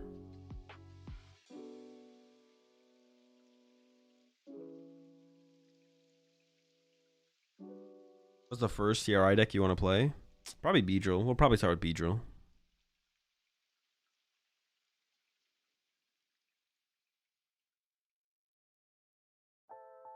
Lucario versus Ethan. Bro, this is not... Dude, how are they picking these matches, man? I gotta know, man. Maybe it'll be closer than I think, but Ethan's Typhlosion should literally smash Mega Lucario, right? This should be like a... This should be an easy... No, you could be pretty aggressive with Mega Lucario. No, there could be some play here. I'm kind of being a hater. Especially if Mitchell actually... Also, Mitchell could play Hero's Cape or something crazy. It could be fine. It could be fine.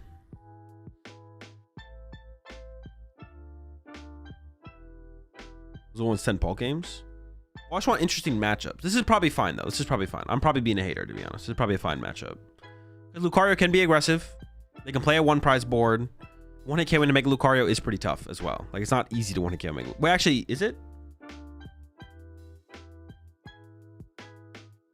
Actually, can you even 1-hit KO Mega Lucario? Maybe you just can't 1-hit KO one. Maybe I'm actually trolling. 280.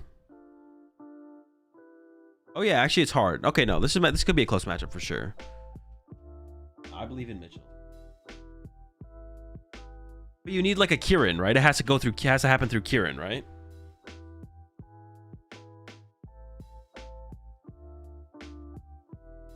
Like it has to be Bangle Kieran, right?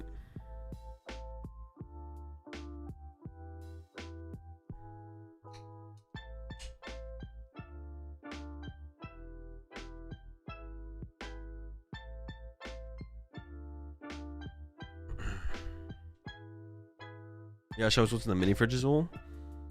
It's C4s and sugar-free Snapple. Shaman Star's not good. Double Buddy Poffin is pretty good here though for Jose. Wait, hey, let me do the prediction. Where's the prediction already up? Alright, never mind. Prediction is up.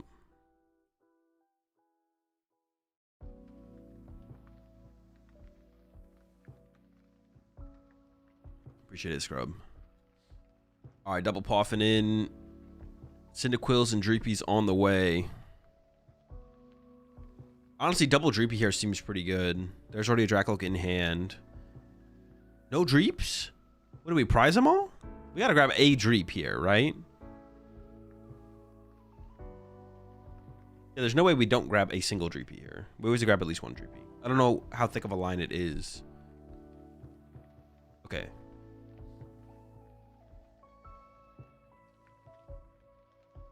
Yeah, let me go back and look at the prize cards real fast.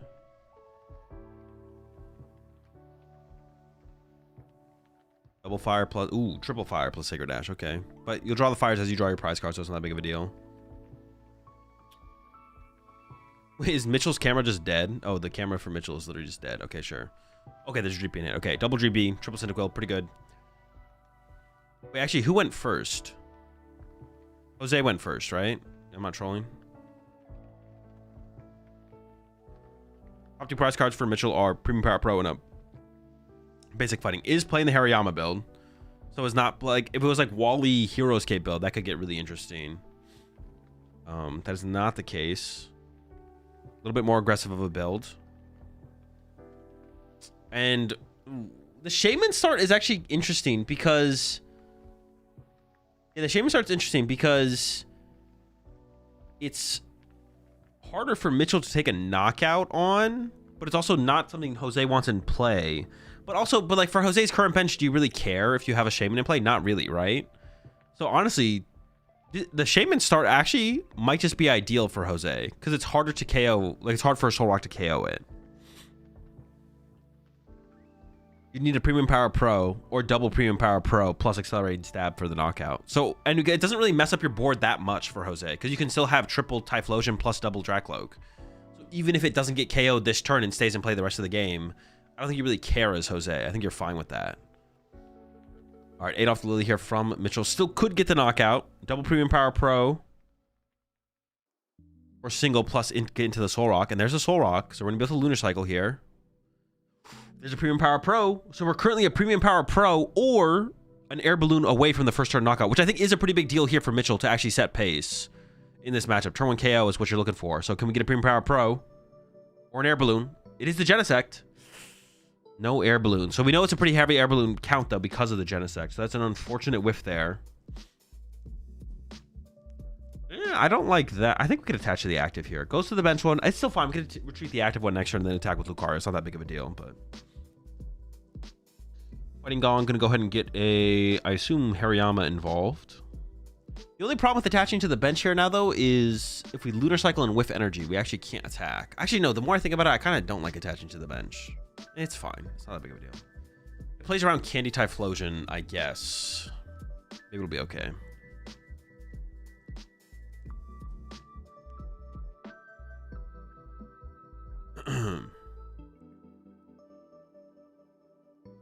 Oh, there is a secret box in hand, so Candy Typhlosion actually is a possibility here. And honestly, if I'm Jose, I would go for the Candy Typhlosion, for sure. I would definitely Candy Typhlosion and get that early prize card. And it should be possible with the secret box available, right? Well, actually, no, it should be. I think it should be possible because we should be able to get energy. Okay, it's not going to do it though. We should be able to go like energy, Lava, Typhlosion.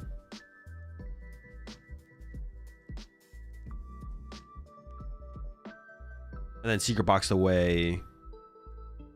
Opts to play it slower, which is fine. This also means we get to save the secret box for the one-hit KO combo to find the Kirin to one-hit KO Lucario, I guess.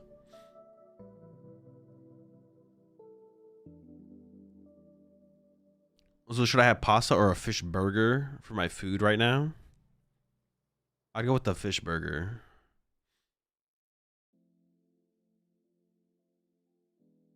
Getting the Dracloak involved, okay.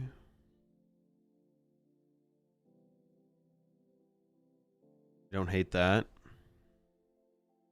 Fish burger is a crazy statement. Well, that's what they call in Europe. They call everything that's like a sandwich, like a chicken sandwich, is a chicken burger in Europe. Everything's just called a burger in Europe. Everything you think about as being like a sandwich that's not an actual sandwich that we call a sandwich outside of Europe is literally called a burger in Europe. It's a burger if it's a burger bun. Yeah. If it has a burger bun, then it's a burger in Europe.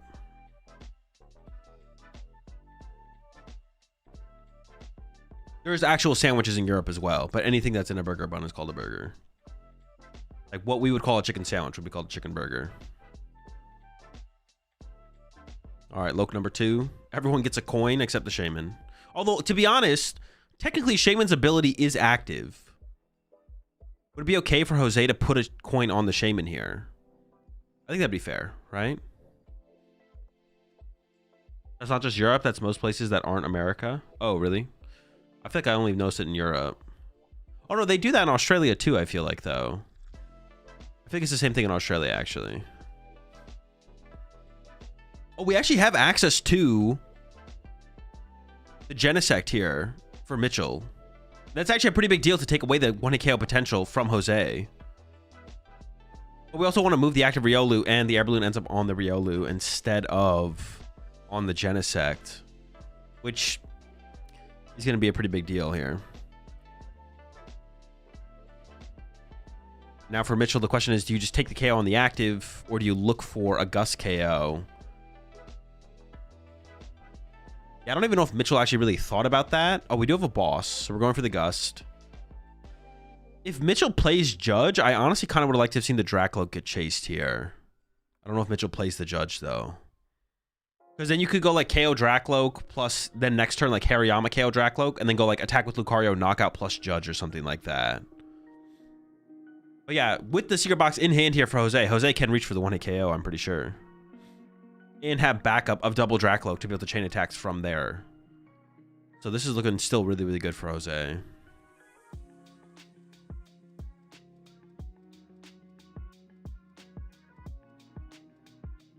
Have you heard of a meal deal in the UK? You mean the Tesco meal deal?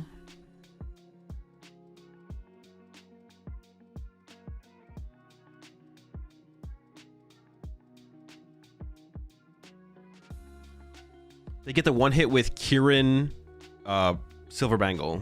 Kieran Bangle gets the 1-hit. Oh, does Jose have an energy, though?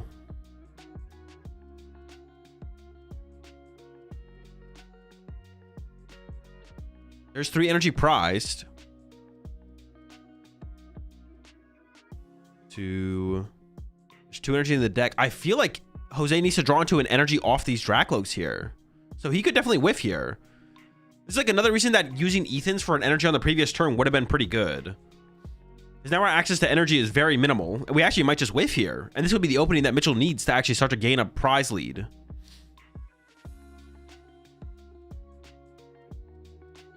Yeah, there's only 2 energy in the deck. There's 3 energy prized. Not Ethaning for energy last turn might be pretty punishing here. Also, Jose... No, he couldn't have done that, I guess. Yeah, sure. Maybe try to Snitchelburger? No. But isn't that just like a chicken sandwich? I guess the way the chicken's prepared is a little bit different, right? Does bro have a Paul and a Psychic? No, probably not. It's probably just Dracloak for the draw engine. I've had a chicken sandwich before, but not specifically. Oh my gosh, and there's the fire off the first Dracloak, and yeah, now it's gonna get really bad. That was the opening there for Mitchell. This was the opening. Was Jose whiffs fire energy. But first Dracloak in, already finds the energy.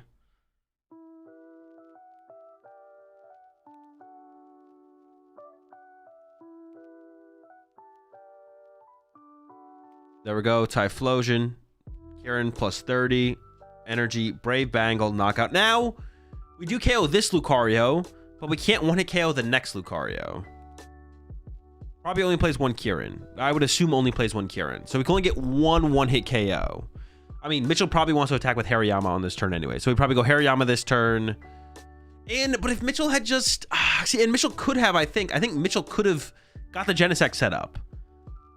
I mean, I guess Jose did have the Tool Scrapper in hand. Someone mentioned that in chat. But you at least force it, right? You at least force that out of Jose. You force the Tool Scrapper.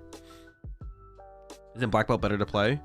No, because it doesn't change any of your math. And you want to be able to have the mobility option of the Kieran. So you want that as an option. If energy had been attached active, wouldn't have to balloon active. That's true. That's true. Yeah. All right. There's the Hariyama evolve just to have in play. Once again, though.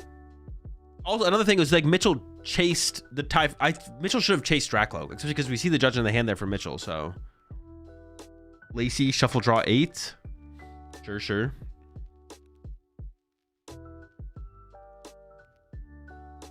Black Ball hit for 320 isn't that important.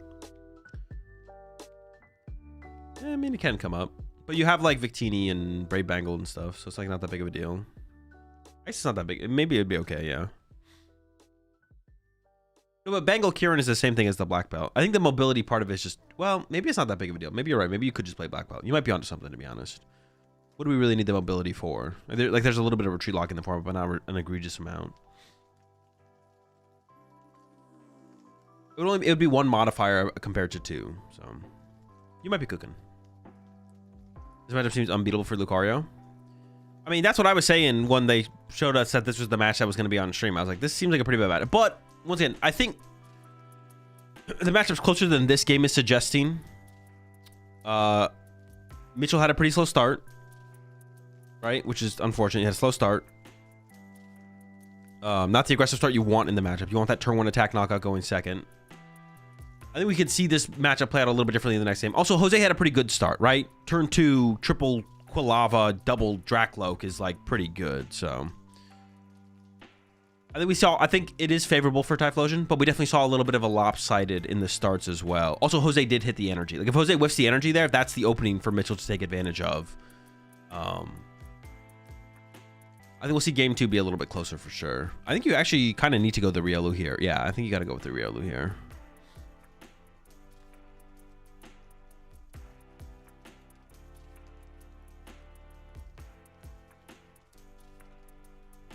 There we go. There's the KO. And then, was it 70 to the Hariyama, right?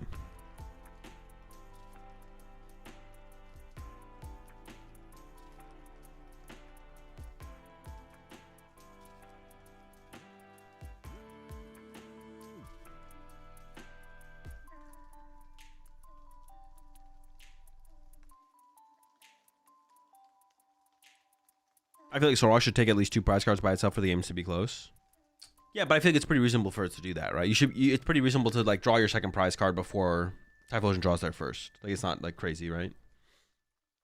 Very manageable. All right, there was a Sacred Ash. Now we're into the Poke Pad.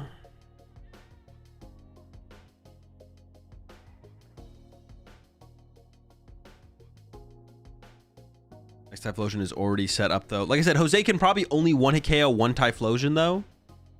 Or 1 Lucario, excuse me. So this next Lucario will have to be 2-hit KO'd. Mitchell does play Judge. So I think there is like a line back into this for Mitchell.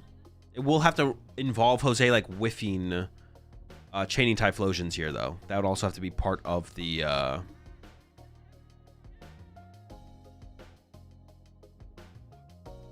thing. We already see the follow-up fire energy though. I mean, you would want to find like a Cyndaquil and a Quilava here as well. Dude, the table is honestly Jose's strongest opponent so far this game, or the the table has given him more of an obstacle than the Lucario deck so far. I'm not gonna lie. If anything, Jose's gonna lose to the table and somehow like mess up the board state and get like a prize penalty. Lucario deck, that's easy to beat. The table though, he can't.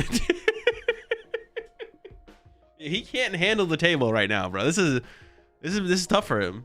He's getting there though. He's putting it together.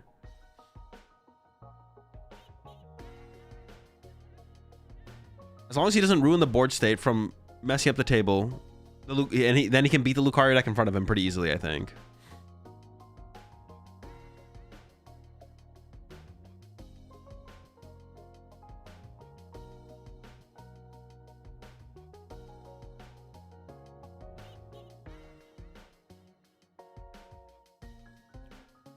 Okay, there we go. Knock out the Hariyama. Now, Mitchell here will also need 2 modifiers to actually KO this Typhlosion with a follow-up Lucario here. Having played 0 modifiers, it should be pretty easy, though. We should have plenty of Premium Power Pros and Gravity Mountains to be able to pull it off. We will need double modifier on top of the other stuff. And this is where you'd want to play a Judge and, you know, hope things come together a little bit. But that'll probably also be a big question here for Mitchell is how many Judge does Mitchell play? There's 1 Premium Power Pro. There's Ultra Ball, second, third. Okay. No Judge in hand. That's not good. Having to put the cat in play to find the Judge would not be great. It does kind of feel like you have to Judge here, though.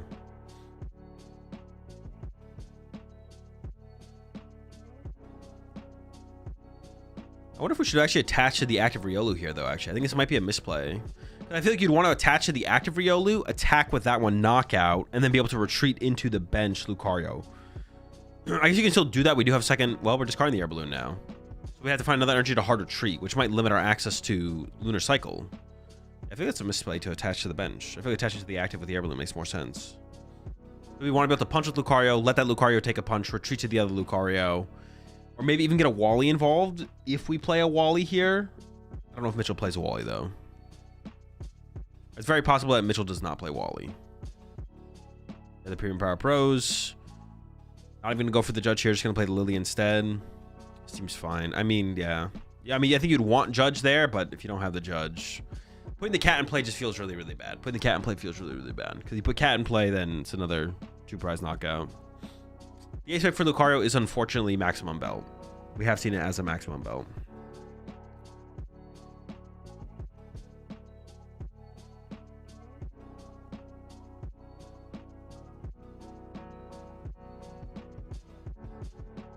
There's Judge for next turn, though. And Ultra Ball for the third Lucario. So we can, in this situation, we can find Lucario, retreat to Lucario, Judge, and then hope the next Lucario doesn't get 1-hit KO'd. Or there's no boss, I guess, KO this Lucario. So it is still possible here for Mitchell to pull this together. Or also, Mitchell can set up the Hariyama. Ian Rob, 2-3 drop. Jeez, bro. What the heck?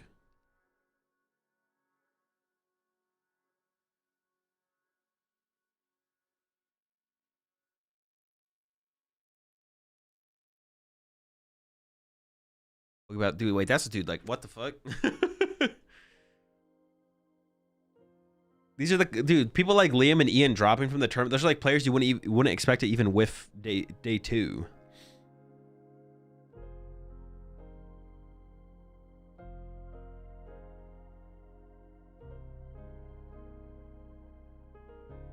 Pokepad. Do we have Candy Typhlosion in hand already?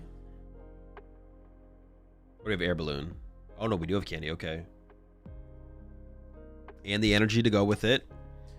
Now we can punch the active here, though. Now we can punch the active, but this is where if Mitchell does play Wally, that is a play to make a comeback here.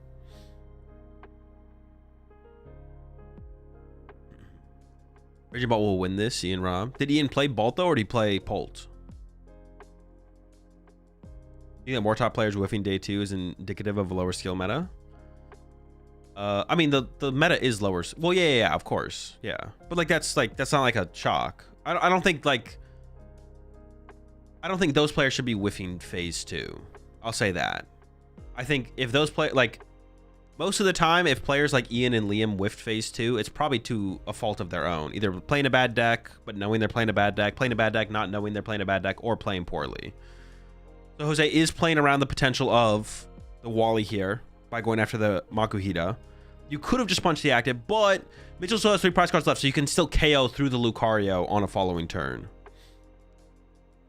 Like, I don't think it's not a secret that last format was more skill intensive. This is definitely a lower skill intensive metagame, which means better players are going to have a lower win rate.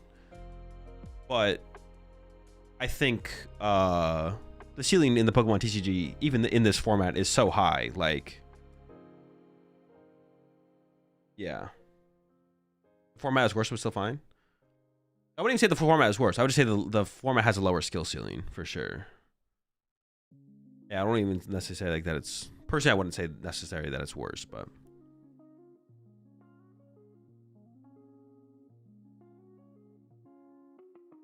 But to go with that, I would say players of the caliber of like Liam and Ian, there's no reason for them to not still be making phase 2 pretty handedly, to be honest, like pretty easily. And unless there is like weird factors where like someone could go 0-3 and it's completely out of their hands. It is possible, but like on average, it shouldn't happen.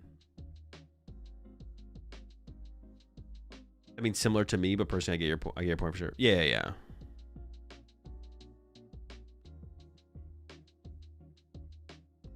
Well, it's like worst format as a personal thing, right? If it's worse to you, then that's good enough, right?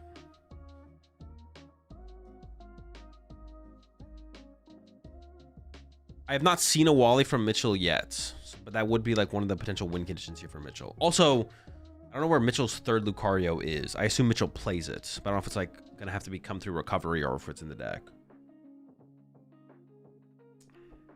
What about Euros? What about him? All right, Lunar Cycle. We do have another judge for the next turn. Okay, maybe Mitchell can pull this together. Hold up. So like this turn, Mega Brave knockout. Next turn, this turn, Mega Brave knockout. Our Lucario gets punched. Next turn, Mitchell goes Judge, Retreat, Lucario, double, what's it called? Aura Jab knockout. Double modifier Aura Jab knockout. We're hoping Jose doesn't have boss fire, or doesn't have a follow-up boss to chase this Lucario. Oh no, wait, Jose has one prize card left. Never mind. So all Jose needs here is boss to win. Theoretically, maybe it would have been better for Jose to push Shaman and then just build up the back line of multiple Typhlosions, to be honest. That could have been the better play. Because now, from Jose, if you punch the active, next turn you need to make a Typhlosion and have boss. But that means you need boss no matter what. I feel like this is actually just a mistake from Jose. I feel like Jose maybe should have promoted Shaman and then just built up the second Typhlosion and passed, basically. We should definitely bench the Victini here. Thinking about not benching the Victini. I don't know why you wouldn't bench it here. You should always bench the Victini here. Oh, maybe think about... No, you don't need another Cyndaquil. Bench the Victini. And then play the Lily and just try and draw into boss. Have you ever tried a Euro? I have, yeah. Euros are pretty good. Why did we not bench Victini there? What is he thinking about? What else would he bench here? I mean, Fez is in the deck, but we're never benching Fez here. Yeah, it's just a mistake to not bench the Victini. But if we want Fez next turn, we'll have a bench space to work with. That's just a misplay. I am hoping Mitchell has a second Lucario to work with here. Otherwise, the game is basically just over. See, now he's playing correctly and thinning out the deck as much as possible to play around Judge. But we should have done that preemptively on the last turn.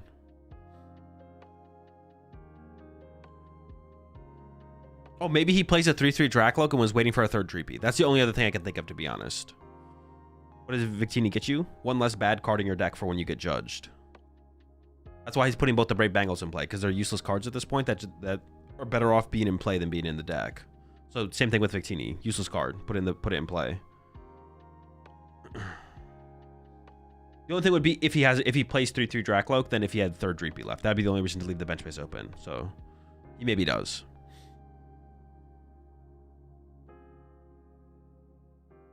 All right, there's the punch.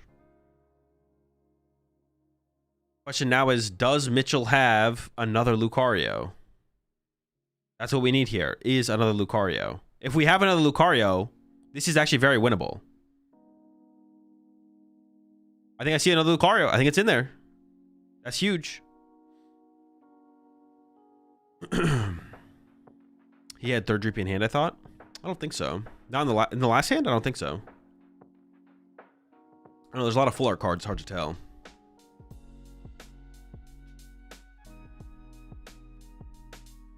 How many European countries have I been to? Just 2.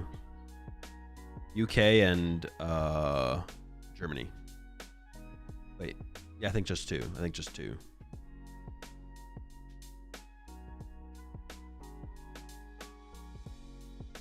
All right, there's Lucario. Oh, and yeah. Sweden. True. 3 countries.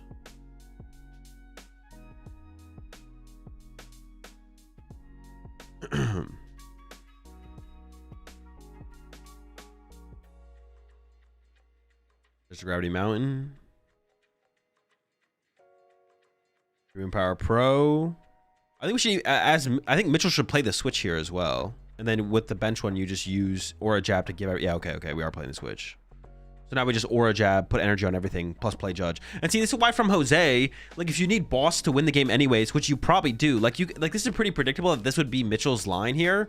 I think Jose should have pushed Shaman and just fully played for the boss play next turn. Because now Jose needs Fire Energy, Typhlosion, and boss. But if Jose had pushed Shaman and built up the Quilava to become a Typhlosion, then Mitchell can't boss and Judge in the same turn. Oh, that's true. He can KO with Quilava. I guess that's fair. You just need Fire Boss. You just need Fire Boss. But I still think the other play is better. I think just leaving the Shaman in the active is still the better play. And then building up your back line. Because then Mitchell can't boss and Judge in the same turn. And then you can have a Typhlosion on the bench with an energy, a Quilava on the bench. And then if Mitchell wants to boss the Typhlosion, you don't get Judge. You keep your big hand off the Lily. You have a higher chance of having the boss combo. Unless Jose only plays one boss, which is also possible, but that would be really bad from Jose to have used the boss if he only plays one boss. All right, so Jose needs Fire Boss here. That is true. That is fair. The Quilava does get the KO. Oh, there was a third Dreepy. Well, Jose's acting like he already lost, though. I don't know. The way he was acting there going into his turn, I feel like he doesn't have another boss. He's still playing the game, though, so he must.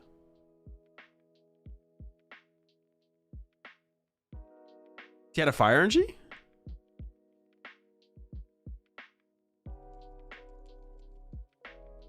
He's seen 7 cards here. He's got a pretty good chance of finding the out.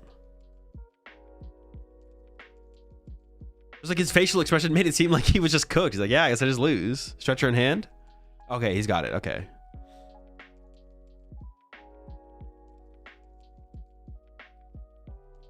Oh, he got double. Dude, he almost gave me a heart attack there. Bro, I thought he messed up because the Quilava would not KO the Solrock or Lunatone. He's got 2 Night Stretchers though. That works. Okay. Well, yeah, we can go back and look at the turn that I was talking about, though. I don't know. I think it's pretty predictable to, like, know what Mitchell's out is there. I mean, I guess you don't know that Mitchell has everything for sure. But, like, Mitchell having a third Lucario is, like, likely, right? Okay, no, I think I am still always right with my play. Like, this turn here from Jose. Mitchell, everyone plays 3 Lucario. So Mitchell's third Lucario could be in the last 3 prize cards. But some people play Recovery. So this Riolu... There's a good chance that this Riolu becomes a Lucario, right? Which means we need boss no matter what, even if we punch the active here. So if we push up Typhlosion and attack with Typhlosion into our opponent's active here, that means our opponent can Judge us. And KO our setup attacker. But if we push Shaman and we attach to Typhlosion, evolve to Quilava, Lily, double Dracloak, our opponent can't Judge and boss KO our Typhlosion. I feel like that is a mistake from Jose. Although, we're seeing how few cards he had left in his deck, he was probably always hitting the out, because it looks like he had double Ultra Ball left. And double Dracloak in play, so it's probably fine. But, I think it was still a misplay from Jose. I think Jose should have pushed Shaman here, and not attacked, and just waited for Typhlosion plus boss. You just attach a Typhlosion this turn and you eventually win, so your opponent has to take a knockout. And if they go for a boss KO, they don't Judge you, and if they Judge KO, they don't KO your Typhlosion, so you need less off the Judge. And then from Mitchell should have been chasing Dracloaks for sure as well. That was a mistake from Mitchell. Mitchell should have been chasing Dracloaks, not chasing Quilavas in the early game. Now we do get to see Mitchell going first, though. Setting up for that turn 2 Lucario. Opening hand here for Jose is not... It's got a Lily, right? Yeah, that is a Lily. So it's fine. You definitely should get rid of the... What is that other card in the back? The Arcane... Oh, you can get rid of Arcane... No, it's probably fine to get rid of Red Candy, actually. Because you can, like, punch the... Actually, opening Lucario is actually really bad for Mitchell. You actually don't want to open Lucario because you don't want to get Quilava punched for 40. Getting Quilava punched for 40 is really bad. Because then Jose can can 2-hit KO the first Lucario through Quilava, Typhlosion, and then 1-hit KO the second one.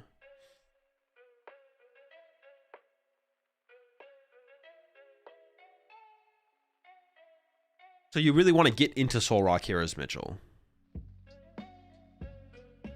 Yeah, the candy's like not too important. Well, no, the candy is kind of important though, because the candy leads to be able to 1-hit KO a Soul Rock on the next turn, right? It does give you that line.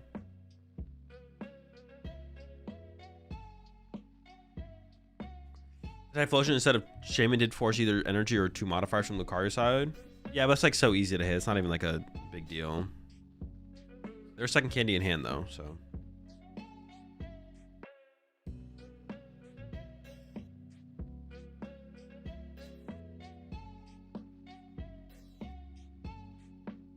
Okay, in this situation from Mitchell, I would consider chasing that Cyndaquil, but I think KOing the Dreepy is also still fine. But you want to KO the Dreepy with a Soul Rock. It wants to be with a Soul Rock. You don't want to KO it with Lucario. If you KO with Lucario, then Quilava punches you for 40 and sets up the 2-hit.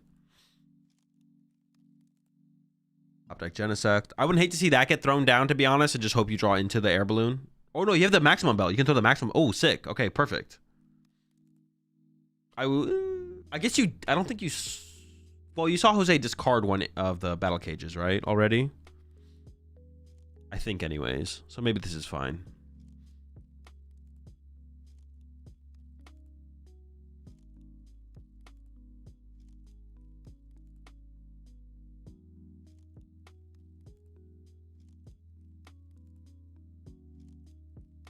I think people hating on post rotation is more them not liking new things. The format is great. Everything feels fairly equal in power and promotes deck building and creativity over copy pasta. I mean, this is not true. Like, copy pasta is still as prevalent as it was previous format. There's like there's no difference in the copy pasta. Copy pasta is equally as prevalent and effective as it was.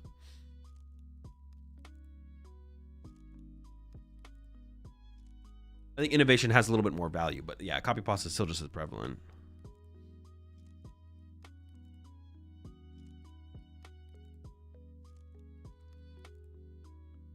You attach the belt to Genesect because the Genesect needs a tool to be activated, and maximum belt's useless in this matchup. Maybe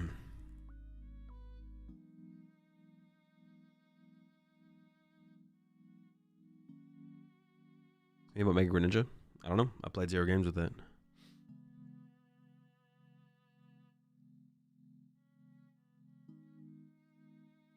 Alright, there's Lunar Cycle. And hopefully Mitchell does attack with Soul Rock here. Like I said, I think attacking with Soul Rock is actually a really big deal here. Okay, we didn't hit a Lucario, so this will force Mitchell to attack with the Soul Rock. We don't actually have a choice here. So there's no possibility to make it. No! Oh no, we have an Ultra Ball. No, just attack with Soul Rock.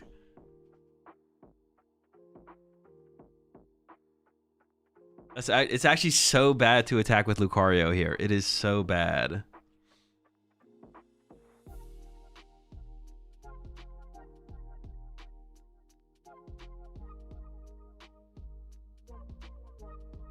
That's really bad.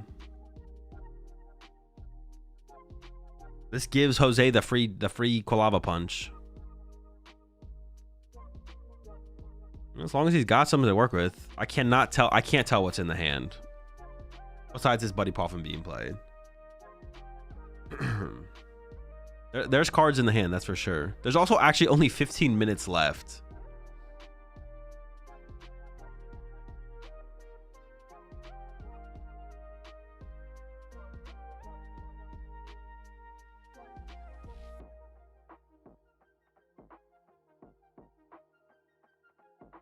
There's a Sacred Ash. Yes, that is true. There's a Sacred Ash in the hand. And I don't know, some gold cards besides that.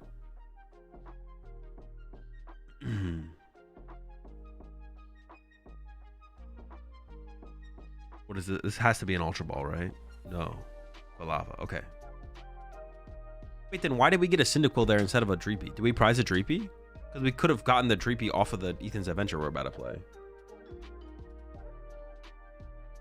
What do you think about Chip's deck? I don't know. I don't know what deck Chip played. Chip on the Winnin'. Will they stream it? They've streamed Chip on the Winnin', his last 2 Winnin', I'm pretty sure.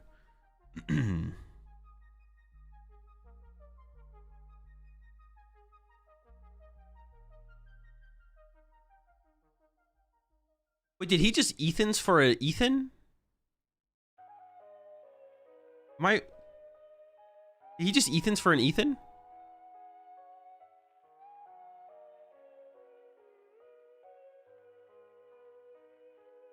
I think they did just catch it. Yeah, you can't Ethan for an Ethan. It is an Ethan's card, but that's not how the card works.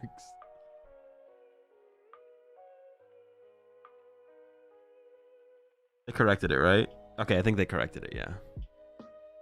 Wait, actually, does the Ember from Cyndaquil, the 30 damage is just enough, right? You don't even need to do the Quilava punch. The Ember is good enough, right?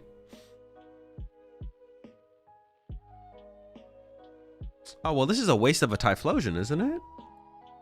I guess we need less on the next turn, and maybe that's what he's playing towards here. Okay, maybe there's something here. Maybe there's something here. I guess we need less next turn, right? To get the follow-up knockout.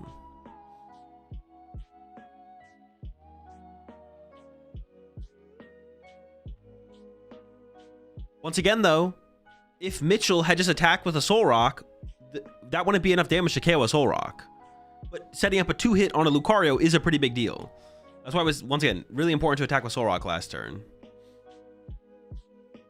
I do like trying to find a new Lucario to run to, though. I don't want to see Judge get played, though, from Mitchell. We don't want to play Judge here, I don't think.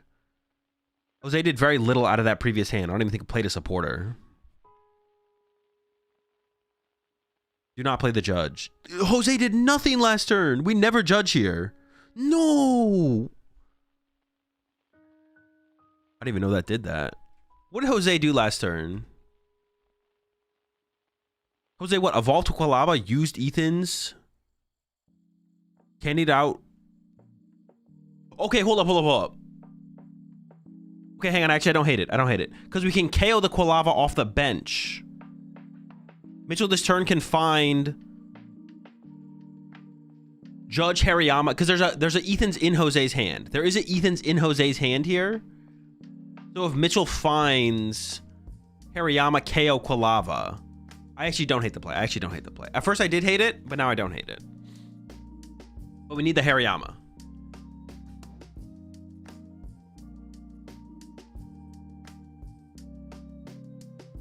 I don't know, like, Jose's gonna hit a Pokepad or something. Actually, all right, no, to be honest, the more I thought about it, I do kind of hate it. I still kind of hate it. I don't even think it's that good. Like, all Jose needs here is another Ethan's or a Pokepad or something. He needs so little.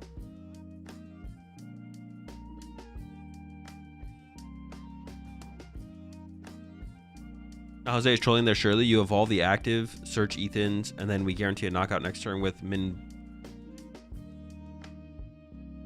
Boss Typhlosion.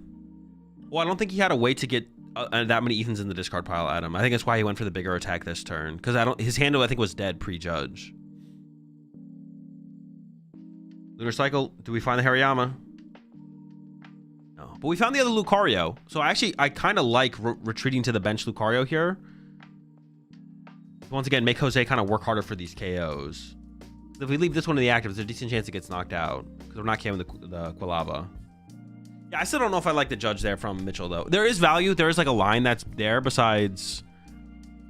There is a line there besides just Judge knockout active. Because if we found the Hariyama, which Mitchell was looking for, then we could KO the lone Quilava in play. So there was something. There was something there. I'm not sure I like it still, though. I feel like still just going maybe your own Lily plus KO active was still fine, but... I get it.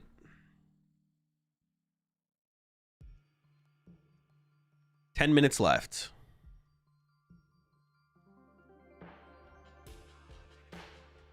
No potential to one-hit KO the active here for Jose. But you can just two-hit both Lucarios at this point. You could just punch the active this turn through Ethan's, and then the next turn Lily, and then look for knockout on the Lucarios after that. Does Mitchell run Rocky Energy in his build? We haven't seen any, but they could still be there.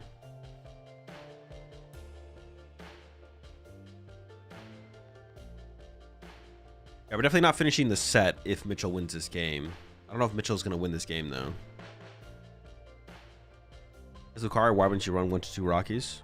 Because they have 0 synergy with your deck. They're actually anti-synergy. That's just like one of the rare situations where there's an anti-synergy card in your deck that you could run. But sometimes it can be correct to run them if effects of attacks are popular enough. But yeah, they actually just suck on the deck. You can't accelerate them with Lucario. You can't use them with Lunar Cycle. They're actually just bad cards. But it's cool against Zam. I mean, not really. Zam plays like 3 Enhanced Hammer. They're pretty weak against Alakazam.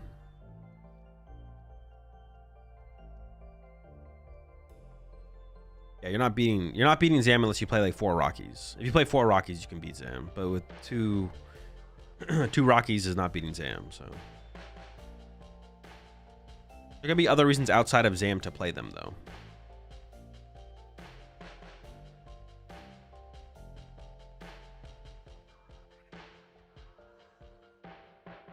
Think Toxbox is real? Nah.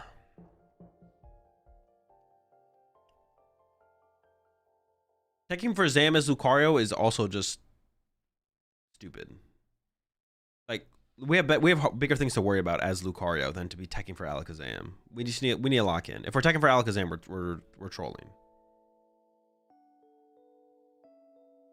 Yeah, I don't hate the position here for Mitchell because now Mitchell can run to Hariyama this turn, knock out the active, and then go into Solrock next turn, and then go back into Lucario. So there is like actually a line here for Mitchell to close this one out. Only 7 minutes left though, so we need to see Mitchell pick up the pace a little bit.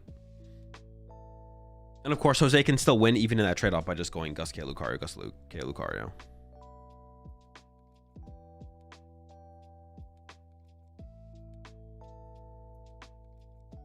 All right.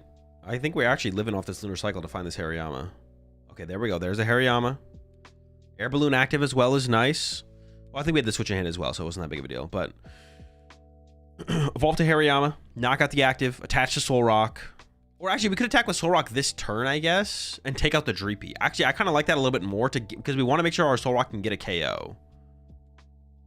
So I actually wouldn't hate Solrock KO Dreepy here. It does leave the Typhlosion set up, which means Jose only needs a boss, but KO the active is still pretty good. But we need our Solrock to actually KO. There is 2 boss prize, so if Mitchell knows that, Mitchell knows it's a 50-50 to pull boss off the prize cards here.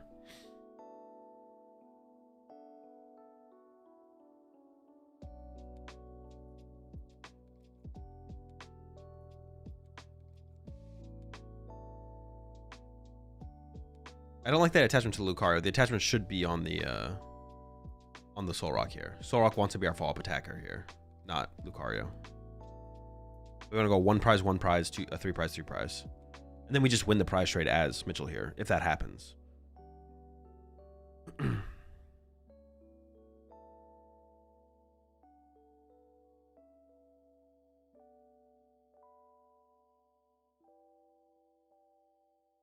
I don't know about evolving the active here from Jose. I feel like we should conserve our Pokemon. Also, was the Victini in the hand last turn? We should have benched the Victini last turn and pushed Victini this turn. Yeah, this is... I don't love this from Jose here. Because our win condition as Jose here is Boss Lucario, Boss Lucario. Like, that is the win condition. You just drew the Victini? Okay. It's better to preserve the Dreepy, of course. So I do like that. Okay, we got Sacred Ash, which is a big deal.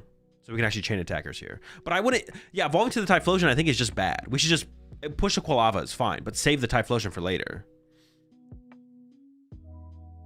Yeah, get the whole squad back. Get the Dreepy. The Dreepy is almost more important than another Cyndaquil. The Dreepy is more important than another Cyndaquil. Another Cyndaquil doesn't do anything for us. Our opponent has 3 prize cards left. They can't even KO 4 Typhlosions. That's just a throw.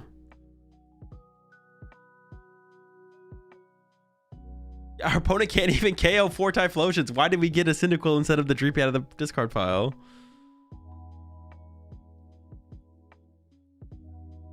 That's actually an insane throw.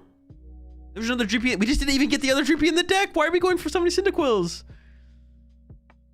I mean, if there's a route for Mitchell to still win this game, these plays are leading to it.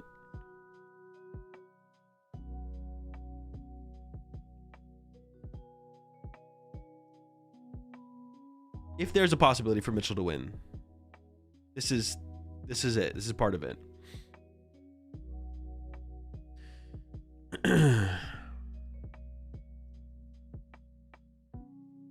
We're going to the Drakloak.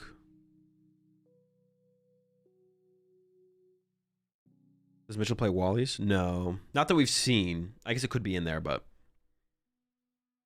Yeah, I wouldn't even attach this fire. This fire is also a misplay from Jose because it doesn't matter for the... KOing the Hariyama doesn't matter. Who cares about this Hariyama? Losing our energy is such a bigger deal. Well, actually, that's not true because now Mitchell can't chase the Drakloak.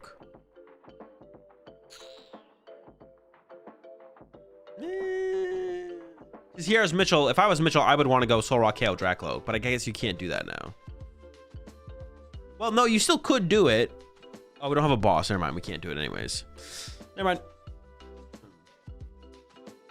Okay, maybe attacking with the Typhlosion is fine here from Jose because it does kind of force Lucario into the active. It does force Lucario into the active, possibly.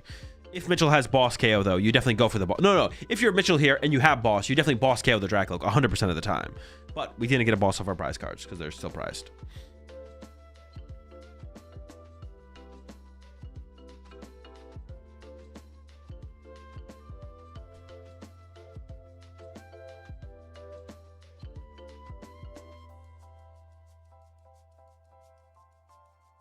All right, so it's going to have to be a Lucario knockout. Now we need to kind of get a Makahita onto the bench so we can go 3-prizer, 1-prizer, 3-prizer as Mitchell here. But that makes it way easier for Jose to close out the game, not needing to go back-to-back boss. But...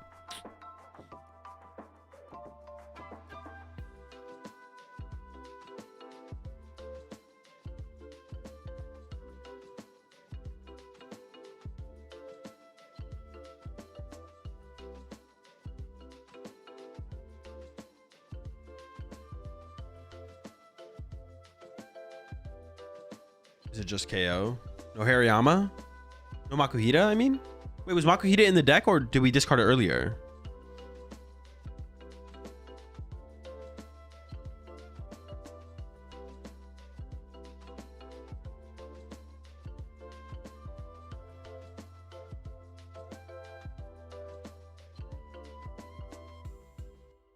Oh, I think Mitchell was looking for boss. Okay, Mitchell didn't know that 2 boss were prize. So Mitch was going, I think Mitchell was going for the Drakloak KO with the Soul Rock there. Oh no, but then why would we play 2 Premium Power Pros? I guess that'd be the question. Maybe not, maybe not. Okay, but we would have had it there if there was a boss in the deck, obviously, but they're both prized. I mean, it is becoming a concern. Okay, we can Soul Rock KO the active if we get Gravity Mount and Premium Power Pro though, right? Yeah. So we can still get a Soul Rock KO this turn. There's also only 1 minute left, and Mitchell is playing with no urgency. So it is possible Jose does win this 1-0.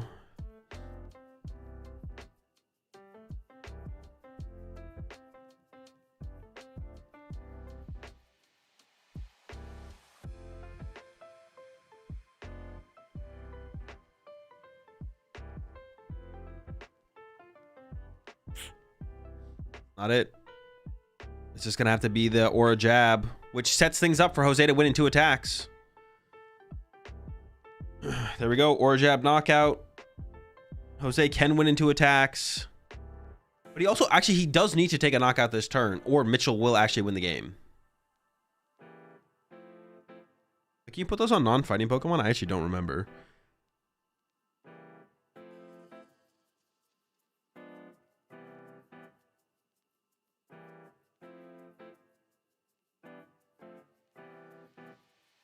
That's actually a misplay from Mitchell. We definitely need to make sure everything can retreat this turn. Because now Jose could boss Lunatone as a win condition. Oh, we still have an Ethan's Adventure. That's going to be big to actually chain the attacks here. Especially if we have an energy left in the deck. Okay, that's time. Jose's turn 0. Plenty of time for both players to win. I don't know why Mitchell put 2 on the cat. I don't know what that thought process was there. No energy! 2 energy prized again? Or game 1 there was 3 energy prized. So once again he has to hit Night Stretcher off of...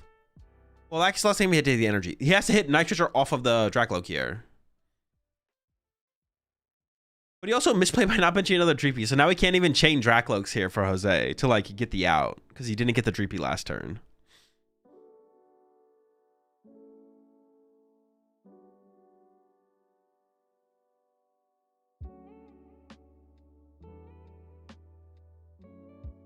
You could put Fez in play here and hope there's no boss from Mitchell as well. That could be a... Nice Stretcher? Oh my gosh, dude. Honestly, and this is the situation where Never Punished applies because he didn't get a Dreepy last turn, so he could have chained Dracloak to maximize his odds of finding the energy here. Instead, he just gets the energy off his one Dracloak in play. Oh, man. And the prize cards are going to be good. The prize cards are going to be good here for Jose. I think it's energy and Typhlosion. So it's just a boss away from winning this game.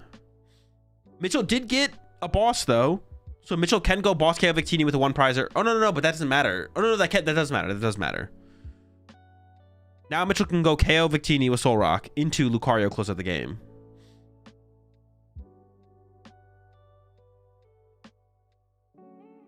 I think he didn't do Dreepy to do Meowth, right? He doesn't play Meowth. He doesn't play Meowth. At least not that I've seen. I don't think he has a Meowth. Is this matchup hard for Lucario? It is hard for Lucario, yes. Definitely unfavorable. Not like terrible, but it's unfavorable.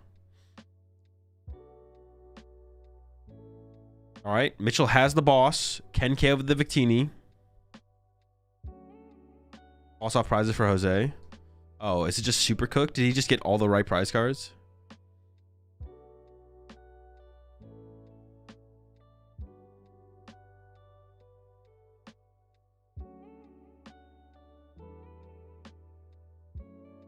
I don't get the Victini bench. It was just to thin the deck. It was just to thin the deck out. I mean, at that point, Mitchell had 4 Premium Power Pros left. So if Mitchell couldn't boss KO Victini, Mitchell can probably boss KO your Dracloak.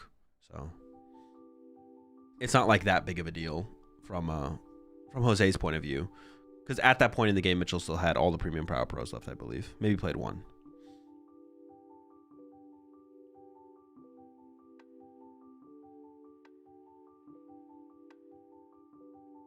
That is true. At this point, Wally's not relevant anymore because the cat's on the bench. Takamako Hito was in the deck. But Mitchell went for the Meowth that turn to look for boss, right?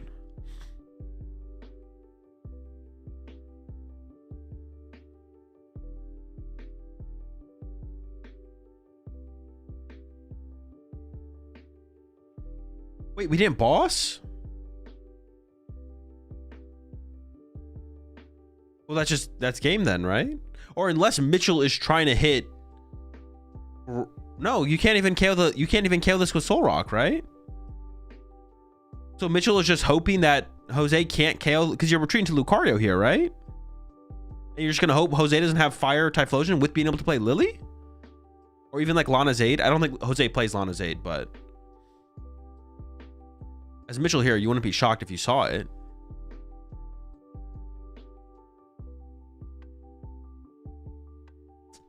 Yeah, there's 2 Gravity Mountain in the deck, but he's down 2 Premium Power Pro, so the Soul Rock can't KO the active here, right? The most it can do is 260. Well, effective 260. Evolution has 170. Effective. This play would make sense, I think, if Mitchell had a way to KO the active. But we're down 2 Premium Power Pro, so I'm pretty sure we just can't KO the active with Soul Rock here. I mean, Mitchell's playing like there's an out left going down this line of Lacey. So I don't know. Maybe I'm missing something. Maybe there is something here that I'm missing. There could be 3 Premium Power Pros left. I swear we played 2 earlier. Maybe it was a Fighting Kong and a Premium Power Pro that got played together, and I thought it was 2 Premium Power Pros. Let's see.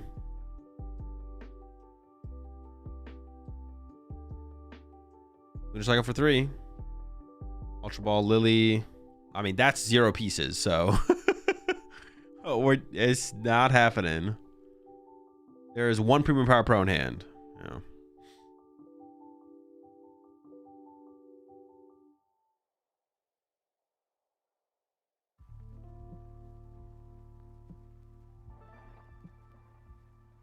Yeah, there we go. Mega Brave knockout.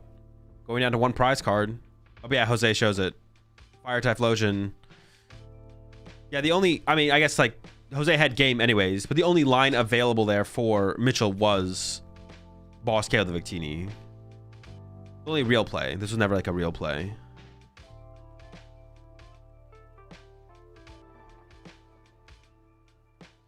Yeah, our Grab Plus 2 Premium Power Pro wasn't enough. We needed 1 more. It was close. We were 10 damage short there. We would have been 10 damage short. Yeah, it would have been game no matter what. But, like, the Mitchell never, like, even gave themselves a chance, I feel like, to win that game. Like, you had to go for the boss play before the Lacey. Unless Mitchell just, like, didn't... The only thing I can think of is maybe Mitchell just didn't realize that there was 2 Premium Power Pros already played. Mitchell thought there was a way for the Solrock to KO the active there. Then it makes sense.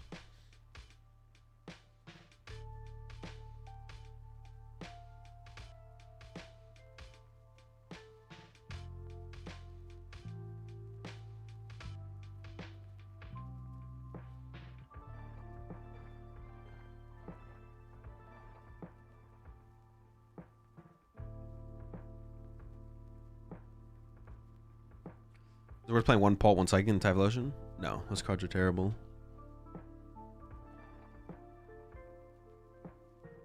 I think there's an argument to play 1 Pult so you can evolve your Dracloak out of range of getting KO'd, but at that point just play a Super Potion. You Super Potion it.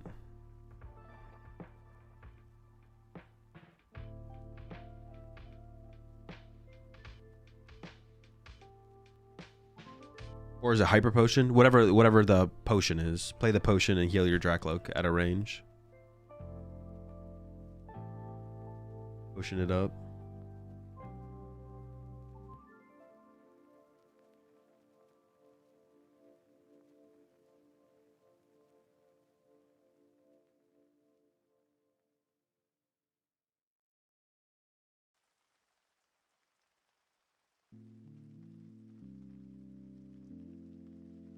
I mean,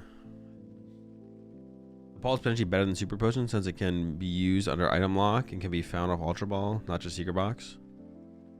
Yeah, could see it. Dragon Elixir then? No need for energy? Yo, the Dragon Elixir? Now you're cooking. Wait, and it heals more too, right? How much does Dragon Elixir heal? Oh, Super Potion does heal 60 though. Wait, how much does Dragon Elixir heal?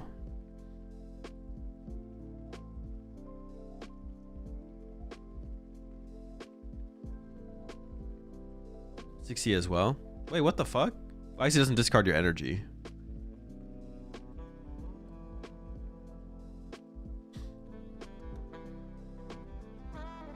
Trainer tips with Pablo. Trainer tips with Tablemon. Oh, there might not be going to an interview. Okay, I don't want to. All right, I'm about to show the standings real fast. Yo, is Hedrick about to go 2-0? Is he about to run it up? Hedrick 7-0. Makani 7-0. We just saw Jose go to 7-0. Justin Newdor 7-0. Okay, I'm about to scroll down on the standings. I'm not saying this is why the player got dropped, but pretty rarely when someone is 6-1, if they got dropped, it's always because they got almost always because they got DQ'd, right? I'm not saying they got DQ'd. I'm not saying they could have dropped. Their cat could have been lost in got caught in a tree or something, and they had to go. You know what I'm saying? But most of the time, when you get dropped at 6-1, it's because you got DQ'd, right? It shows up as dropped. That's what I'm saying, right? Like, if you got DQ'd, it would show up as dropped right here, right? I'm not saying Mark got DQ'd. I have no idea why Mark dropped from the tournament, or if it was a drop. Maybe he wanted to hide the list for Worlds. True. Especially with that resistance. The resistance is completely irrelevant in the Pokemon TCG. The resistance is not relevant. Almost completely irrelevant.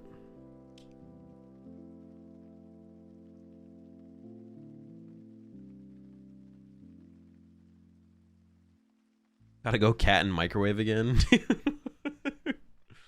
That could have been a bellyache moment. It could have been a bellyache moment.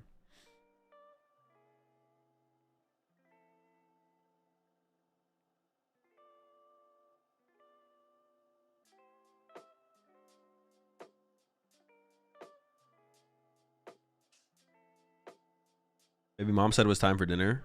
True. Dinner bell moment. Could be a dinner bell moment. If you no-show last round, you get dropped. I actually don't know, to be honest. Wait, like, if you no-show the last round of phase 1, do you get auto drop? I don't know if you... I think you do get dropped. Yeah, if you no-show, you get dropped, yeah. Think that Andrew guy is any good? No, I actually hear that he just gets lucky with crushing hammers. That's what all of his locals say. That he just gets really lucky with his crushing hammers, and that's why he wins like locally. That's why he does well. So I don't think he's very good. He just gets a lot of heads with crushing hammers. I mean, listen, someone out there has to have the best crushing hammer variants. I mean, I just assume it's just him. That was 2 no-shows? I don't think so. I think if you no-show a round, you're dropped from the tournament. Yeah, I'm pretty sure if you no-show a round, you get dropped. 2 no-shows would be crazy. Like, you just don't show up for 2 rounds in a row and just... No, it's just 1 no-show. It definitely is just 1. The idea of 2 no-shows is just so ridiculous that it has to be 2. Now, I think if you no-showed a round, and you go up to them before the next round starts, you could get back into the tournament. I'm pretty sure. But like, if you don't do anything, if you don't try and intervene at all, then...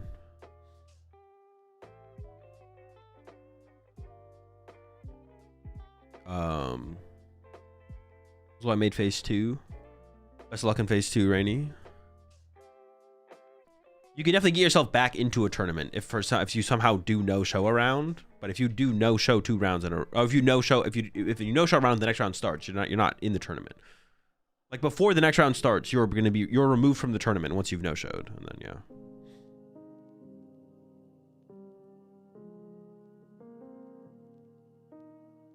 Did Makani sleep through a round and continue? He did, yeah. He no-showed a round and then got back into the tournament. Yeah. If you no-show and do not report to the hive, you're out. Yeah, exactly.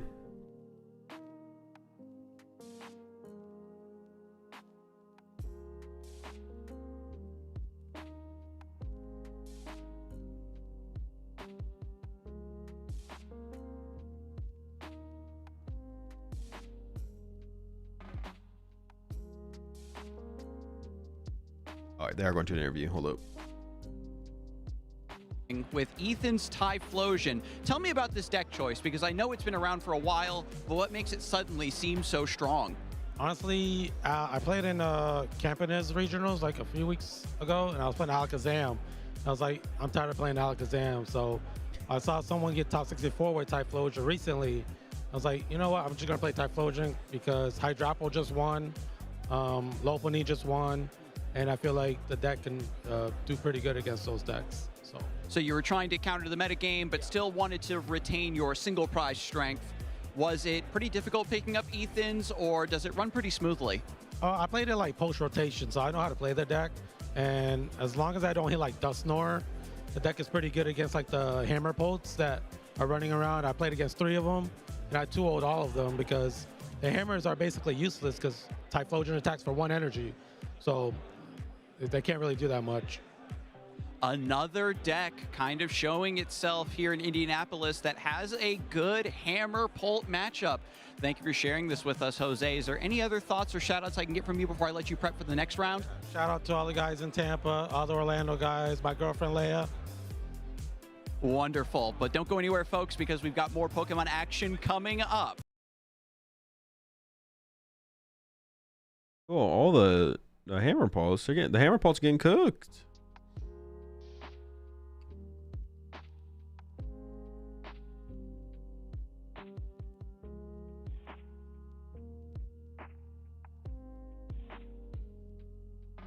Honestly, like, yeah, the straight builds of Pult, I could see it being... The hammers aren't useless, though. I will say that. The hammers aren't useless in the matchup. Like, you can do some weird plays where you, like, hammer the energy, and then you, like, boss it or cloak, and then you jet headbutt it or cloak, and then you make things awkward from there. The hammers aren't, like, full useless, but they're not as useful as some other matches, for sure. I feel like depending on how good of a board state the Typhlosion player sets up, you need to play for like a board wipe on the Dracloaks or something like that.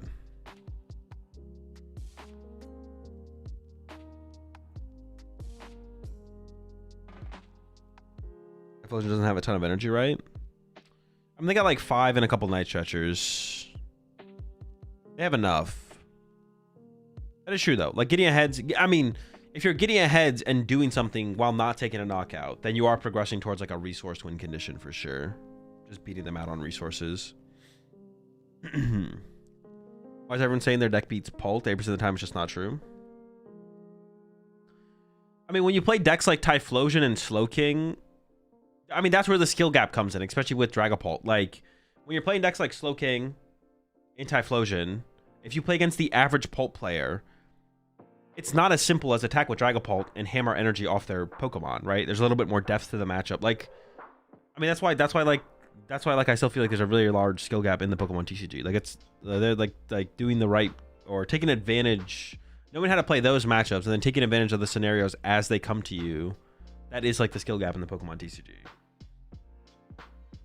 When everyone's playing Pult, the chance that you're gonna beat Pult goes up, right? Because you're not playing against Andrew Hedrick every round. You're playing against the average Pult player every round. In those situations, you are going to be beating, like, any good player playing a good deck is going to beat 80% of their Pult opponents, 75% of their Pult opponents.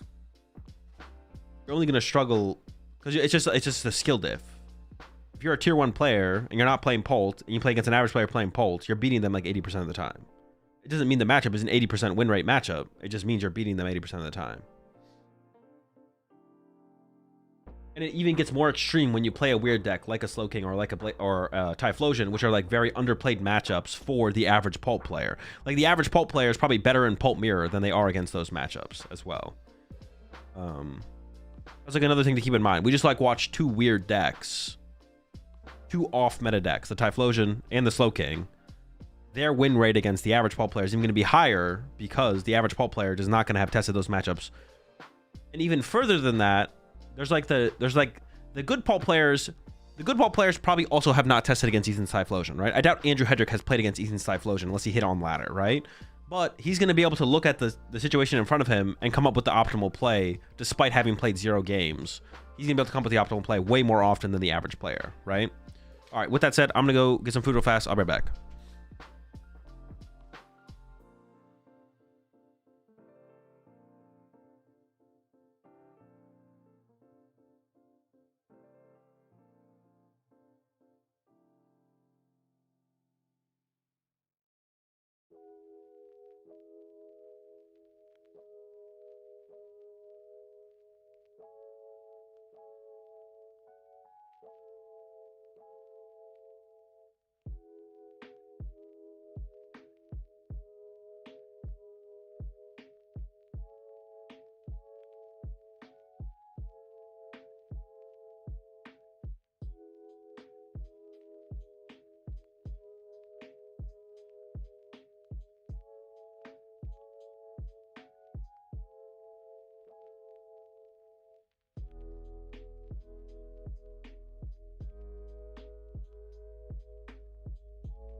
Dude, what is this caster favoritism shit, bro?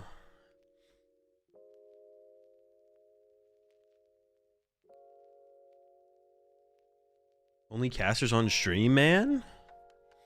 Casters picking casters? He's on the Bolt?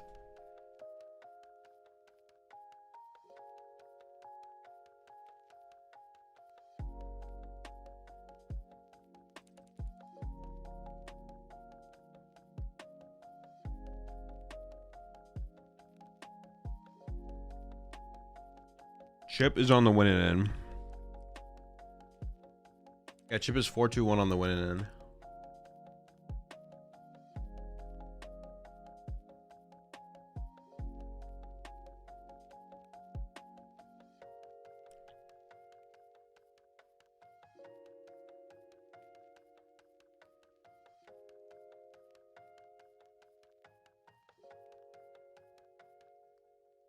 So you're gonna win an IC for a Worlds invite, correct?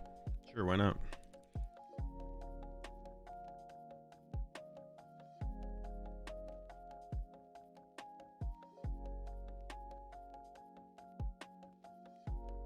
However, would have fed families. Yeah, well, I'm pretty sure these players. I don't think this is the winning end, is it? Actually, it might be. No. These players are both in phase 2. Kyle's 502. 2 ties with Bolt? All right, pack it up, bro. No wonder he cast now. Yeah, so they both these players, I assume, are already into phase 2. So this is just a further their progression.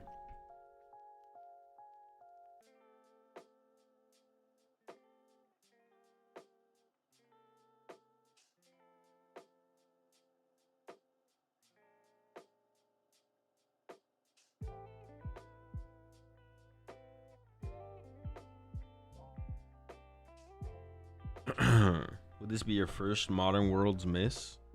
Yeah, I guess. Yeah.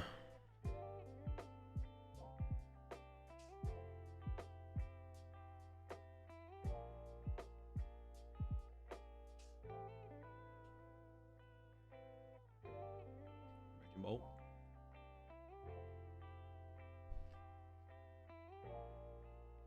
Is Hammer Pulp. All right. I believe Scrub already put the prediction up, so here we go. Round 8, phase 1. You won the coin flip. Although, actually, is this a go second? It's not a go second match, right? You still want to go first. Yeah, you still want to go first.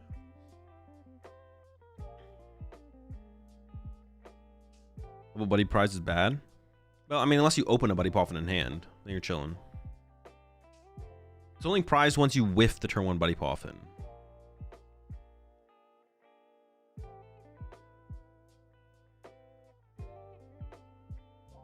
Okay, got the Ultra Ball for the Kangaskhan.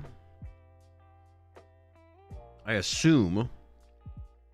Give up the lightning and the grass here. I kind of want to see the lightning and the grass get discarded. Maybe one of the energy switches. And you could argue for an energy switch discard here. The Cyrano? I don't like the Cyrano is a good play next turn. Yeah, we should not discard the Cyrano here. Okay, yeah.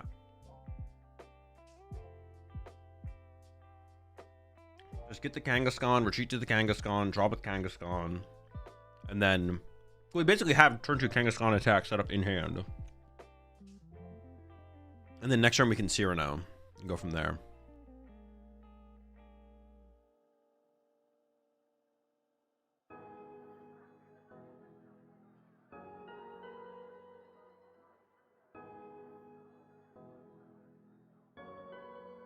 The energy switch card looks sick, looks cool.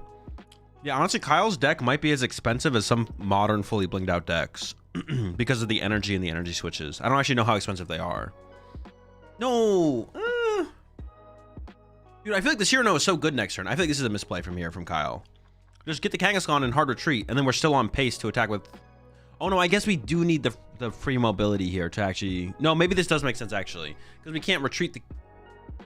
We can't E-switch next turn if we're going to get Itchy Pollen. So, no, I guess you have to do this as Kyle, and then play for the E-switch now, and then that allows us to attack with Kangaskhan without Crispin next turn. Never mind, this is fine. At first, I thought we needed to keep the Cyrano, but I guess that's actually just not true. Because if we hard retreat the Teal Mask, we would need Crispin next turn anyways, so sure. These switches are only like $2. Wait, are they really? The Heart Gold Soul Silver E-switches are only $2? I thought they'd be expensive. How much are the energy? Are they not that expensive either? Okay, so he's still in the same situation. Well, no, this is the best. This is the correct play from Kyle. For a second, I thought we could retreat and still do the other play.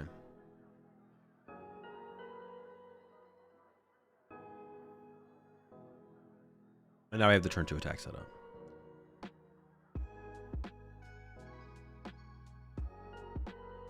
I guess I'm just dude, I thought that those cards were way more expensive than they actually are.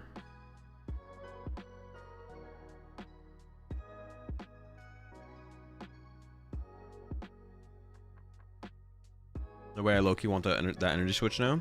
The Heart Gold Soul Silver artworks are like some of the best artworks like ever. They're massively cheaper than the reverse hollow ones. Oh, sure. I guess like if people are gonna go full bling to play those, they would play the reverse hollow ones.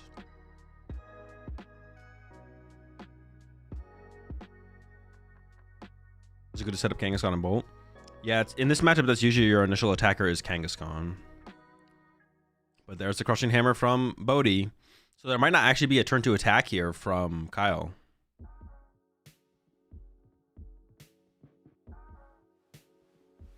No, I play Min Rarity in my decks.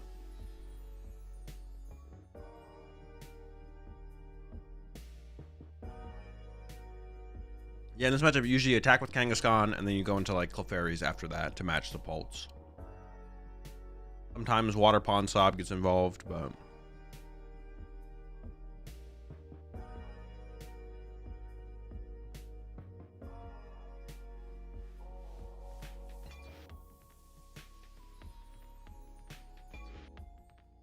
Poff and Prize, no problem. Double Dreepy in hand. And honestly, you might bench that second Badoo here. I think you do, because you're like, Crispin is very likely from Kyle next turn. There's a very good chance of getting Crispined.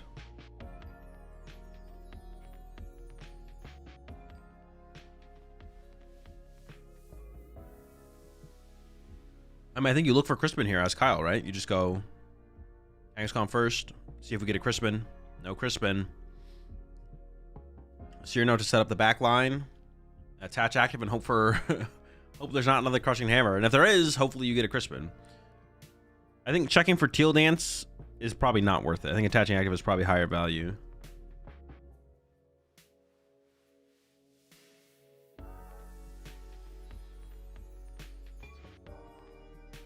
You find it funny when beating a max rarity deck with min rare?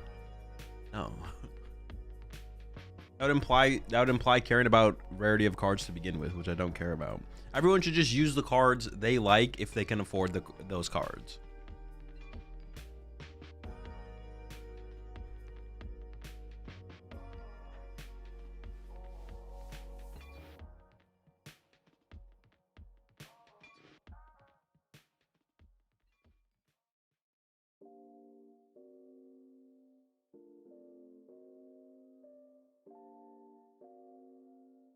Cats and a Clefairy. I mean, I guess that guarantees the Crispin next turn off the cat.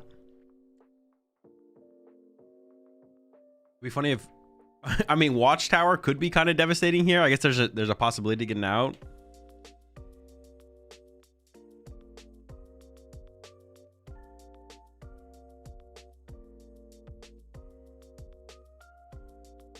All right, look, number 1 here for Bodhi. Fez and Ultra Ball. I wonder as Kyle now, do you ever just, how hard do you avoid KOing these Badoos? Because now KOing Badoo seems really bad. Like as Kyle here, if you could boss KO Meowth, should you go boss KO Meowth? Probably, right? Or maybe take out the Loke with the energy.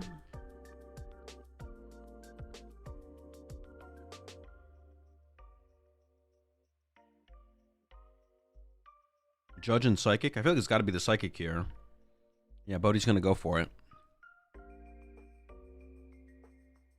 I guess the Judge here from Bodhi would be interesting, though, because... Oh, we're Ultra Balling. What are we Ultra Balling for? Is it for Dreepy? Now I don't like the energy as much. Yeah, Judge there would have been fine, I feel like, because you know... Oh, do we have Moltres KO the Teal Mask? Oh. Okay, no, this plays pretty good too. It's weird though, our bench is so bad. Like Bodhi's bench like actually sucks. It's a Moltres and 2 Badoo. I mean, we can like slow the game down again with Badoo next turn for sure. For Kyle here now, do you just go boss KO Dracloak off the cat? Like cat for boss KO the Dracloak if you get an energy off the Kangaskhan? Or maybe we have a Nitrogen in hand we can play now.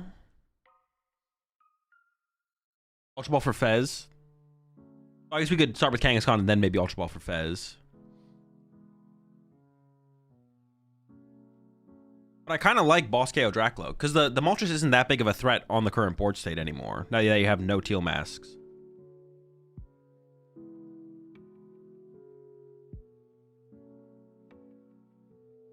Yeah, I can go for the Fez now.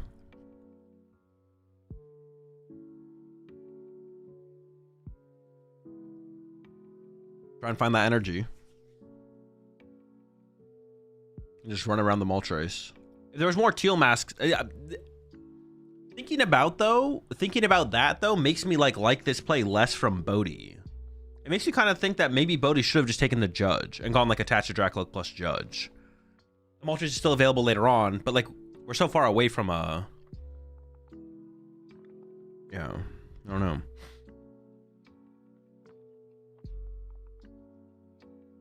Ultra Ball for Fred, Cypher, and then draw. I wouldn't Cypher here. Cypher seems pretty bad. There's the Water Pond getting lined up. Yeah, I don't know what Cypher would do for you here.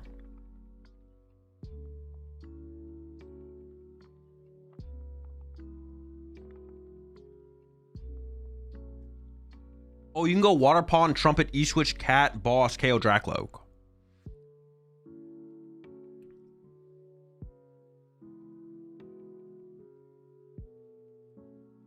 The Moltres play from Bodhi, if there was a second Teal Mask in play, seems really good. Oh, we're going for the Crispin. Oh, wait, we're going to Water Pawn here. Oh, Kyle's Water Pawning here, but that removes all of our energy from play. As Bodhi here, I'm not that scared of a Torrential Pump, to be honest. I'm not going to lie.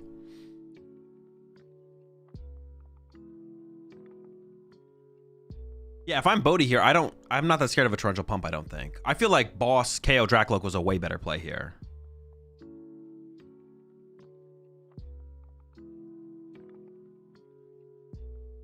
Oh, okay. With the Trumpet. Okay, the Trumpet actually makes things up. I forgot about the Trumpet. That's a little bit scarier. Okay, maybe the Trumpet is actually... Maybe this is the better play then, actually. With the Trumpet getting involved, we get 2 more energy on the bench. Okay, I like this more. Because I was going to say, if the Kangaskhan has 1 energy, I'm like, I don't know, you get Itchy Pollen, you're just kind of screwed. I guess you're just a Crispin away from attacking with Kangaskhan. But with the Trumpet involved, I actually kind of like this. Okay. I changed my mind. I stay flip-flopping. I didn't see the vision at first.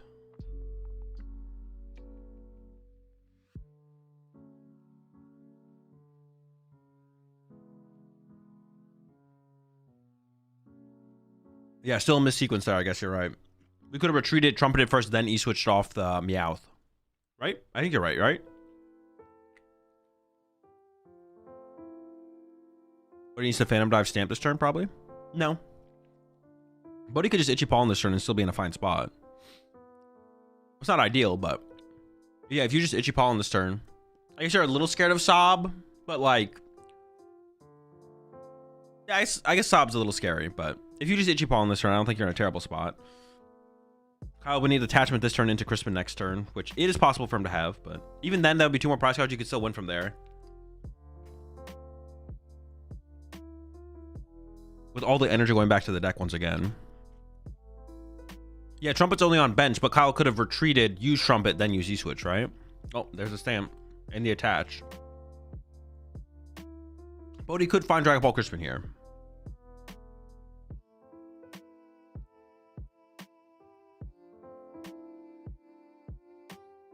Crispin this turn, Boss Sob next turn is scary.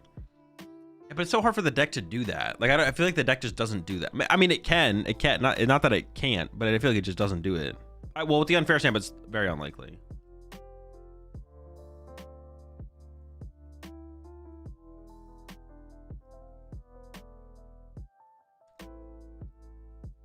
In this matchup, Dragapult wants to go first.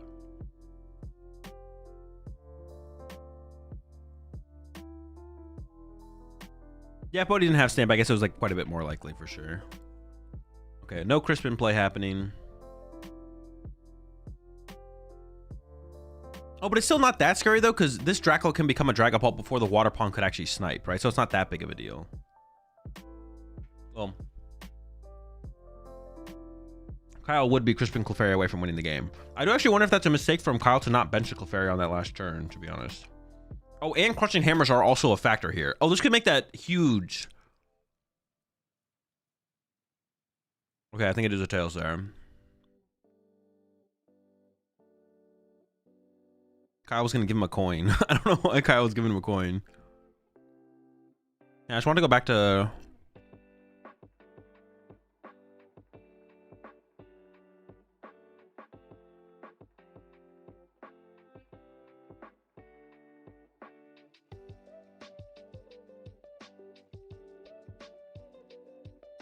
Yeah, Kyle could have retreated first.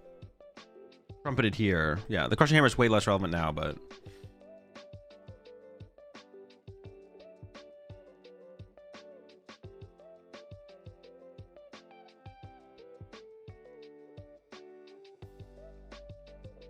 Okay, hand was pretty dead there for Kyle. Does get the energy for turn, so can attack.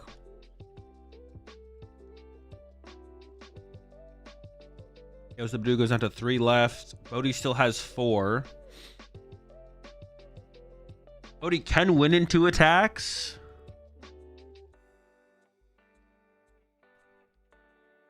But it's unlikely to win in 2 attacks, right?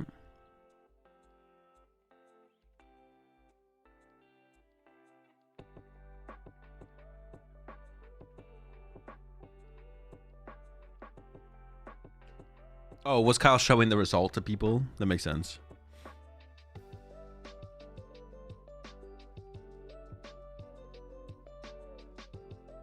Buddy popping from Bodhi here.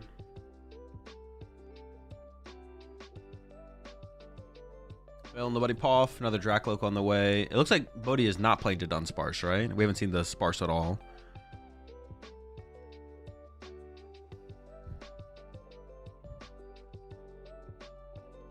Looks like a list closer to like the finalist list from Melbourne. Have we seen a single Watchtower on stream so far? I feel like we haven't seen a single Watchtower. I could be, maybe there was one in there. I feel like no one's got the Watchtower so far.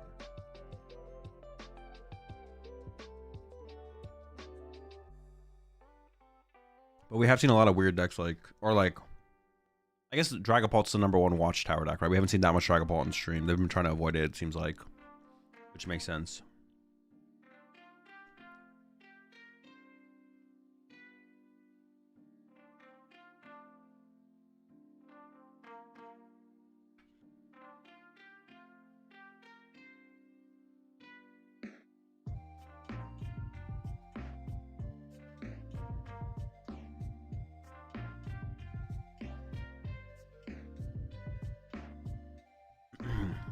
Second Dracloak. Appreciate the 14 months there. I got cats. Also appreciate months there. Eco Rivers. And the 6 months there, Leeton. And then the 18 months there, Yav. And the 13 months there, Jeroni. And the 25 months there, J Grizz. And the 50 months there, Slim. And the 45 months there, Shiny Maple. And the Prime Sub there, Age. Welcome to the Rat Pack.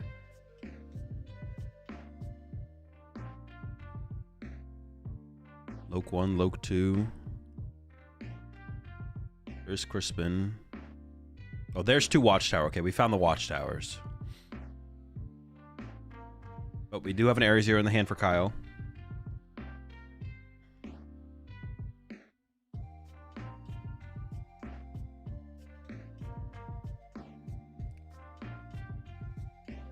Yeah, Bodhi can't, unless my math is terrible. Bodhi cannot win in 2 attacks here. Bodhi is 3 attacks away from winning the game. So from Kyle here, KO the Dragapult is fine. But also, Boss KO would be fine as well, I believe.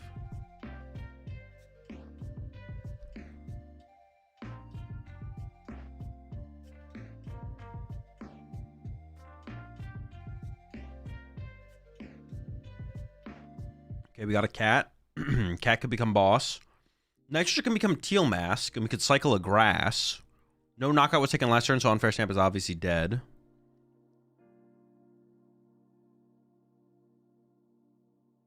Kyle plays that little Chin Pao.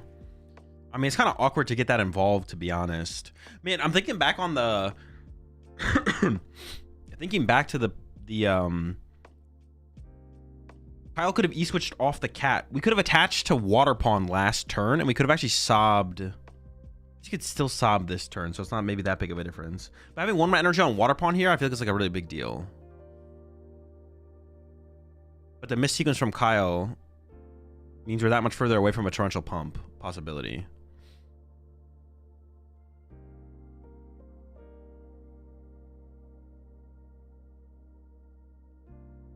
He'll win next round with Dorian Boss. Is that enough?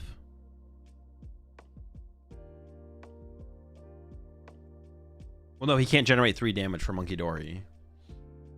Most he could get would be 2 through Risky Ruins. So yeah, he still can't win next turn.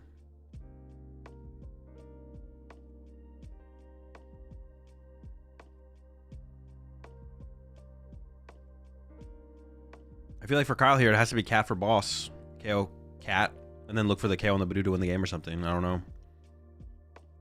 You could attach to Water Pawn, because Water Pawn KO Badoo through Crispin would be a win condition. There's the boss.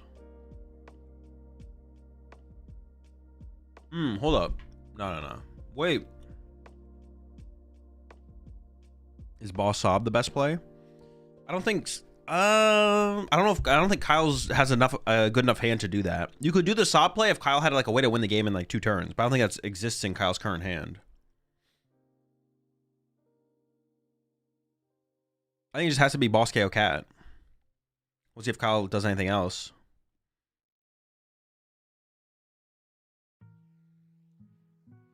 Does he bench the other Kang? Might as well, I think. Yeah, you could bench the other Kang. It's gone. Seems fine. Attach to Water Pawn, right? So you could snipe Dracula or Badoo off the bench. Or get Sob involved if you need to buy time. Sob the Fez until you can Torrential Pump Fez plus Badoo. No, because there's Bodhi can just put a Monkey Dory in play. Because of the Area 0, Bodhi has bench space now. And if you give Bodhi too much time, Bodhi can like replace the stadium and discard all of the liabilities or something like that.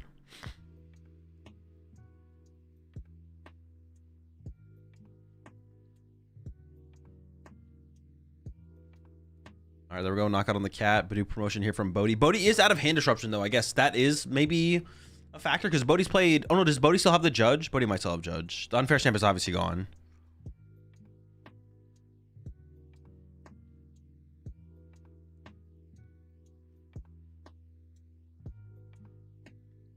Risky Dark Monkey boss wins. No, it does not win. There's not... It only generates 2 damage.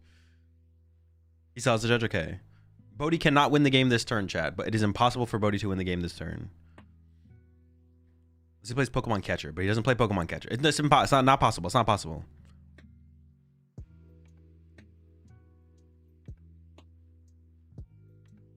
Tails on the hammer. I assume it would have to go off the Water Pawn's energy. Team Rocket's Venture Bomb. Oh, now we're cooking. Venture Bomb. Pokemon Catcher. Oh no, wait. Actually, my play doesn't even work. My play wouldn't even work with Pokemon Catcher because we'd have to like set up Double Monkey, but we don't have bench space for Double Monkey. Yeah. Actually, the only win condition would be Venture Bomb. Venture Bomb boss, Risky Ruins, Monkey Dory, Dark Energy. The list goes on.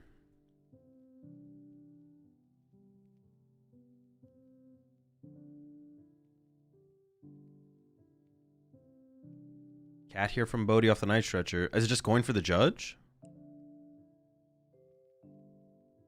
Bodhi's taking account of the resources. This is just going to go for the Judge. There's just not that much left. Any more confident in my tie prediction? Nah, this ain't tie-in. This is a Sable House dub for sure. The whole match, not just the game.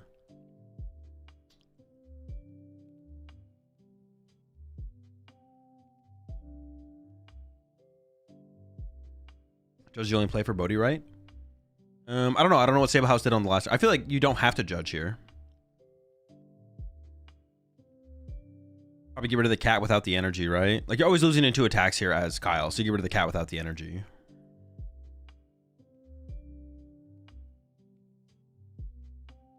The E-switch, I think, is probably an out you want.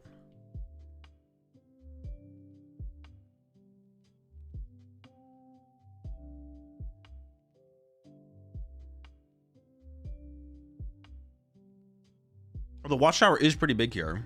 Let's shut down the second Kangaskhan.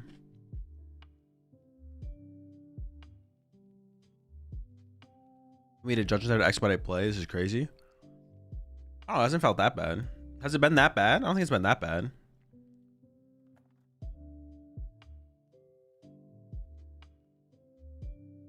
Kyle even used the Crispin yet? I think one, yeah.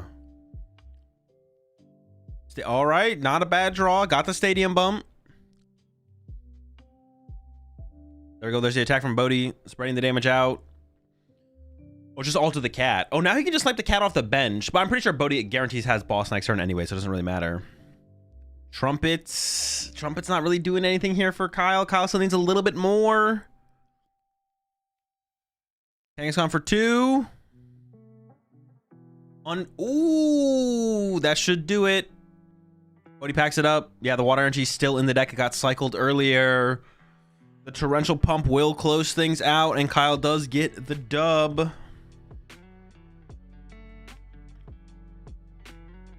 .1-0 start. Honestly, it was a little bit of a slow start from both players. Not a ton of Dreepies out there from Bodhi. Did go with that double Badoo board. And the way Kyle drew kind of allowed him to take advantage of the double Badoo board in the early game. I think it was correct for Bodhi to bench the second Badoo. No, I'd have to like go back and look at it. I'm pretty sure it was correct. It just kind of felt bad for how things played out. They ended up. I think the Moltres was maybe a misplay from Bodhi though. I didn't love this Moltres play. Let's actually go back to the Moltres play. I don't actually love the Moltres play from Bodhi. Especially when we have 2 Badoos in play. I want to throw the Badoos at my opponent and make them KO them. So this turn, Bodhi had the choice of energy or judge. Took energy. And then Ultra Balled for Moltres, Boss KO Teal Mask. But instead of that, we could have just taken the judge, Ultra Balled for a 3rd Dreepy, judged, attached Psychic to Dracloak, and then Itchy Pollen. I think that's better. Like, this Teal Mask will always be there for us to kill later with the Moltres. But I think Bodhi needs to worry about developing the Dragapults here. Especially when we got these 2 fuckers in play. These 2 Badoos just sitting here doing nothing. And on top of that, Bodhi apparently plays double Watchtower, which I didn't even know at this point. But that makes the judge play even better if we draw into a Watchtower on top of everything else. So yeah, I don't... The Moltres play just kind of seemed like overly aggressive from Bodhi. Yeah, I didn't love this at all.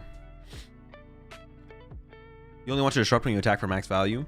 No, but you know Kyle has double cat in hand. Kyle just used Cyrano for double cat. So if Kyle has an energy, he's going to go boss KO Dracloak. And you're just stuck with 2 Badoos in play still. You know Kyle's like living off the cats in hand. Because last turn he went Cyrano for double cat. So he's only an energy away from boss KO and a Dracloak and just ignoring the Badoos. I feel like going with that judge there just makes more sense. And then it's really cool if you hit a Watchtower. If you don't hit a Watchtower, I think you're still okay with that though. This Moltres play just felt too aggressive for like how little Bodhi like progressed the board. I feel like Ultra Ball for Dreepy and then play the judge to see more. Or just don't play the judge. Just attach an Itchy Pollen. I'd be fine with that as well, to be honest. Ultra Ball for a 3rd Dreepy, attach an Itchy Pollen. It just feels like the Moltres is too much. Alright, Ultra Ball and Dragapult for Bodhi in the top 2. E-Switch and Raging Bolt for Kyle in the top 2. I could see that being correct though, Sam. I could see like not playing the judge being correct for sure. Wait, did Bodhi choose second? Interesting. Bodhi did choose second. Interesting. Curious. Okay, Kyle with a very powerful play. Boss Dreepy Pass. We might be seeing a game 3 pretty quickly here. Crushing Ham. Looks like it is a heads.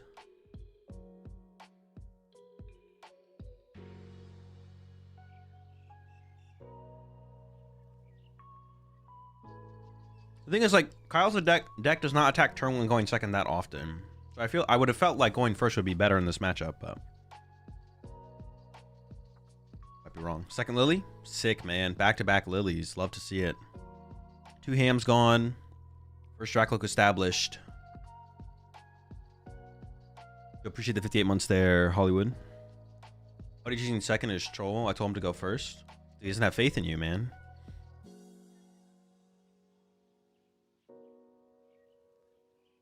Could even be worse. He has so little faith in you, he thinks what you say is always incorrect. They don't get turn 1 KO often. Yeah, I know, I agree. I feel like against like Slot Box, it might be correct to go second, but against the Raging Bolt build, I feel like it's incorrect. They're so slow. Like the E-switch ends plan build. But this build like almost never attacks on the first turn. 4th Dreepy on the way, maybe, or second Badoo. No, second Badoo seems too slow. It's got to be the Dreep or nothing. There it is. 4th Dreep.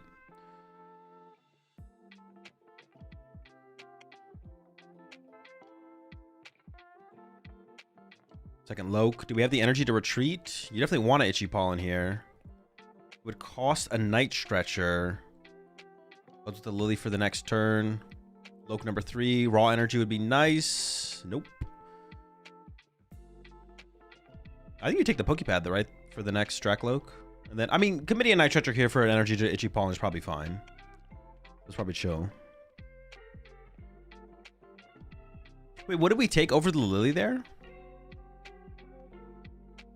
To be fair, has Bodhi seen anything to imply this is Bolt other than 1 Lightning? He might think it's the Stunfisk build of Slop.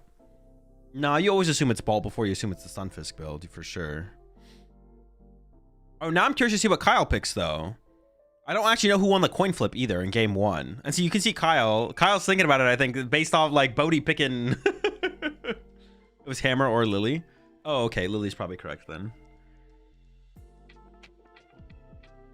Now, Kyle's got to pick. Do you go first or second? I mean, I think you go first. If I'm Kyle, I'm picking first in this match. Bodhi won in 2 minutes. Never mind, he's right. Yeah, go second. Itchy Paw, kind of broken. You appreciate the 17 months there, Mecha Beast. Now I really want to know who won the coin flip. I wish they put that information. Well, maybe the casters don't even know either. I wish they put that. They made that information aware somewhere on screen. Honestly, one of the most interesting parts about the Pokemon TCG is when I love it when 2 good players disagree about something in the game. That's like one of the most interesting things about the game to me. Official stream said Bodhi won the flip. Okay, so Bodhi chose second in game 1 then, right? Because Kyle did go first in game 1. Like when you and me disagree? Exactly, Soda. Exactly. I mean, I'm right 99% of the time. I'll give you 1%, but... Bro loves a good heated rivalry. Not a heated rivalry. I just like... It just makes things interesting. Like, there's 2 players who I respect and think are decent or good players at the game, and they disagree on something. Like, I don't even need an opinion myself. I think it's just interesting that they disagree. I don't even need a... What is the thing? What is the word? I don't even have to have a horse in the race. Horse in the race? I don't have a horse in general. But if I had one, it wouldn't be in the race. Oh my god! Oh no! Wait, how many Kangaskhan does Kyle play? The top 2 prize cards are Kangaskhan and Grass. For Bodhi, the top 2 are Judge and Lily. The Judge is also a pretty big deal, I feel like. There's 3 Grass, a Lightning, 2 Kangaskhan in Kyle's prize cards. Oh, usually on 3, I think. 3 to 4? Dog in this fight? Yeah, I don't even have to have a dog in the fight. Or a horse in the race.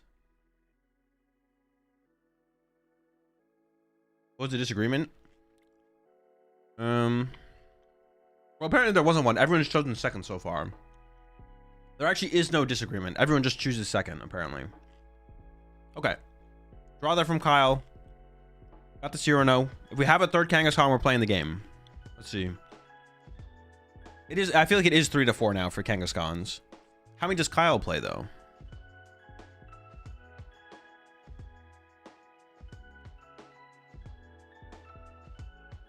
Kyle, how many Kangaskhan's you got?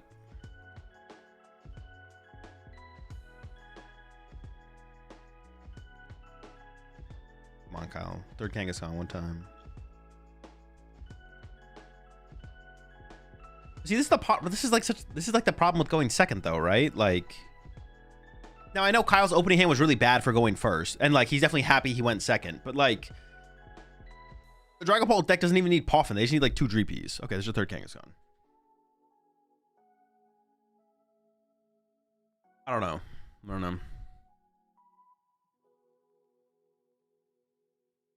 It feels like if you go second, you usually just give the Dragon Ball player a free turn to evolve. Not necessarily, they're not always going to have the energy. That's sometimes the thing they whiff, but I don't know. Why'd I call choose second? I don't know. They both chose second the whole set, so Bodhi chose second game 1, lost, chose second game 2. Yeah, unfortunately you have to put the Ogre Pawn in play here. Okay, the Crispin for next turn is very nice. But Crushing Hammers are going to be a big factor here. Is the water involved aggressively? I guess you kind of have to, right? It's probably fine. You can E-switch it off later if you need it. There's the pass.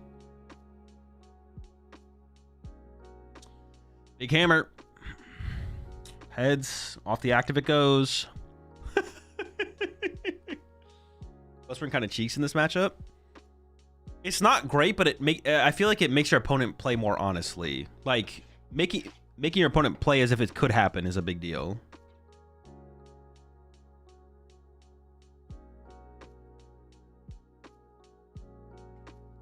Like, not playing it almost feels like it's really bad, I guess is what I'd say.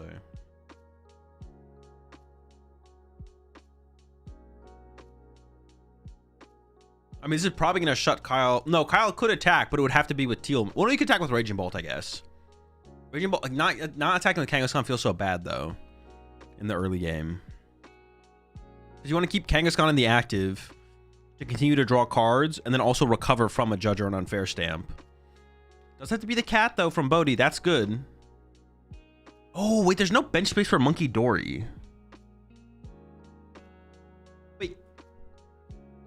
Wouldn't Kyle get, like, really weird here, possibly, if he can find Wellspring and, like, trap the cat? And either force Bodhi to put 3 energy on the cat?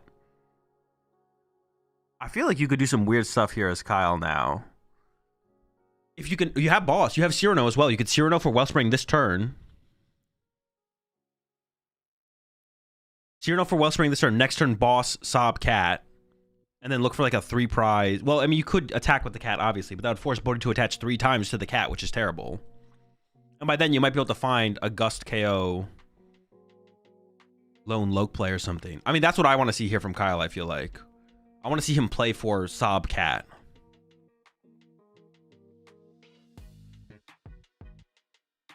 You have to Cyrano this turn, though. I feel like that's the line. You could, as Kyle here, you could maybe set up an unbeatable board state if you go that route. Oh, that is true. We do have 2 Grass Boss. We could KO Lone Loke with energy. No, but then we just get matched by Moltres. It's like, is that even that good? Because then Moltres just goes KO Teal Mask and removes all of our energy from play. And then the Dragon Ball player is still on tempo. Or on pace. Whatever you want to call it. They're not far off from where they want to be. There's a Crispin, though. I feel like Kyle's not attacking this turn, but he's also not setting up the Sob play. I want to see the Sob play happen. I don't know if it's the best play, but I like the idea of it. Well, there's no way we ever Teal Mask KO the Badoo, right? We could Raging Bolt KO Badoo, I guess. That could be the play here. Wait, I feel like KO the Dracloak is better than this, though. I still like the Sob play the most.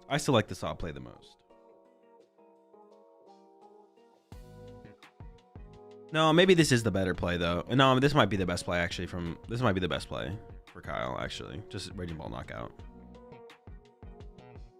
Boss KO Lone Dracloak doesn't seem that good, because then you just get matched by Moltres, and that feels really bad. But drawing, like, the Sob play is maybe too cheesy.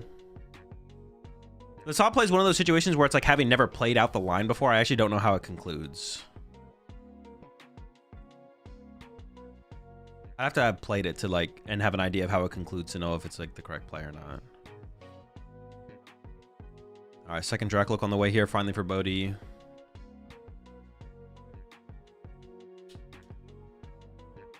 We're unlocking the bench so we could still see Moltres.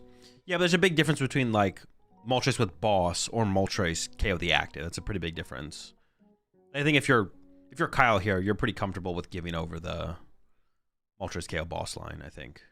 Oh boy. Is there an Unfair Stamp to back this all up?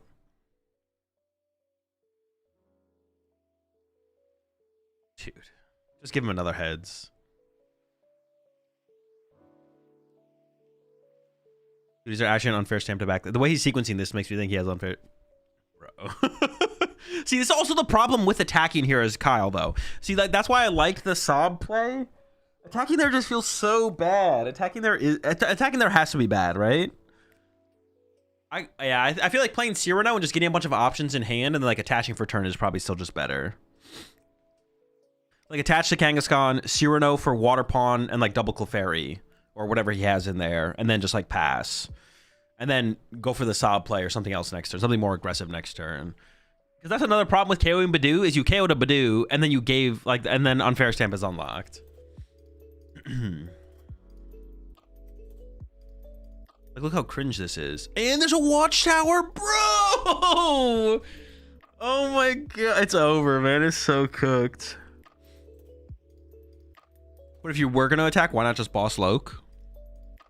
Because Boss Loke means you're putting the grass guy in the active, which I don't like, but sure, I see the argument. That, I don't know. Putting the grass guy in the active is just not that good.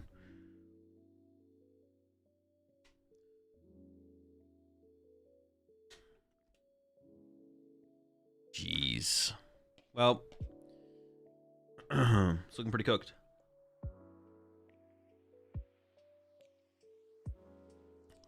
Yeah, I think attacking into Badoo is just always bad. No good.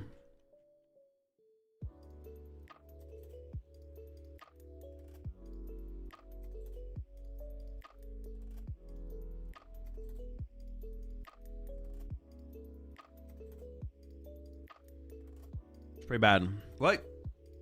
No, it's pretty bad. It's pretty, what?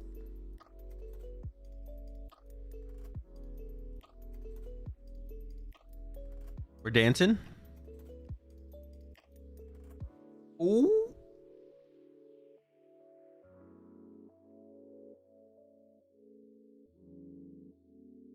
You never KO that Latios. Why put 1 damage on it?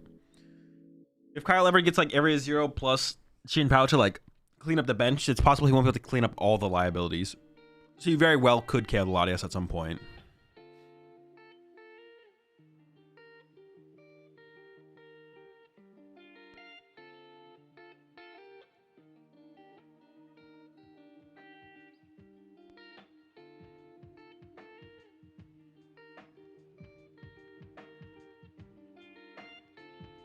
We probably are burst roaring, right? Yeah. Sick.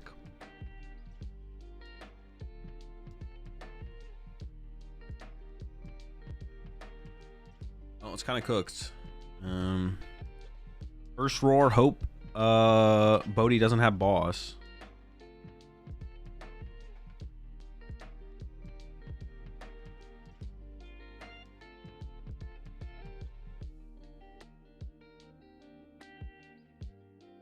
Maybe Kyle should have like benched a fresh. No, his Kangaskhan's are prized.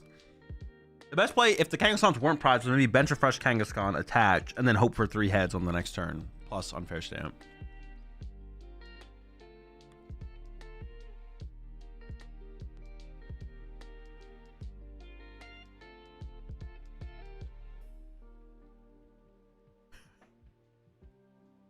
Kyle doesn't even know what he wants to do. Okay, we're locked. Attach Psychic Burst Roar. Yo, the Fez line. Roar. Dude, I need the sound bite from Shrek. Do the roar. For when someone burst roars.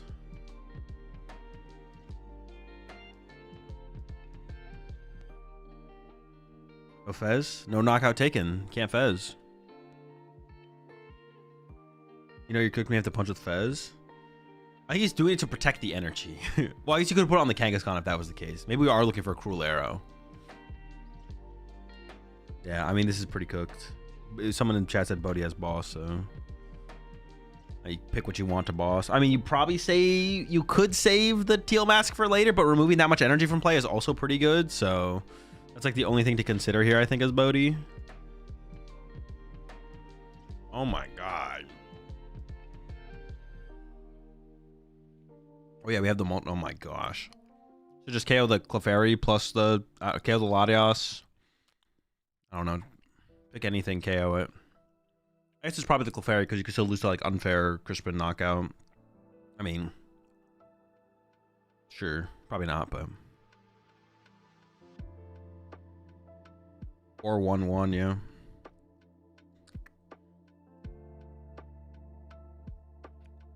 Well, I think unfair stamp is essential here for Kyle. I think it has to be Clefairy unfair stamp. Hold up.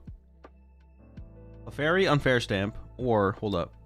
1, 2, 3, 4, 5. I don't know. Sob the cat.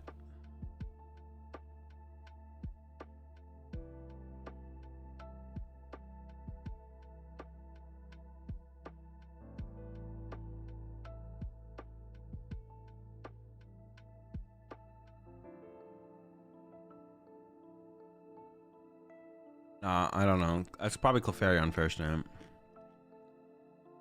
Cat for Cypher, Cypher for unfair. Something like that. We have the, I think if there's Cypher in the deck, we have the full combo. We have knockout active plus unfair.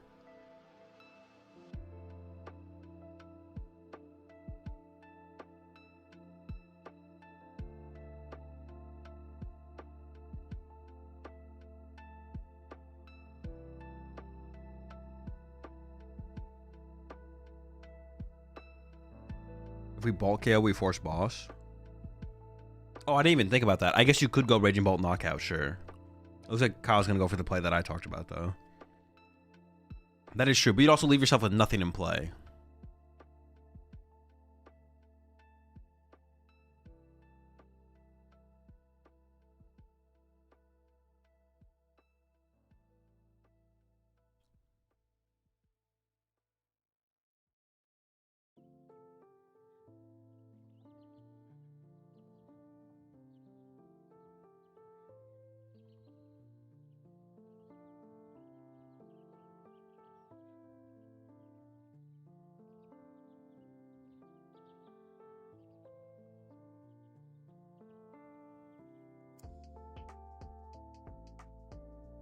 There we go.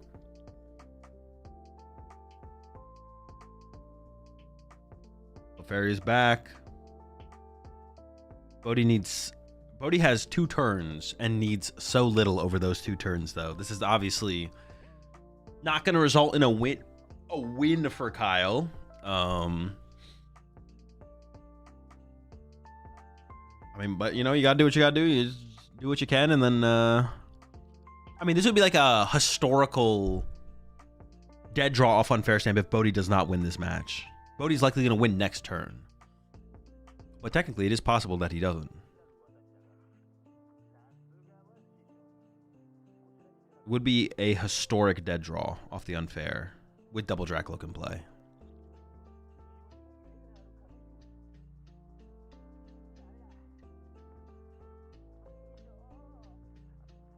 Two turns, 2 Fez. I think Bodhi's more likely to have a heart attack. I guess that is possible. Technically also a win condition, I guess.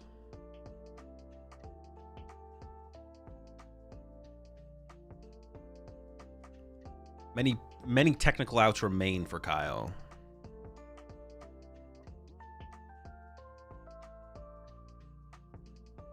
Yo, Bodhi, you want an ID, bro? Kyle could offer the ID. Bodhi could say yes. Power outage. I don't know. One of the judges just flips the table. It's a pretty heavy table, though.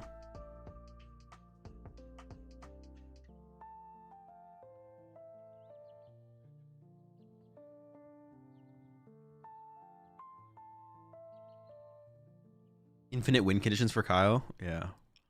Oh, that's game. Okay. Bodhi confirms the fire. And pack it up. Night Stretcher, Dragapult, Crispin Fire. Oh, what if it's all prize, though? He didn't even show it to him. Oh. That was in there. Kyle doesn't know that, though. I feel like Kyle really shouldn't have it. I mean, I think it was still a mistake there from Kyle. I think both players misplayed by attacking though. I think when Bodhi attacked with the Moltres in game 2 was a misplay, or game 1. And I think in this game, Kyle attacking into the Badoo was also a mistake for sure. Like, I don't know, there's so much potential for Bodhi to like out tempo you there just on board. Like, there's just like, yeah, attacking there just seems super weak. Had to set up for something bigger. There had to be like a bigger attack we could have played towards, especially with Bodhi bench locked. Like, I really like that. I don't know. I really like that Sob play. I really like the idea of Sob in there. Bodhi's a top player, right? Yeah. Like, if Bodhi doesn't, like, if Bodhi just itchy pollens again, let's just imagine this. We go.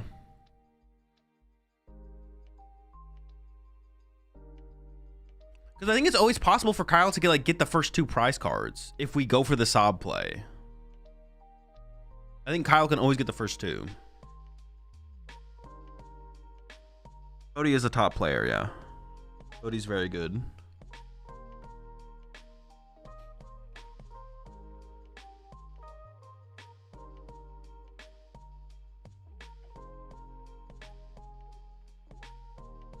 He hasn't gotten a dub in Masters yet, but it's only a matter of time if he keeps playing the game.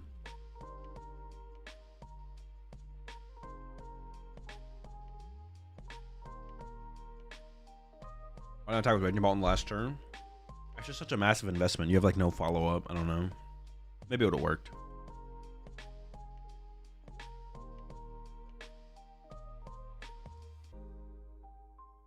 I guess Kyle was praying he whiffs Stamp.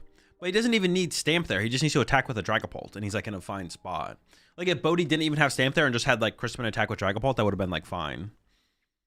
You don't even need this. The Stamp is just kind of like the cherry on top. But simply attacking on that turn already puts you ahead as Bodhi. I don't know. That's why I felt so weak. Because Bodhi needs so little to just be ahead.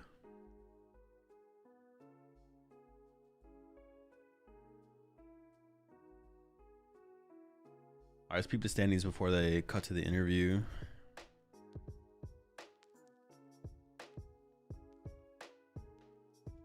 We got a couple 8-0s. We got Alex, Matthew, Justin. 8-0s. Some 7-0-1s here. Makani, Hedrick, Nathaniel, Frank, Ginsburg, and Charles. Right under that, 7-1s. Looks like Jose lost. We saw Jose on stream the previous round. Rahul's up to 7-1. Someone said he was playing Crustle. I'll believe when I see it. So Evan on stream made a huge gameplay error up against, I forget who Evan was on stream against. Oh, Makani. But bounced back since then, 7-1 now. Rogerson, 7-1. Simon Fang, also a familiar name there, 7-1. We just saw Bodhi on stream, now up to 6-0-2 after winning that match. Both players were 6-0 or 5-0-2 going to that round.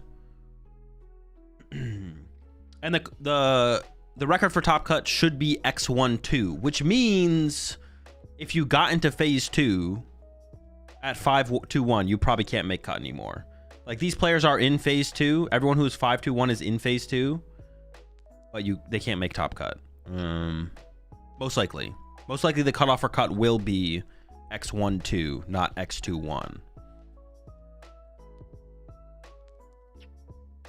So we have like Mahone squeaking in at the 5-2-1. No cut potential. No cut potential.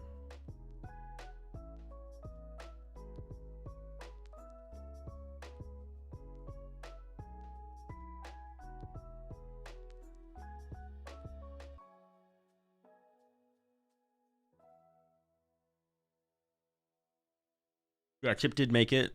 Actually, I can just turn on the. We can just go to the filter. Oh, I know they're going to the interview. I'm here with our winner, Bodhi Robinson, taking Dragapult over into phase 2. How are you feeling, my friend? I'm feeling pretty good. I didn't practice too much for this event. Not too big of a fan of this format so far, so I kind of left it up to my testing group, and Piper, Matt, and Noah. They did all the hard work. Yeah, so they found out the Dragapult list. You didn't have to fight with them about what you wanted to play.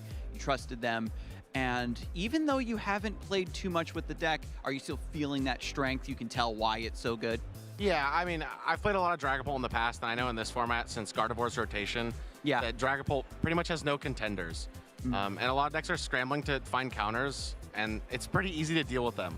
And did you think that Raging Bolt was a good enough Dragapult counter? Do you think it's a favored or just an even matchup?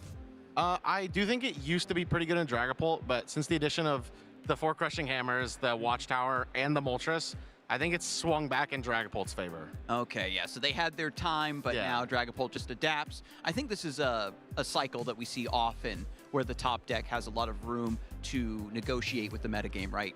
Kind of tweak cards in and out. When you were playing against Kyle Sablehouse on the stream, we were kind of setting it up as, you know, a veteran player versus an up-and-comer, so to speak. Do you often feel any sort of pressure when you're playing against some big names or some big veteran players that have been in the scene for a long time? I think I used to, probably when I first staged up to Masters a couple years ago. I think at this point, I mean, I pretty recently got over that. I used to get pretty anxious, and I would find myself making pretty huge mistakes. I didn't play the best in Game 3, but I definitely feel like I've gotten over the stress of playing against that player who I know is very good at the game. Of course, yeah, you've got the experience now, you're building up that confidence, and now that you are on Dragapult, and just earlier you did mention, right, that you weren't sure you wanted to play Dragapult, you weren't sure you wanted to play in this event. What changed your mind? I was testing a lot of the EX box with Clefairy and Water Pond and stuff like that. And I chose not to because a lot of my friends were playing the Watchtower. And I realized this is really bad. And testing was not going my way. I was like, I'll just play Dragapult. I have enough games in previous formats. And I played to LA as well. I was like, I should be able to play it properly. And it's working so far. Yeah. That's great that you, and it always feels bad when you're playing a deck and there's just one card that's foiling your whole game plan. Fortunately, Dragapult does seem to have a little bit more, of course, a lot more flexibility in the metagame where it's hard to throw off its game, hard to disrupt. In your experience, however, somebody who's played some Dragapult in the past, picked it up now recently, is seeing some good success with it at this tournament. Is there any advice you could give to somebody who is trying to beat Dragapult? Like, what do Dragapult players not like to see? I think the most annoying, I think the worst match for Dragapult right now is Zoroark. Interesting. There's not many cards you can put in Dragapult to help the matchup, but the problem with Zoroark is you lose to a lot of the other decks in the room. You have a rough matchup into Alakazam. You have a rough matchup into all the grass decks, which there is a lot of. So even though you beat the Dragapult, which is 30 to 40% of the room, I think, pretty much on average. Pretty much. You're losing to a good portion of the room as well, so it doesn't feel good to submit that deck. But I definitely, as a Dragapult player, I do not want to see any Zoroark. Fortunately, the Zoroarks aren't going to be able to skip the line and get immediately into top 4 where you have to worry about them. That's always been the big struggle, even in the previous format. But can I get any final thoughts or shout-outs from you, Bodhi, before I let you go to prep for your next round? I mean, shout out to Piper, shout out to Noah, shout out to Matt as well. He came up with, I think, the original version of this list, which we worked on a little bit. But Noah, Matt, and Piper definitely did most of the work, and I'm kind of stealing their work here, but, you know, thank you. It does take a group effort, and it seems you're doing them proud, so I wish you continued luck and success in this tournament and beyond. But don't go anywhere, folks, because we've got more Pokemon action coming right up, so stay tuned. All right, that was round... I didn't mean to click that one. I'll be right back. You know what? I will be right back. That was round 8. Round 9 next. See ya in a couple minutes. Goodbye.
All right. There's a slow king at 8-0. Hold up. War king?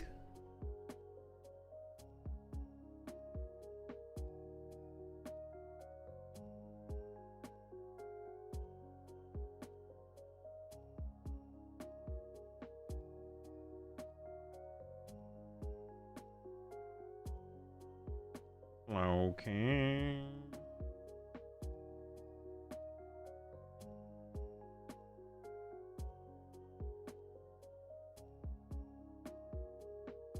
Oh yeah, that's right. Matthew was on stream earlier with the slow king.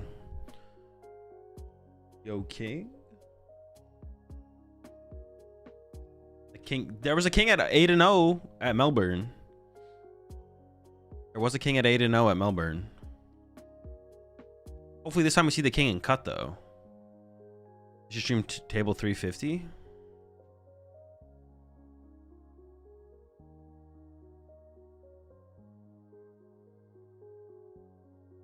They maybe would if Makani hadn't already been on stream.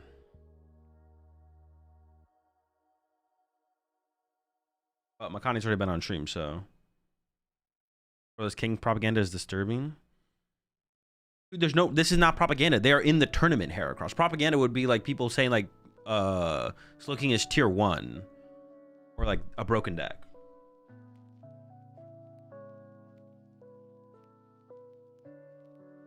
Someone doing well with the deck in the tournament is not propaganda.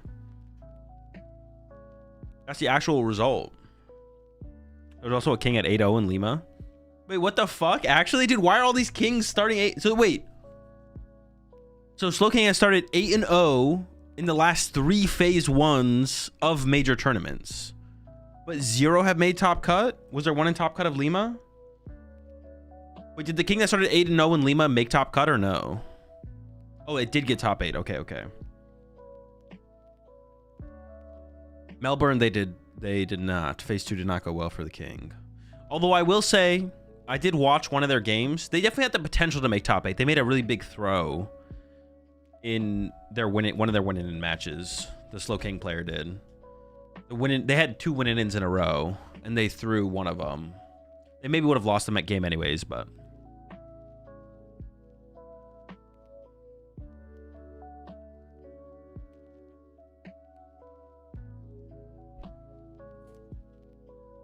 At least they made cut in Lima. The 8-0 start into not making cut is tough.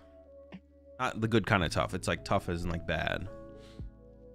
But we have another king 8-0 here in Indianapolis. A little bit tougher to make cut in this one though. They have to go 3-2 for the last 5 rounds, but very doable.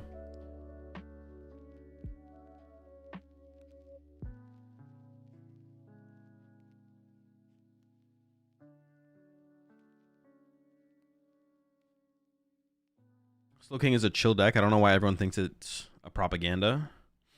Yeah, but being good and being chill, or being something can be good and bad, right? Wait, what are we saying?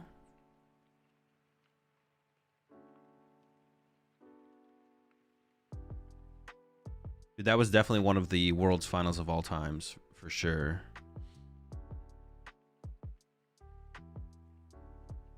What is phase 2? You have to go 5-2 and 1 or better to make phase 2 of the tournament. And then in phase 2, they play 5 to 6 more rounds depending on the size of the tournament. For this tournament, it's 5. And then the top 8 players plus move on to top cut. Is that different from day 2? Yeah, they don't really like. Previously, phase 2 started with day 2, but now they play the first round of phase 2 on day 1 and continue it in day 2, basically. Phase 2 and day 2 used to both start at the same time. Or phase 2 used to start with day 2, but now they play the first round of phase 2 on day 2. There was never really, like, the way you can think about day 2 never existed. There was always phase 2, but phase 2 always used to start on day 2, on the second day of the tournament. So people called it day 2. But now it's, sometimes they play the first phase of phase 2 on day 1, basically.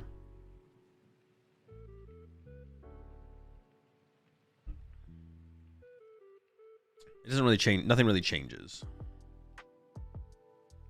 They always show the entire finals match in the highlight. Yeah, pretty much. Dude, one of the worst. Is that maybe the worst finals of all time? Worlds finals? That might be the worst Worlds finals of all time. It was literally, it was terrible. It was terrible. What was his name? Cody, right? Cody just literally did not play the game, basically.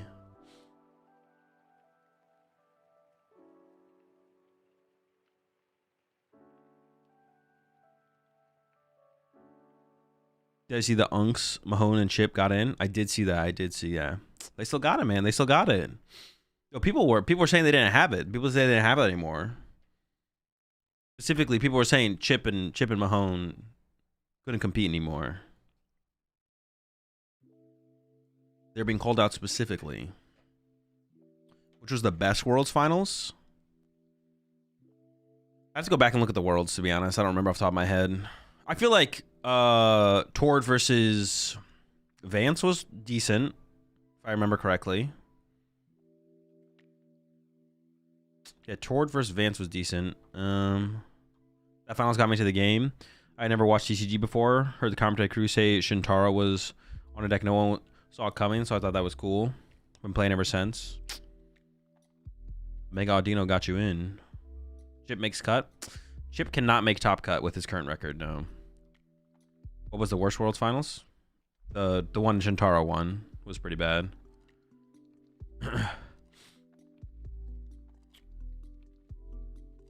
Last year's Worlds was cool in terms of production.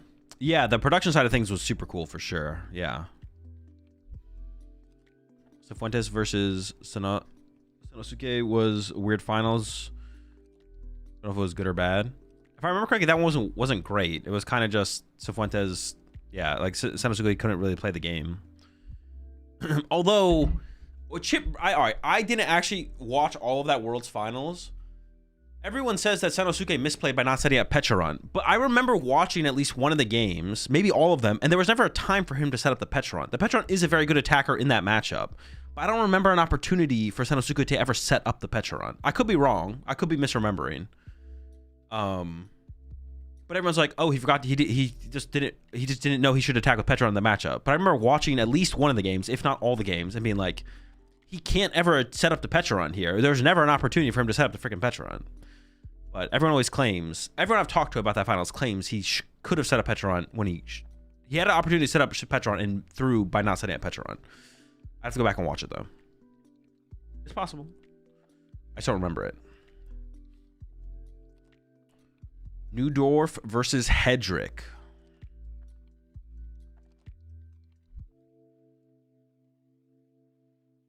I did choose Szymanski to make top cut, yeah.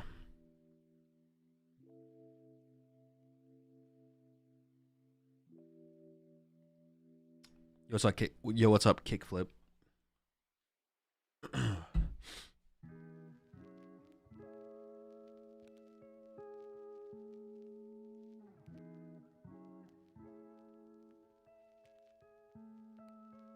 Is it a Pult Mirror? I would assume so. I can't imagine Newdorf's not playing. Yeah, I have to imagine Newdorf's playing Pult, but it could be something else. It's possible. How does the Pult Hammer Mirror go? I think a lot of it comes down to just getting Badoo and Monkey Dory online first. Like, you want to win the Badoo war through Monkey Dory, I'm pretty sure. I'm pretty sure that's like a big part of winning the mirror match is KOing their Badoo with Monkey Dory and then Ichipoling them another turn. Or basically winning the Badoo off. So that way your opponent has to go into Dragapult first, and then you get to use hammers and have better target selection. My guess, but I actually don't know. I guess you can't really go wrong with like boss KO Dracloak that has multiple energy off the bench or something like that. So some kind of big boss play with a Dragapult, or getting the Ichipollen cooking first, something like that. Win the Ichipollen off. Here's the 5 months there, Matador.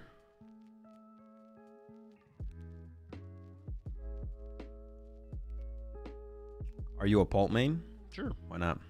Robin versus Thou, who shall not be named, was a cool finals if I remember. Robin's deck was fire.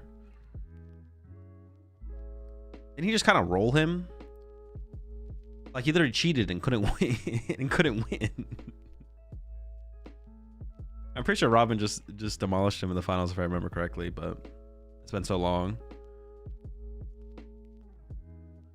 Like, homie was literally out here cheating and still couldn't get the dub.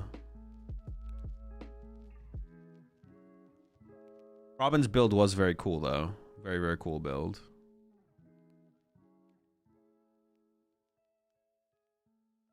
Arceus Mirror Match was boring also. Yeah, I mean, a problem with a lot of the World's Finals is...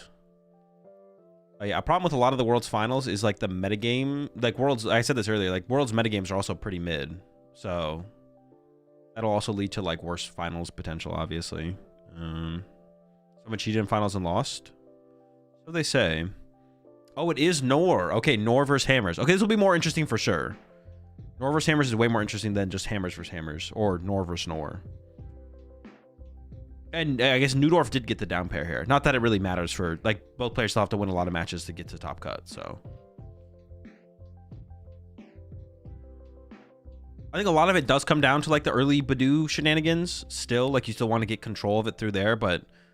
Like, Newdorf has, like, more lines through the Dusknoir to, like, take over a game, potentially.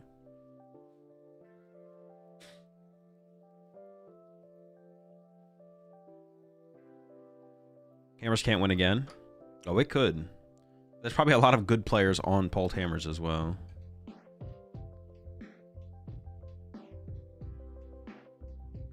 I miss Clive.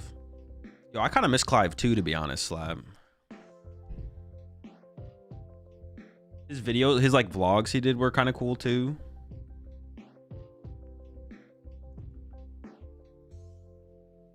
Didn't he just kind of disappear after getting top 4 at Worlds? Or did he get top 8? Whatever. After getting top cut at Worlds, he just didn't play the next season, I don't think. Could it be Neo Upper Pult? It could be, yeah. I'm actually, yeah, I don't know what A-Spec Justin plays. That could be where Justin gets a little bit of an advantage in the mirror match as well versus the hammer builds by playing. Wait, is that a crushing hammer? Wait, is he playing Dusknoir? Maybe he's not playing Dusknoir. Wait, is he playing Dusknoir and hammers? I swear that was a crushing hammer. What else was that? I thought it was Clive the supporter. Oh, I assume... Actually, I think it is Clive with a K slap. So I think there's a supporter in Pokemon with Clive with a C. I'm pretty sure Clive's name is spelled with a K. Now that I'm thinking about it. Now someone in chat mentioned it. I've seen a Hammer Norlist, but also he has Moltres, so I don't know. Second mulligan? Maybe it's just like a 1-1-1 Dusknoir line?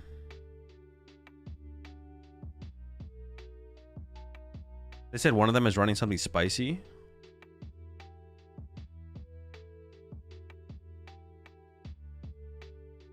Well, now I'm interested to see. Maybe Justin doesn't have Dusknoir. We'll see. 101 Nor? Could be. I swear I saw a crushing hammer in the first mulligan. Third mulligan. Looks like a watchtower.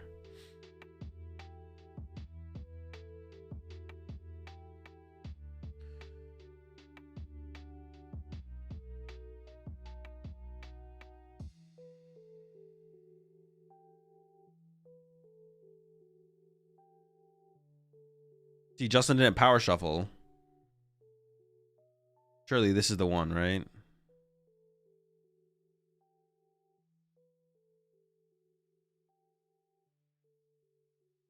Okay, found a basic.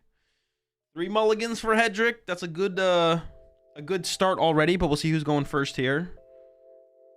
3 energy prize. A Badoo prize. If it's the only Badoo here for Hedrick, might be locked out of Badoo. A lot of people have gone up to 2 Badoo, but I'm sure not everyone has. And 3 energy beam prize as well could be something there.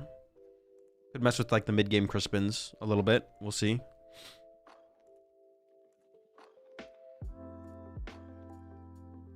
And Newdorf is 8-0, Hedrick 7-0-1.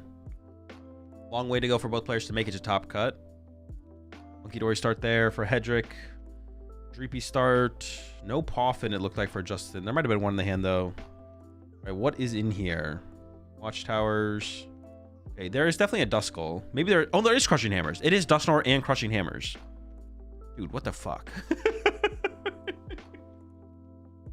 Is there candies in there as well? It's got to be no candy then, right? Just everything. It's just like a 1/1/1 Dusknoir and like no candies, or this is the greed they talk about in the Bible. Definitely. Dude, what is this? Looks like we got an Ultra Ball to line up here as well.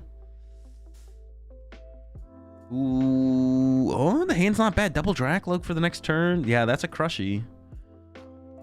Yeah, it's probably gonna go second Dracloak, attach active, pass, I would assume.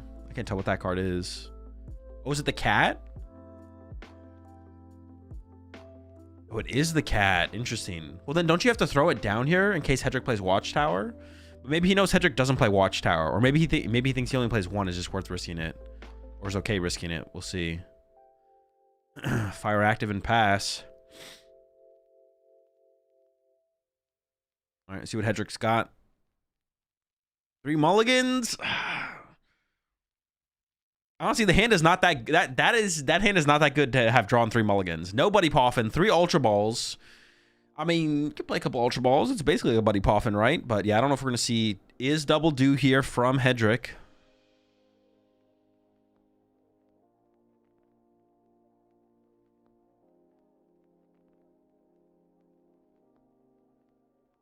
Won the flip? I don't know, actually. I would like to know, though. Hedrick is on done, so no Watchtower? No, you can definitely play both. Playing both isn't crazy.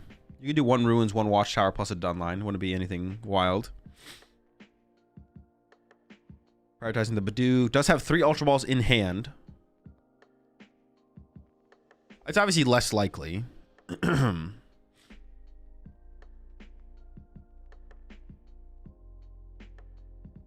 Some prize check-in. Looks like we're gonna play one of the Ultra Balls here. Question is, what do we give up? Or maybe not. I feel like not playing any of them would feel really bad, but I mean, there's so many good cards in the hand. There's so many good cards in the hand. He's gonna play one. A bit of a Ruins and an Ultra Ball, I guess. Maybe one of the energies. Oh, or the Dragapult. I guess if we didn't prize any of our Dragapult EXs, that's probably fine. Grab ourselves, I assume, a Dreepy here. There we go, there's the Dreep. And then just going in with the Lily.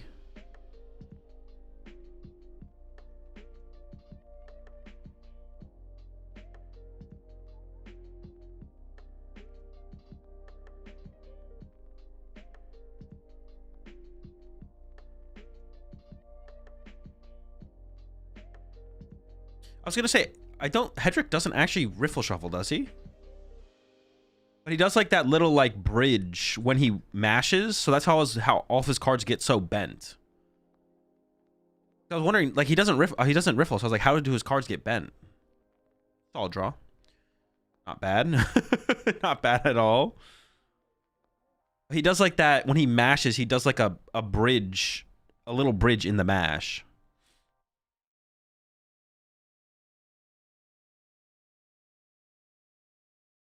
I can't tell what is that, the Dunsparce? It looks like the Dunsparce, right? Yeah, the Lilies is pretty good there. It's all draw power. Second Buddy Poff.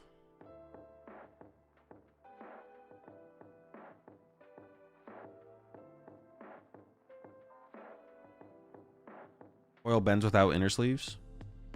Well, Hedrick doesn't play foil cards, but his cards are all bent. Well, I guess like that Dunsparce is foil. And his Crushing Hammers are the stamped ones, but not that much foil. There's some foil. But his deck's pretty uniform, so. If your deck isn't a bent arch, are you even shuffling? It's a good question. That's fair. That might be a sign of insufficient randomization.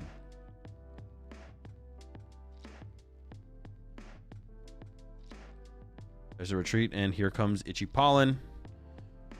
Onto the Dreepy.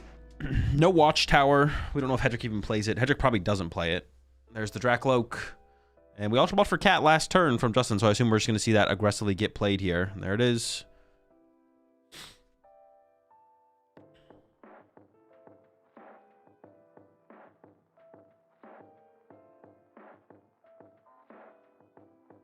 It's got to be for a Lily, right? Although maybe contemplating something else. The other thing that would be like a Dawn, right?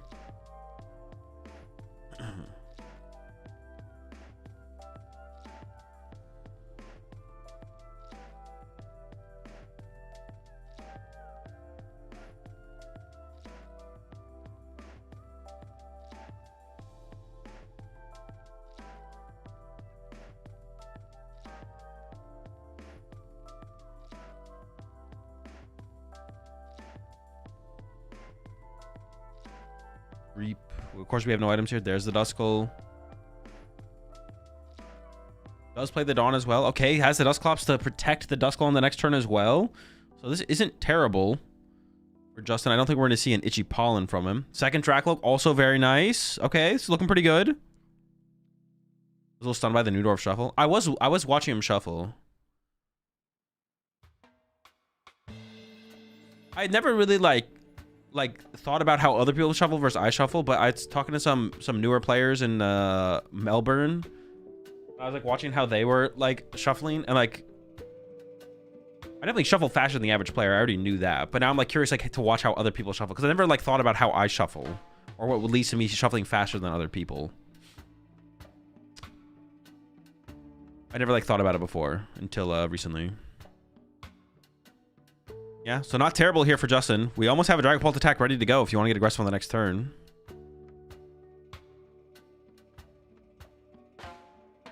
There we go, Pokepad from Hedrick. Yeah, their second rune, so no Watchtower. I think I saw a Watchtower from Newdorf. Not that it's like, I mean, it can stop that it unspars, and the cat potentially, but it's like nothing crazy.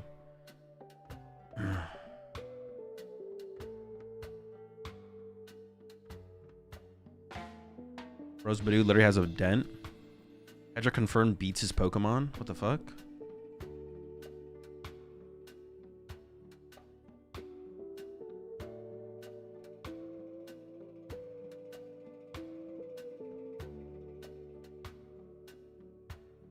I think Newdorf is on full set of Watchtowers. What do you mean full set? He plays 4 Watchtower?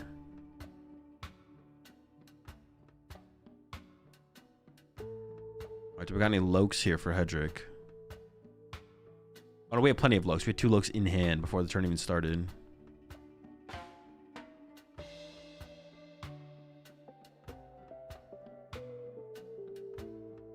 Chat, we get it. Newdorf is shaking. Congrats. You're not a genius. Twitch chatters observe human interaction for the first time in their lives. Dude, is that a human being?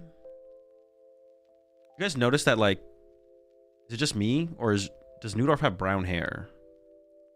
Am I the only one? Is it true you pile shuffle after each deck search?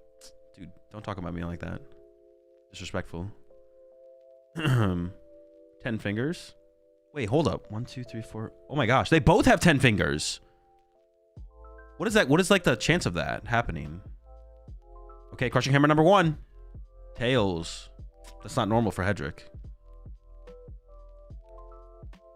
Must have a tummy ache.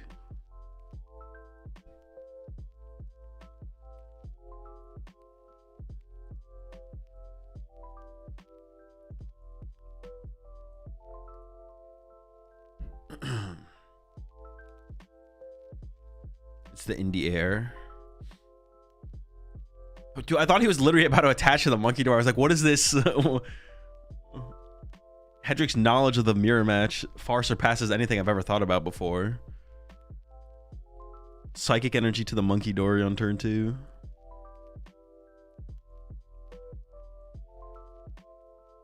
Mahone is in phase 2. 5-2-1 to phase 2. Plenty of Crushing Hammers left for Hedrick to hit heads with. See if he gets there.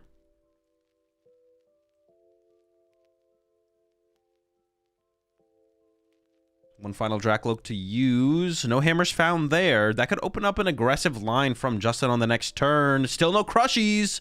Plenty of boss. Interesting. Yeah, Justin could get pretty aggressive here. We'll see what Justin draws into and how he wants to approach this next turn. Dusclops is available. We got the Dragon Ball. We're missing the Psychic Energy currently. Oh, the Loke delivers. That's psychic. He's got options now. What does he go for? Boss is the only thing we don't have here for Justin. If Justin wanted to go for a boss line. A Loke delivers. Crush it for the follow-up. You're attacking here. You're attacking into the Badoo. So that's the question here for Justin now. Do we wait to build up something bigger? Because you could Dawn for your own Badoo here as Justin and then attach Psychic to the active Dracolic Retreat the Fire or something like that, and then Itchy Paw on your... you could Itchy Paw on your as well. But in the current situation, Hedrick has the Monkey Dory advantage because you'd be bench locked out of Monkey Dory. Pop Clops on Badoo. No, if you're popping Clops here, you'd put it on the Dracoloak so you can snipe the Dracoloak off the bench probably. Do you ever just evolve and just Jet Headbutt maybe? Like what if you evolved to Dusclops and went Jet Headbutt KO Badoo? Would that be a line? You have the threat of Dusknoir next turn.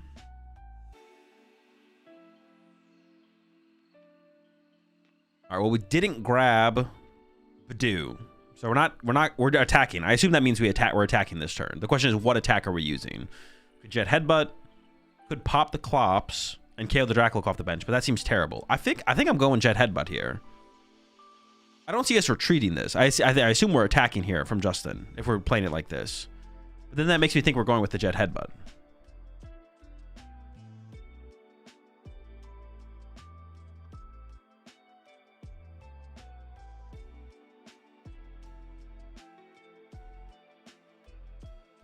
But having not grabbed the Badoo, unless Justin just doesn't play Badoo, but I don't think that's true. That'd be kind of weird. Second Dusclops? So no candy. So it's like a...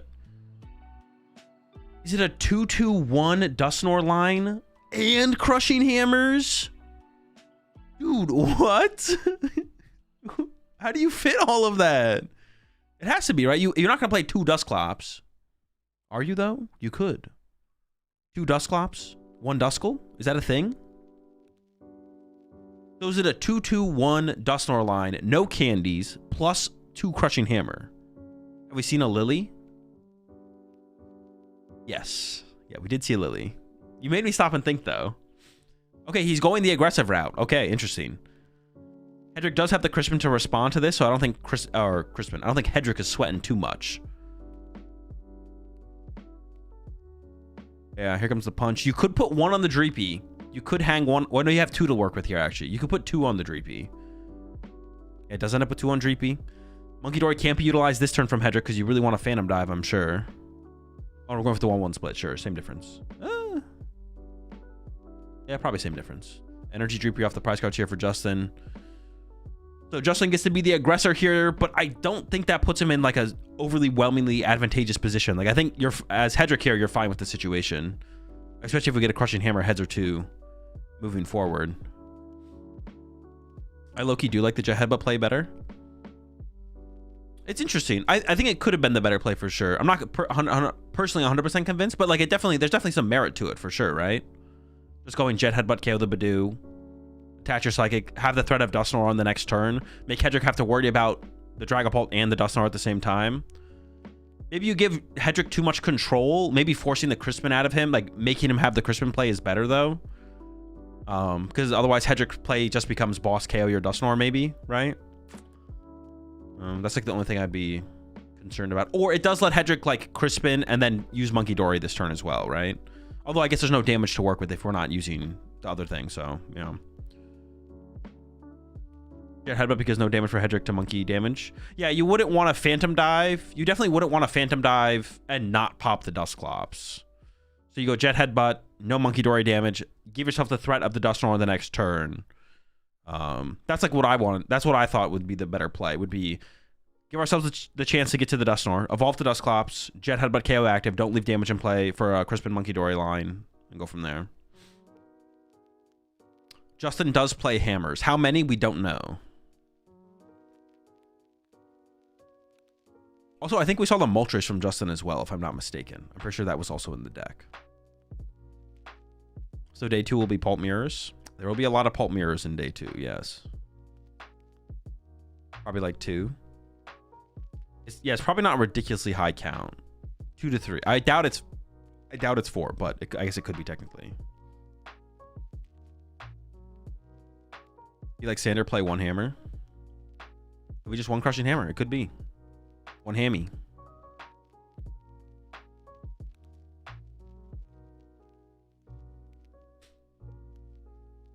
Nice stretcher coming out here from Hedrick. 3rd Dracloak getting set up.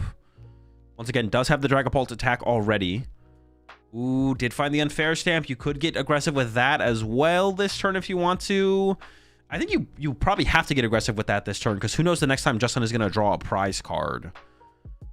I think after this, yeah, I think you just want to play the unfair stamp right now, right? Because you don't know when you'll be able to play it next.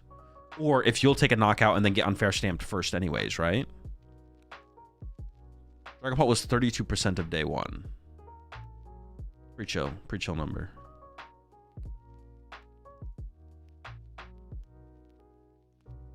Hammers are 50-50. I only run 2 hammers that hit heads. Took out the 2 that hit tails.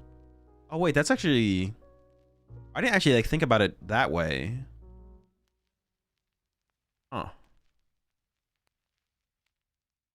Interesting. What happens if the hammers that used to hit tails train up and become hammers that hit heads, though? Do you ever, like, potentially bring them back on the roster? Like, put them back in the deck?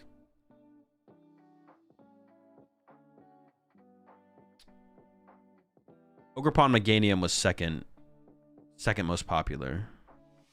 Goes for the Fez here. Interesting. I think Hedrick really wants to find some hammers this turn. Maybe it doesn't open up the prize trade too aggressively for Justin.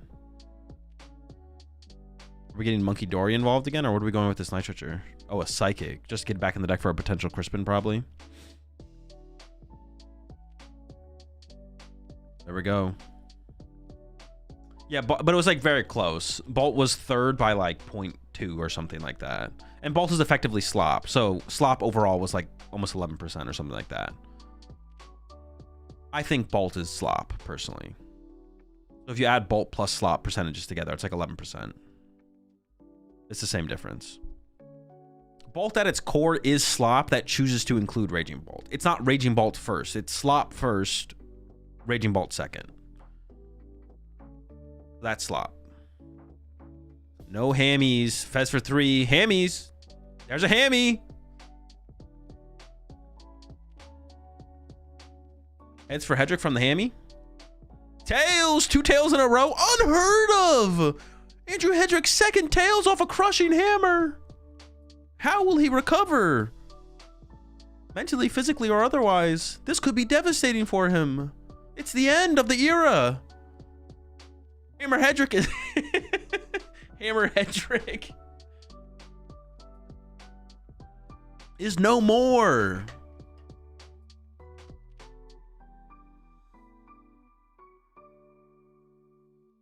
Debating the Dunsparce bench. That would give a prize card over to Justin. Oh, I guess you're giving a prize card up no matter what.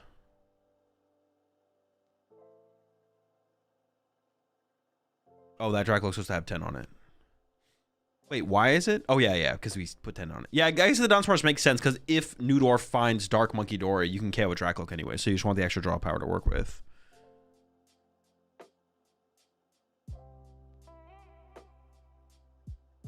Opts not to, though. Goes for the attack, 200 active. Now, where does the 6 land? 5 prize cards still to draw here from Hedrick. I mean, it might just be a 3-3 split on the Dracloaks, right? Like, I don't see anything else too crazy. Unless there's like some play where you put like 6 on the Meowth. Or maybe you put 6 on the oh, it's just goes for the 3-3 split. Okay.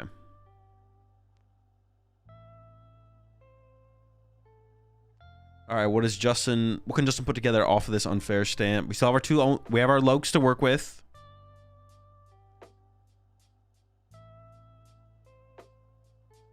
Wait, shouldn't it be... Didn't the active get Itchy Pollened? Wait, what did Hedrick correct that from? Didn't the active get Itchy Pollened like 1 or 2 turns in a row? Shouldn't it actually be... Am I trolling? Okay, they corrected it again. Hedrick fixed it and then refixed it. Okay, Pokepad here for the Monkey Dory. Still got our Dracloaks to work with here for Newdorf. A Lily or a Crispin would get the Monkey Dory involved. Allow us to draw another prize card. Then we got to deal with the Dragapult. I mean, it's kind of tough to like, as Newdorf here, I feel like you kind of want to punch the active twice and then KO the Fez off the bench. I feel like taking out one of Hedrick's Dracloaks doesn't lead to a ton of value. Your own Unfair Stamp. Not great this turn. Well, no, it's not great this turn. Oh, we already got the Monkey Dory in the dark as well. Hold up. Well, that doesn't really lead to anything like I was saying. Bro, he does play the Moltres as well. What the fuck? Well, I mean, if you're going to play a supporter for turn, it might as well be the Crispin, right? Unless you're feeling like bossing and KOing the Fez. You could KO Fez Dracloak here. No, you can't KO the Fez. Never mind. Don't mind me. You could KO a Dracloak here. Now your Dracloaks are vulnerable. There's Dory Dark.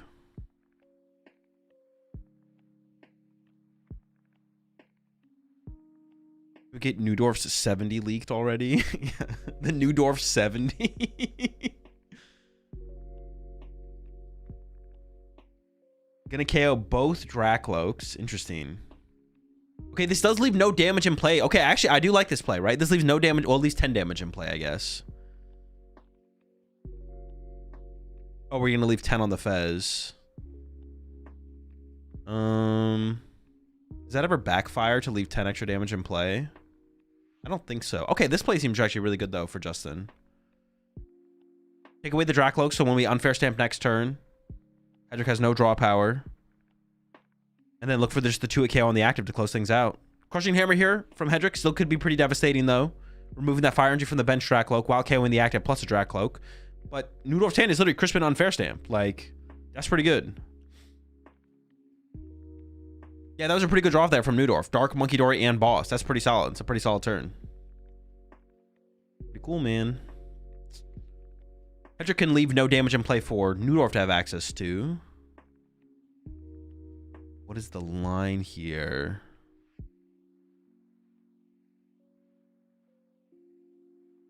So you're drawing 2. You're drawing 3 this turn as Hedrick. Oh wait, Hedrick just wins next turn with Boss KO freaking Cat. Oh.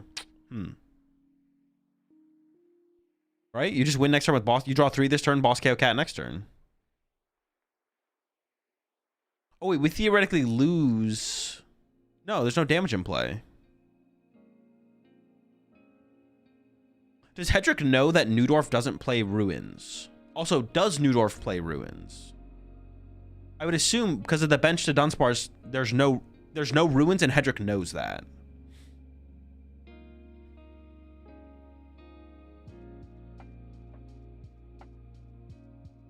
Heads, that's pretty good. But we have the Crispin still. We maybe still can just set up. Yeah, because it's 3 this turn, KO Cat next turn. Okay. And then for Newdorf, it's... Oh, I guess Newdorf literally could have won. Oh, no, the Dark protects from the Fez. Okay, okay. Yeah, yeah.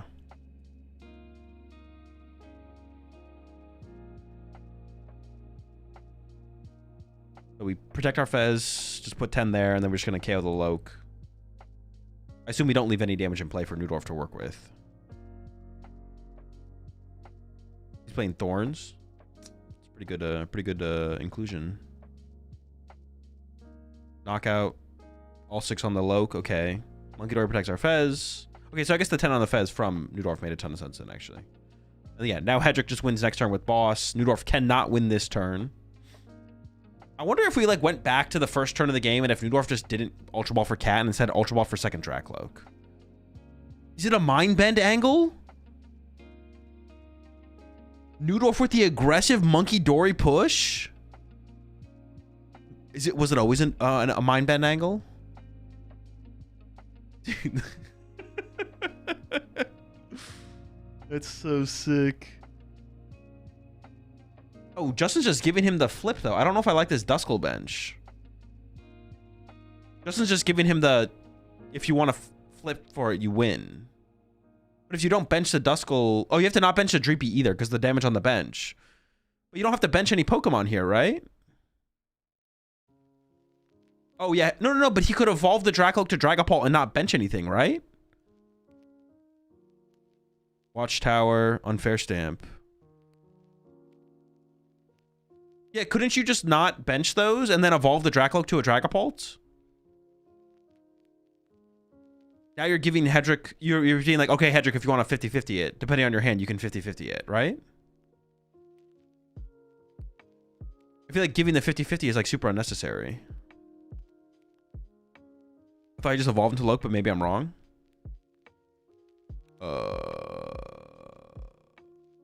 No, he didn't. He didn't. That's been in play for a turn. Yeah, I don't like that play from Justin there. Ooh, some hammies though. I like that. Dude, does he play 4 Crushing Hammer? He was about to get hype. Come on, 2 heads. 2 heads, 1 time. I need this. I need to see this. I need to feel something. No.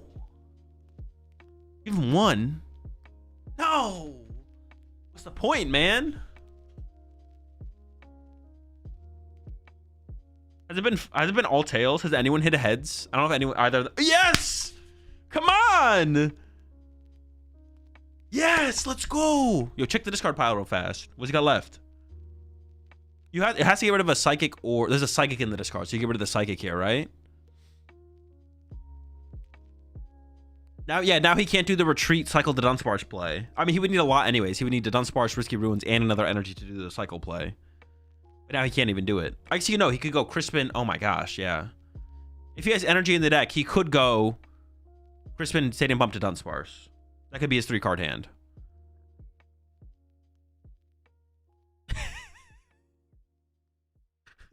Yo, get him. Crushing Hammer, go.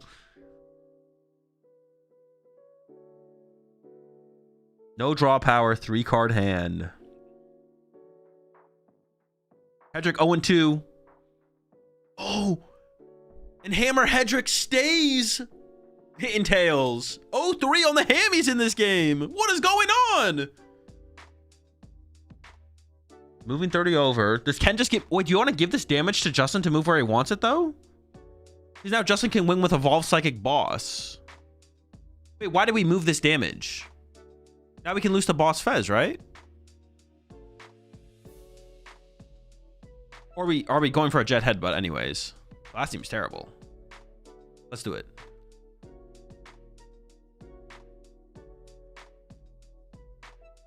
Retreat? Sacrifice the Dunsparce?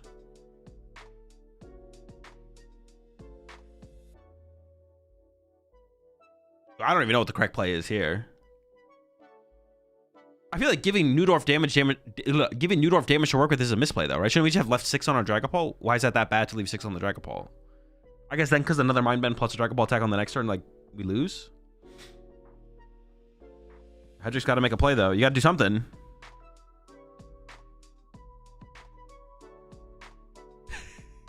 Pass. Okay. Over to Justin. Justin's got the draw powers, got the Night Stretcher. Can also pop a Clops still. There's a Crispin top deck. Justin's got to be super close to winning this game. Well, we don't have a boss though, so we can't win yet. If we don't have boss this turn, then we're not winning. I think we need 1 more turn. Why not try the headbutt? Because then if you try the headbutt, then you just lose. If you try the headbutt and you get tails, you lose to Clops, Dragapult.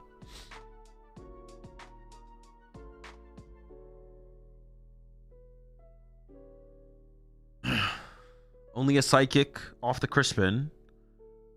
Once again, I don't believe Justin can win this turn. Unless let me hold up.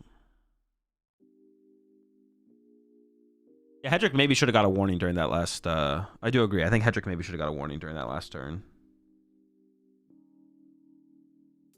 I think Justin is just setting up for the next turn, though. I don't think we plan to win this turn. We do need to evolve this Duskull, though. That's what we need to do here as Justin. Is evolve this Duskull. Actually, no, we lose the boss on the cat anyways. I guess it's like the same thing. Because if we move the monkey to already active, we lose the boss no matter what. I'm assuming we're retreating to Dragapult and punching with Dragapult this turn, which I guess maybe we're not doing, but I'm assuming we're doing that.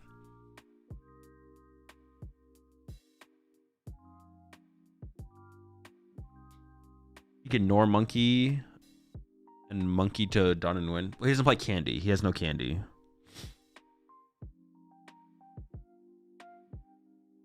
Yeah, he can't win. He can't win this turn. He can't win this turn. Wait. No, he can't win this turn. He cannot win this turn. No rare candy. Nice Stretcher. Got the Clops. I guess punch KO Clops off the bench could limit our win. No, not really, though. comes the Monkey Dory. Just moves 3 to the active. Makes sense. Then 200, and then put 6 on. Or looks like he's spreading it. Okay. 114 or something like that. 260 active. Yeah, I think Newdorf's going to win this first game here. No, it's not enough. I mean, boss makes things weird. Boss the cat. Oh, pray it gets stuck. No draw power on the side of the field for Justin. There's a lot of energy gone at this point.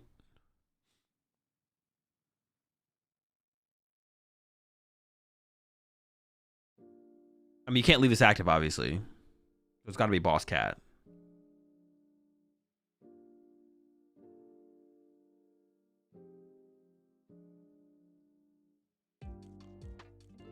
Catch is active. I mean, you kind of want the ability to be able to retreat. Yeah, you want to be able to retreat and attack. Justin shows the energy, and that's it. That's game.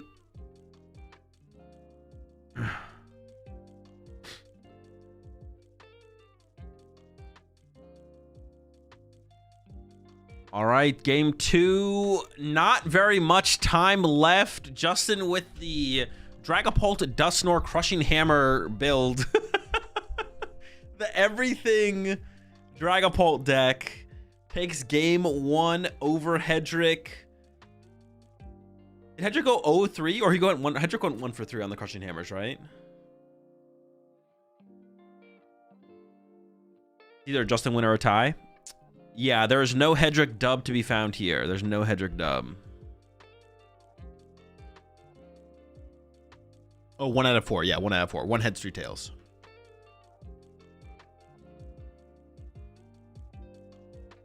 Yeah, there's no Hedrick dub here. It is a Newdorf.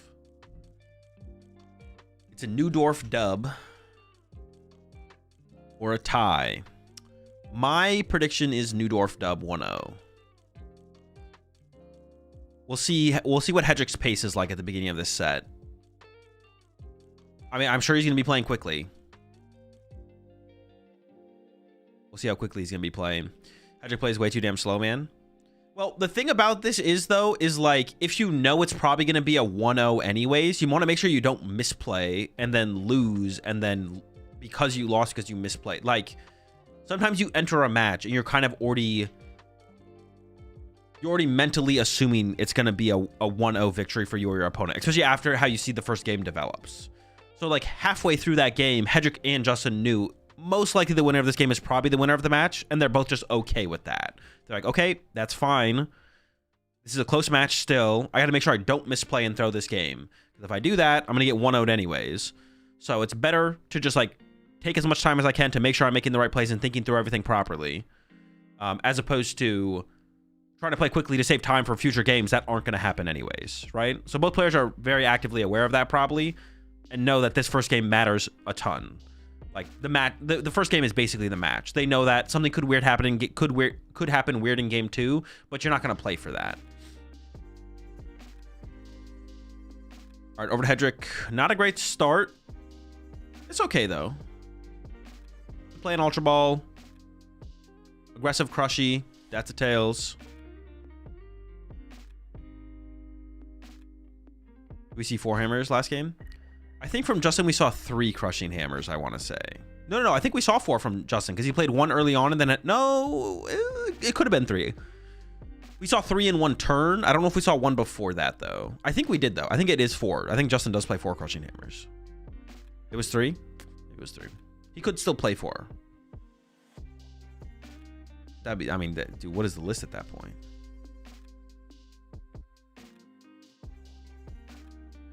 Isn't that at least a little bit self-fulfilling though? Not really, no. Because you're assuming for this, when you recognize the situation, you're assuming that the game you're currently in is 50-50. Or you're the better player, so you assume you have the advantage. Like in that game, the game was close and either player could have won it, right? Game 1, either player could have won. It was close, either player could have won. And you know, even if you play fast, game 3 is still probably not happening anyways. You know that most of it still comes down to game 1, even if you play faster. And if you play faster, you're going to misplay. And if you misplay, you're going to lose the game anyways. And then you just get 1-0'd, even if you play faster, basically. So may as well just like not rush yourself. Not slow play, but don't rush yourself.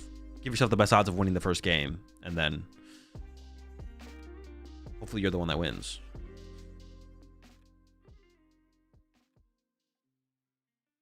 But Hedrick's not playing at like a ridiculously fast pace here either now, so I think Hedrick is going to get 1-0'd. But we'll see. He's definitely upped his pace a little bit from game 1, that's for sure. Okay, finally a heads there for Hedrick. 1-1 in game number 2, and then into the Itchy Pollen is currently winning. I would say actually pretty substantially winning the Itchy Pollen off here. I don't know how much that's going to matter. Dracloak in the hand here for Justin. Does have the cat. Could just get aggressive with the cat. Could get the Crispin involved. I don't hate the Crispin here, actually. Little some energies on that Loke. Go for your own Itchy Pollen. You have Phantom Dive next turn if you want. I mean, if it's not comboed with like a boss, you're probably not going for it, but you could do it. Did you get a warning in this set? It didn't look like it, no. I don't think so. It is possible, but I don't think he got a warning at all, no. Here's the 41 months there, Roth. Also appreciate the 7 months there, Sniper Jones. I do not believe a warning was given.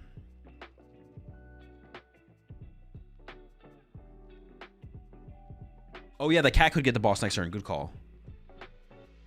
Another energy found. We are missing a Dracloak here, but... Oh, wait, we're getting... Oh, wait, I kind of like that, though. I didn't think about that. But Hedrick is still a turn behind. Hold up, hold up. Yeah, he knows Hedrick doesn't have candy. Is this cooking? That's actually kind of sick. That's actually a kind of... Yeah, just start swinging on him. Who cares?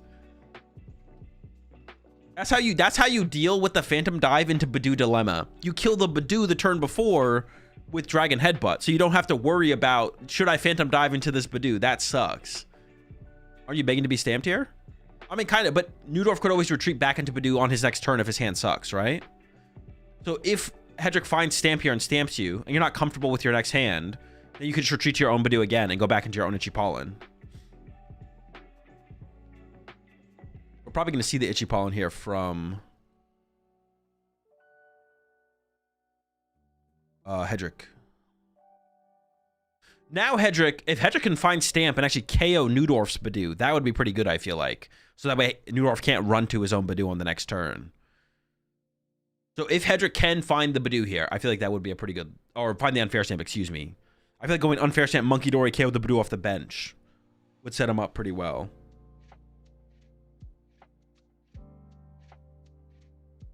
Take away like the safe play from Justin. Ooh, another hammer. You love to see it.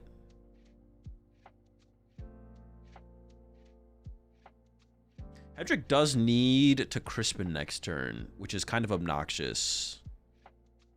But I don't mind the Dark Energy on the Monkey Dory there.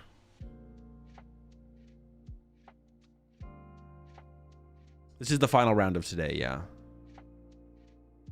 Final round of day 1, first round of phase 2.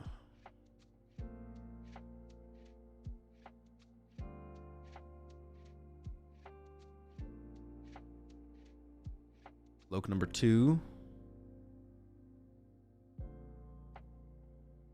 Ed's another fire gone, though. All right, that's 2 for 1 now from Hedrick. He's heating up with the hammies.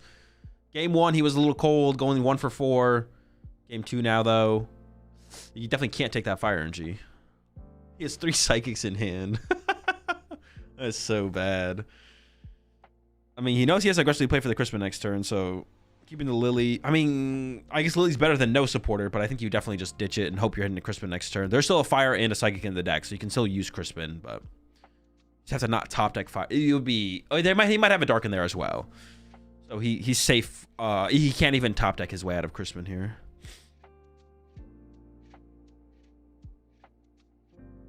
Look, number 3. What do we got? Crushing? Crispin, though. That's still pretty good. That's what you're looking for. Ends up with that damage on the act. I like KOing the Badoo here. Oh, no, but I guess because we got the Crushing Hammer heads, we're less scared of... I guess because we got the Crushing Hammer heads, we're less scared of the retreat to Badoo angle. I think that's going to be the play here from Justin, is going to be retreat to Badoo. Like, play Dawn, retreat to Badoo, Itchy Pollen. Yeah, that has to be the play here, right? For sure. Starts with Dracloak. You could play Dawn, attach Psychic to fresh Dracloak. I actually kind of like playing the Dawn. Oh, maybe you want another base. I was gonna say play Dawn before you use the Dracloak there. I feel like the Dawn works here pretty well. Why would you discard the Dragapult with Ultra Ball? He's got another one in hand. He's not afraid of running out of Dragapults. I think it's fine. That is a lot of energy down for Justin, I guess. Like, that's the only annoying part about the situation for Justin. But I feel like yeah, this is why I wanted to see that Badoo die. That's why I want to see Hedrick KO the Badoo. I don't like that Justin can just retreat to Badoo here. Also, it would have been nice to Dawn first here from Justin to try and increase the odds of us finding the Stadium bump, because the Pokemon taking damage on the bench here is actually like pretty bad now at this point. We don't want that damage on our Pokemon. I wonder if Justin is going to...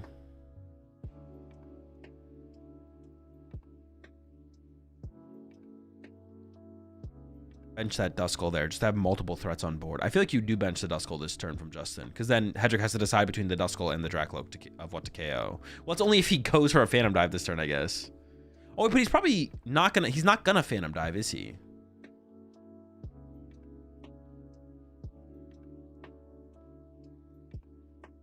Like, you're just going to Monkey Dory the damage through Risky Ruins over... I guess that gives... oh, no, but... that is weird. That is weird. You're going to... like, Newdorf is going to run here to the Badoo, right? But then Hedrick can go bench Pokemon. Ooh. Okay, I don't like... oh, we're evolving. We're swinging. Okay, never mind. Oh, no, wait. Okay, no, this play makes sense. Okay, that makes sense. At first, I was a little confused, but yeah, we're going to evolve, sure.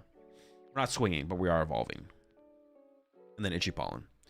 Yeah, Hedrick can just go, like, bench Dunsparce, Monkey Dory 20 over, KO the Badoo. And then kind of go from there. This does give Hedrick a turn to kind of continue to play the game. You could start with the Crispin here.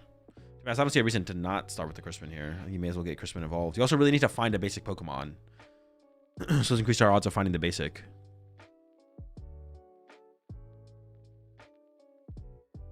Am I crazy, or is the timer going slightly fast?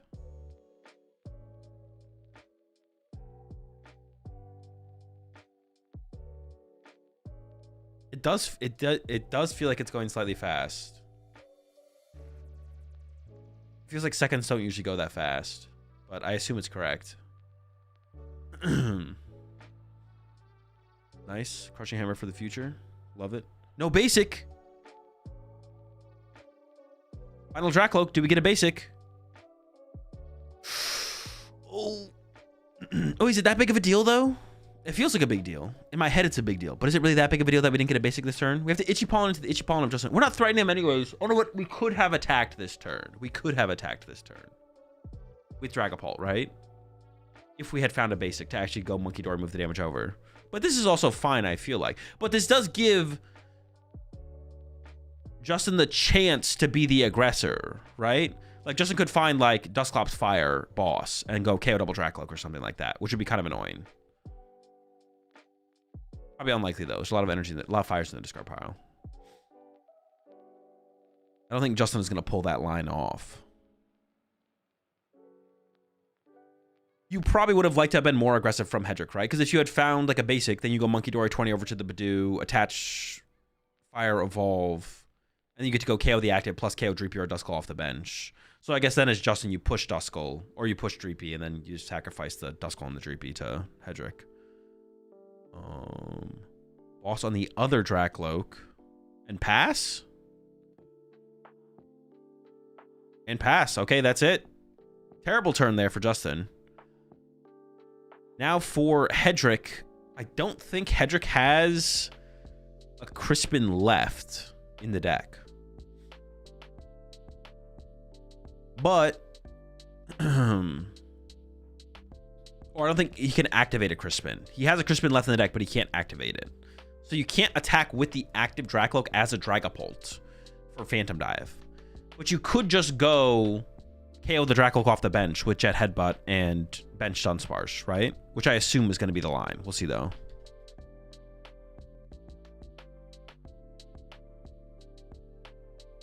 Oh, we could even get set up second Monkey Dory. Well, we have to put our energy somewhere else next turn, though, so that probably doesn't make a ton of sense. We're probably benching the Dunsparce. Unless it's like too much of a liability. No, I don't think it is too much of a liability though. Into the Lokes first. 4 minutes left.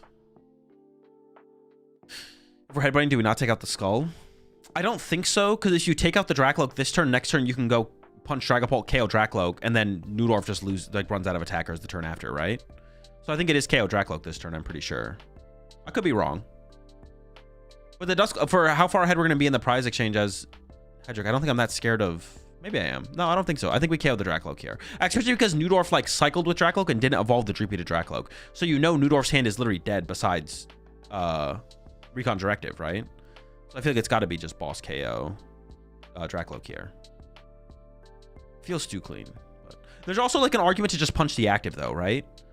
You could... Oh, we have a hammer to work with first. Hold up. 2 for 2? 3 for 2? I don't know where we're at. Ooh, okay, nice. You could also just punch the active for 70 and move 20 to the active. And then that sets it up to die to Phantom Dive next turn. Oh, no, we can't... No, you could do that. But yeah, going for the draw power here seems good too. So yeah, we're going for the draw power. Here we go. Jet Headbutt KO. Fire off the prize cards. Not looking good for Nudorf. But I think... Is our Unfair Stamp active now? I think we have an Unfair Stamp that's active now. Maybe. I think we do. I think... Wait, no. Didn't Hedrick take a knockout? No, we were item locked. So now we have our Unfair Stamp active. Okay. It definitely still possible to win here, especially with a couple Crushing Hammer heads from Nudorf. Let's get him involved. Give me some thought first. There's the Ultra Ball. I assume for Fez or Dracloak. Can't think of what else we'd really want here. Does go for the Fez. Does not take Risky Ruins damage. Is there a real chance he can finish the match before time? Needs 4 prize cards. Fez is in play now. Yeah. I think, yeah, he can definitely finish before time. Oh, we're getting the cat involved as well. Hold up. What the heck? I don't know how to feel about this. That's like a lot of prize cards in play now. I'm scared.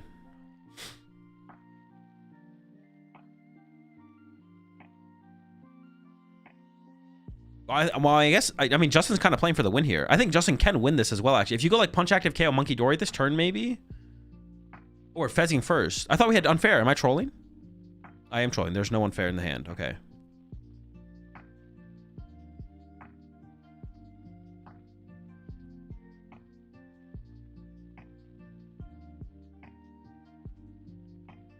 No Unfair still. I literally thought there was an Unfair in the hand. Crushing Hammer could still be big, though. Removing the Psychic off the active is actually huge. Well, we've already Crispin. We can't Lily. We did not find Unfair Stamp. I don't know why I thought it was in the hand. Maybe it was in a previous hand. You can still get Dusclops and KO the Monkey Dory off the bench here from Hedrick. That's the only other play I see. 1 minute left. There's the Dusclops.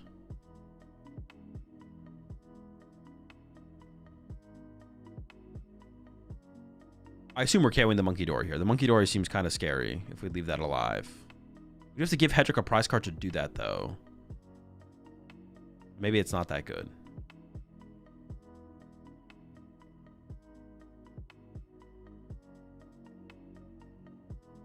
I have no idea what happened.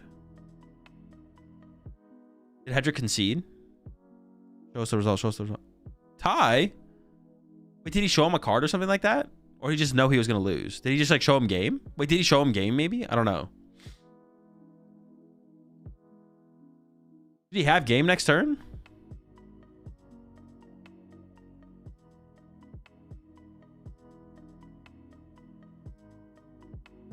I'm so confused.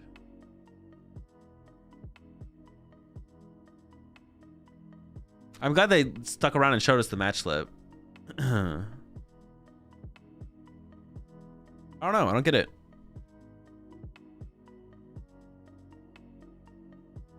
Hedrick didn't have game on board, right? Unless I'm trolling. I don't know.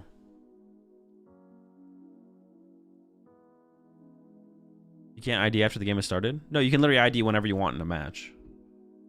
Agree to draw? Are the casters say anything? I don't know. Let's find out. not even just in tournaments, they just know each other from being two excellent players and representatives of this game. It looks like what they're choosing to do here is be sportsmanlike. Yeah, maybe go get an early dinner. Yeah. I don't know.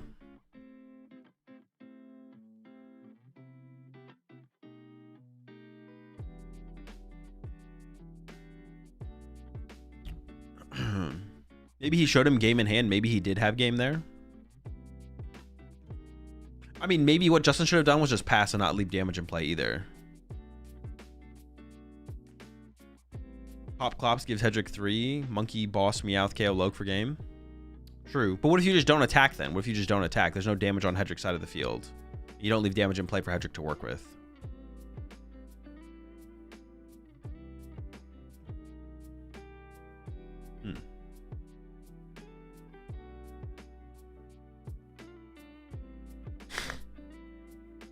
Maybe Nurov announced Klopp's pop. Oh, maybe, yeah, maybe he did, and then he was like, all right, I have game then. Yeah, I guess that could have happened for sure.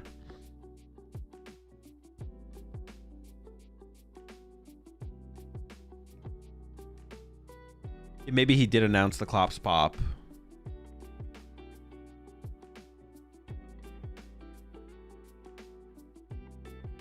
I have no clue. I have no clue.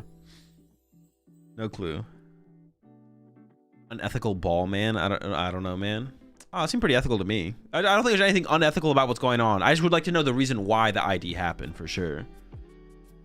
I'd like to know why. Also making phase 2 there, Andrew, in day 2. Best of luck in the rest of the rounds tomorrow.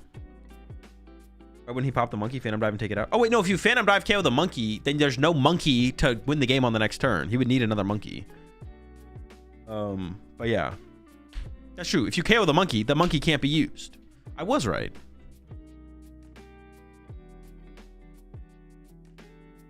It could be the ID there. Let them both have a... No, that's not... We know what the record they need for top cut. An ID for Justin is really bad. No, okay. The thing is, no, that's terrible. Justin either wins or ties this match. So if you ID, you just are forcing the tie when it could be a win, which makes 0 sense. For Andrew here, you either tie or lose. So a tie is the best outcome possible. And a tie for Andrew here does play into the X1-2, the worst record possible you could get to make cuts still. So the tie here for Hedrick isn't bad. But it makes, I mean, why they tied, I have no clue. It could be fine. Like, it could be a reasonable reason. Maybe Andrew did tell him he's like, you just lose, I have game. Which is possible. Maybe he did have game. I couldn't tell from the board state, but it looked good for Hedrick, especially after the Crushing Hammer Tails. If Andrew attacks 2 times, he just wins in any scenario. Is that true, though? Like, what if, I mean, how many Crushing Hammers did Justin have left? I don't know if that's 100% true. Lily next turn into 2 or 3 Crushing Hammers, hit all heads. Hit a couple Crushing Hammer heads, plus boss something off the bench that can't be moved. Like, put Watchtower in play, boss that unspars, Crushing Hammer heads. Yeah, I don't think it is. I think there's multiple different scenarios where Justin can make it so Hedrick does not win in 2 attacks. I just realized Nudorf was on 75 cards, so they were going to DQ him. Oh, they had to get out of there, yeah. No energy's left for Crispin, and if Monkey dead, he needs energy on Dragapult and can't Phantom Dive. Yeah, exactly. There was like, I think there was definitely there was situations where Justin would end up winning 1-0 for sure. Having situations where Justin could have ended up winning 1-0 for sure. It would have involved maybe quite a few Crushing Hammer heads, but it's still possible. They're on to me quick. Let's ID. They haven't even seen my rare candies yet. Let's get out of here. Justin Nudorf with the 75 card deck. Insane.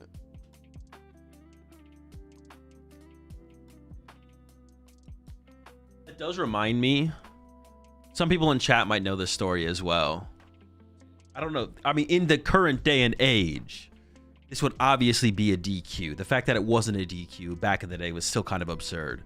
Someone played all of day 2 of a regional with 63 cards. And then, dude, I don't even remember what the resolution was. I think he got to pick the cards to cut going into Top Cut. I think he got a game loss. I don't even know if he got a game loss, okay? It was insane. He played all of day 2 with 63 cards. Now, I don't think it was intentional, but that's not the point. Dude, did his deck list have 63 cards as well? He played all of day 2 with 63 cards, and going into top cut, they deck check him. He also, I'm pretty sure, got deck checked earlier in the tournament, and they didn't catch he had 63. So he makes it through all of day 2 with 63. And his deck list, maybe, I don't remember like the exact specifications. His deck list maybe had 60. Then you play those 60, obviously. His deck list maybe had 63. And I think it was, because I remember it being ridiculously absurd. His deck list maybe had 63. And they let him pick the 60 he got to play with for the rest of the tournament. I don't even know if he got a game loss. I don't even remember if he got a game loss. At worst, it was a game loss, though, because he got to play out all of Top Cut, going to Top Cut. Back in the day, we didn't have... Back in the day, we wrote your deck lists on paper. So that's how it, like... We didn't have RK9 back then. Who? I don't remember the name. It should just be DQ'd. No, they obviously should just be DQ'd. And if that happened today, they would be DQ'd. I don't think he was cheating or anything. I think it was literally an accident, but you obviously should get DQ'd there. But yeah, they deck checked him going to top cut. He had 63. He played with 63 all of day 2. Maybe all of day 1 as well. And then they were like, I don't remember the resolution though, because I don't remember if he had 60 cards on his deck list or if he had 63 on his deck list, and they let him pick 60 to play out of the 63, and then he continued playing top cut from there. And I think he made it to the finals. So he maybe got a game loss for top 8. A game loss going to the top 8 match. I guess you could have, like, even if he got a match loss but didn't get DQ'd, that would have been better. But they let him play. Like, he got to play from there, which is insane. But yeah, because we're speaking about the 75 card deck here that Justin is playing. It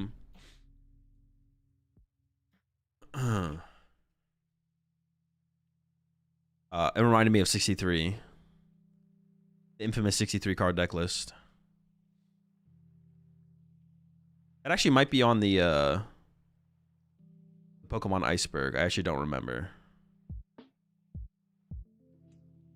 Found a thread about it? No way. Did you actually?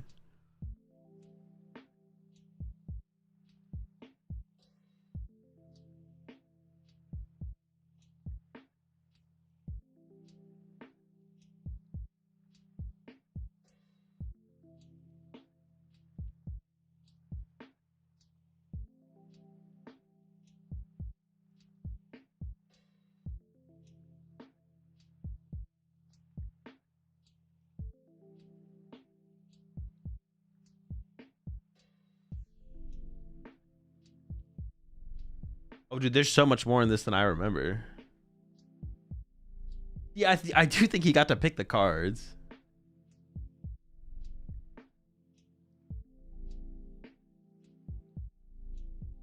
Insane, bro. What an insane. Shout out 63. Can you share the link? What the fuck? You want me to be a snitch? That's insane. This season, someone was DQ'd for losing a monkey during their last match. Well, they weren't DQ'd. They got a game loss. A game loss or a match loss. It wasn't a DQ. Yeah, I'll share the link. Only because you asked nicely, though. Google PokeBeach 63 card deck. Dude, that sounds like one of those. Don't Google Pokemon or PokeBeach 63 card deck.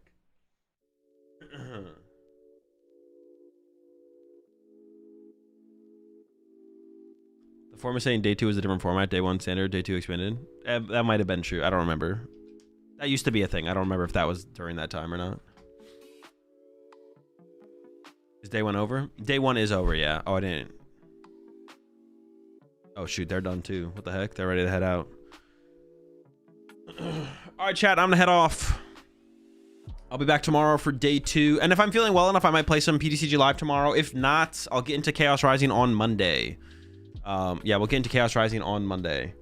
But I might do some Chaos Rising tomorrow. We'll see. Only time will tell. Only time will tell. At the very least, we'll be watching day 2 of Indianapolis. And then tomorrow, Monday, Tuesday, Wednesday, Thursday. Monday, Tuesday, Wednesday, Thursday, Friday. Gonna be playing PTCG Live, playing with Chaos Rising. Friday, actually, Friday will also be day 1 of Japan Championships. And then Saturday will be day 2 of Japan Championships. Saturday will also be day 1 of the Turn Special event, and Sunday will be day 2 of the Turn Special event.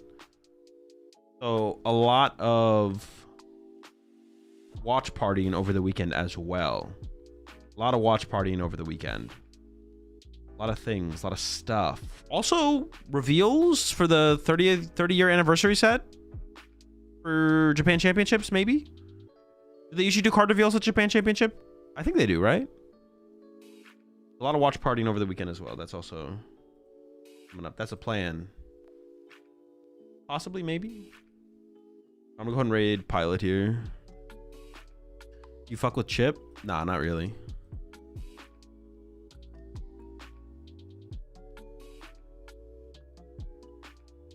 That cable chewing chump. Let's. All right, have a good one, chat. I will see y'all tomorrow for Indianapolis, and I might play some PTCG live after that. I don't know. We'll see. Depends how sick I'm. Depends how sick I'm feeling. See you tomorrow. Peace.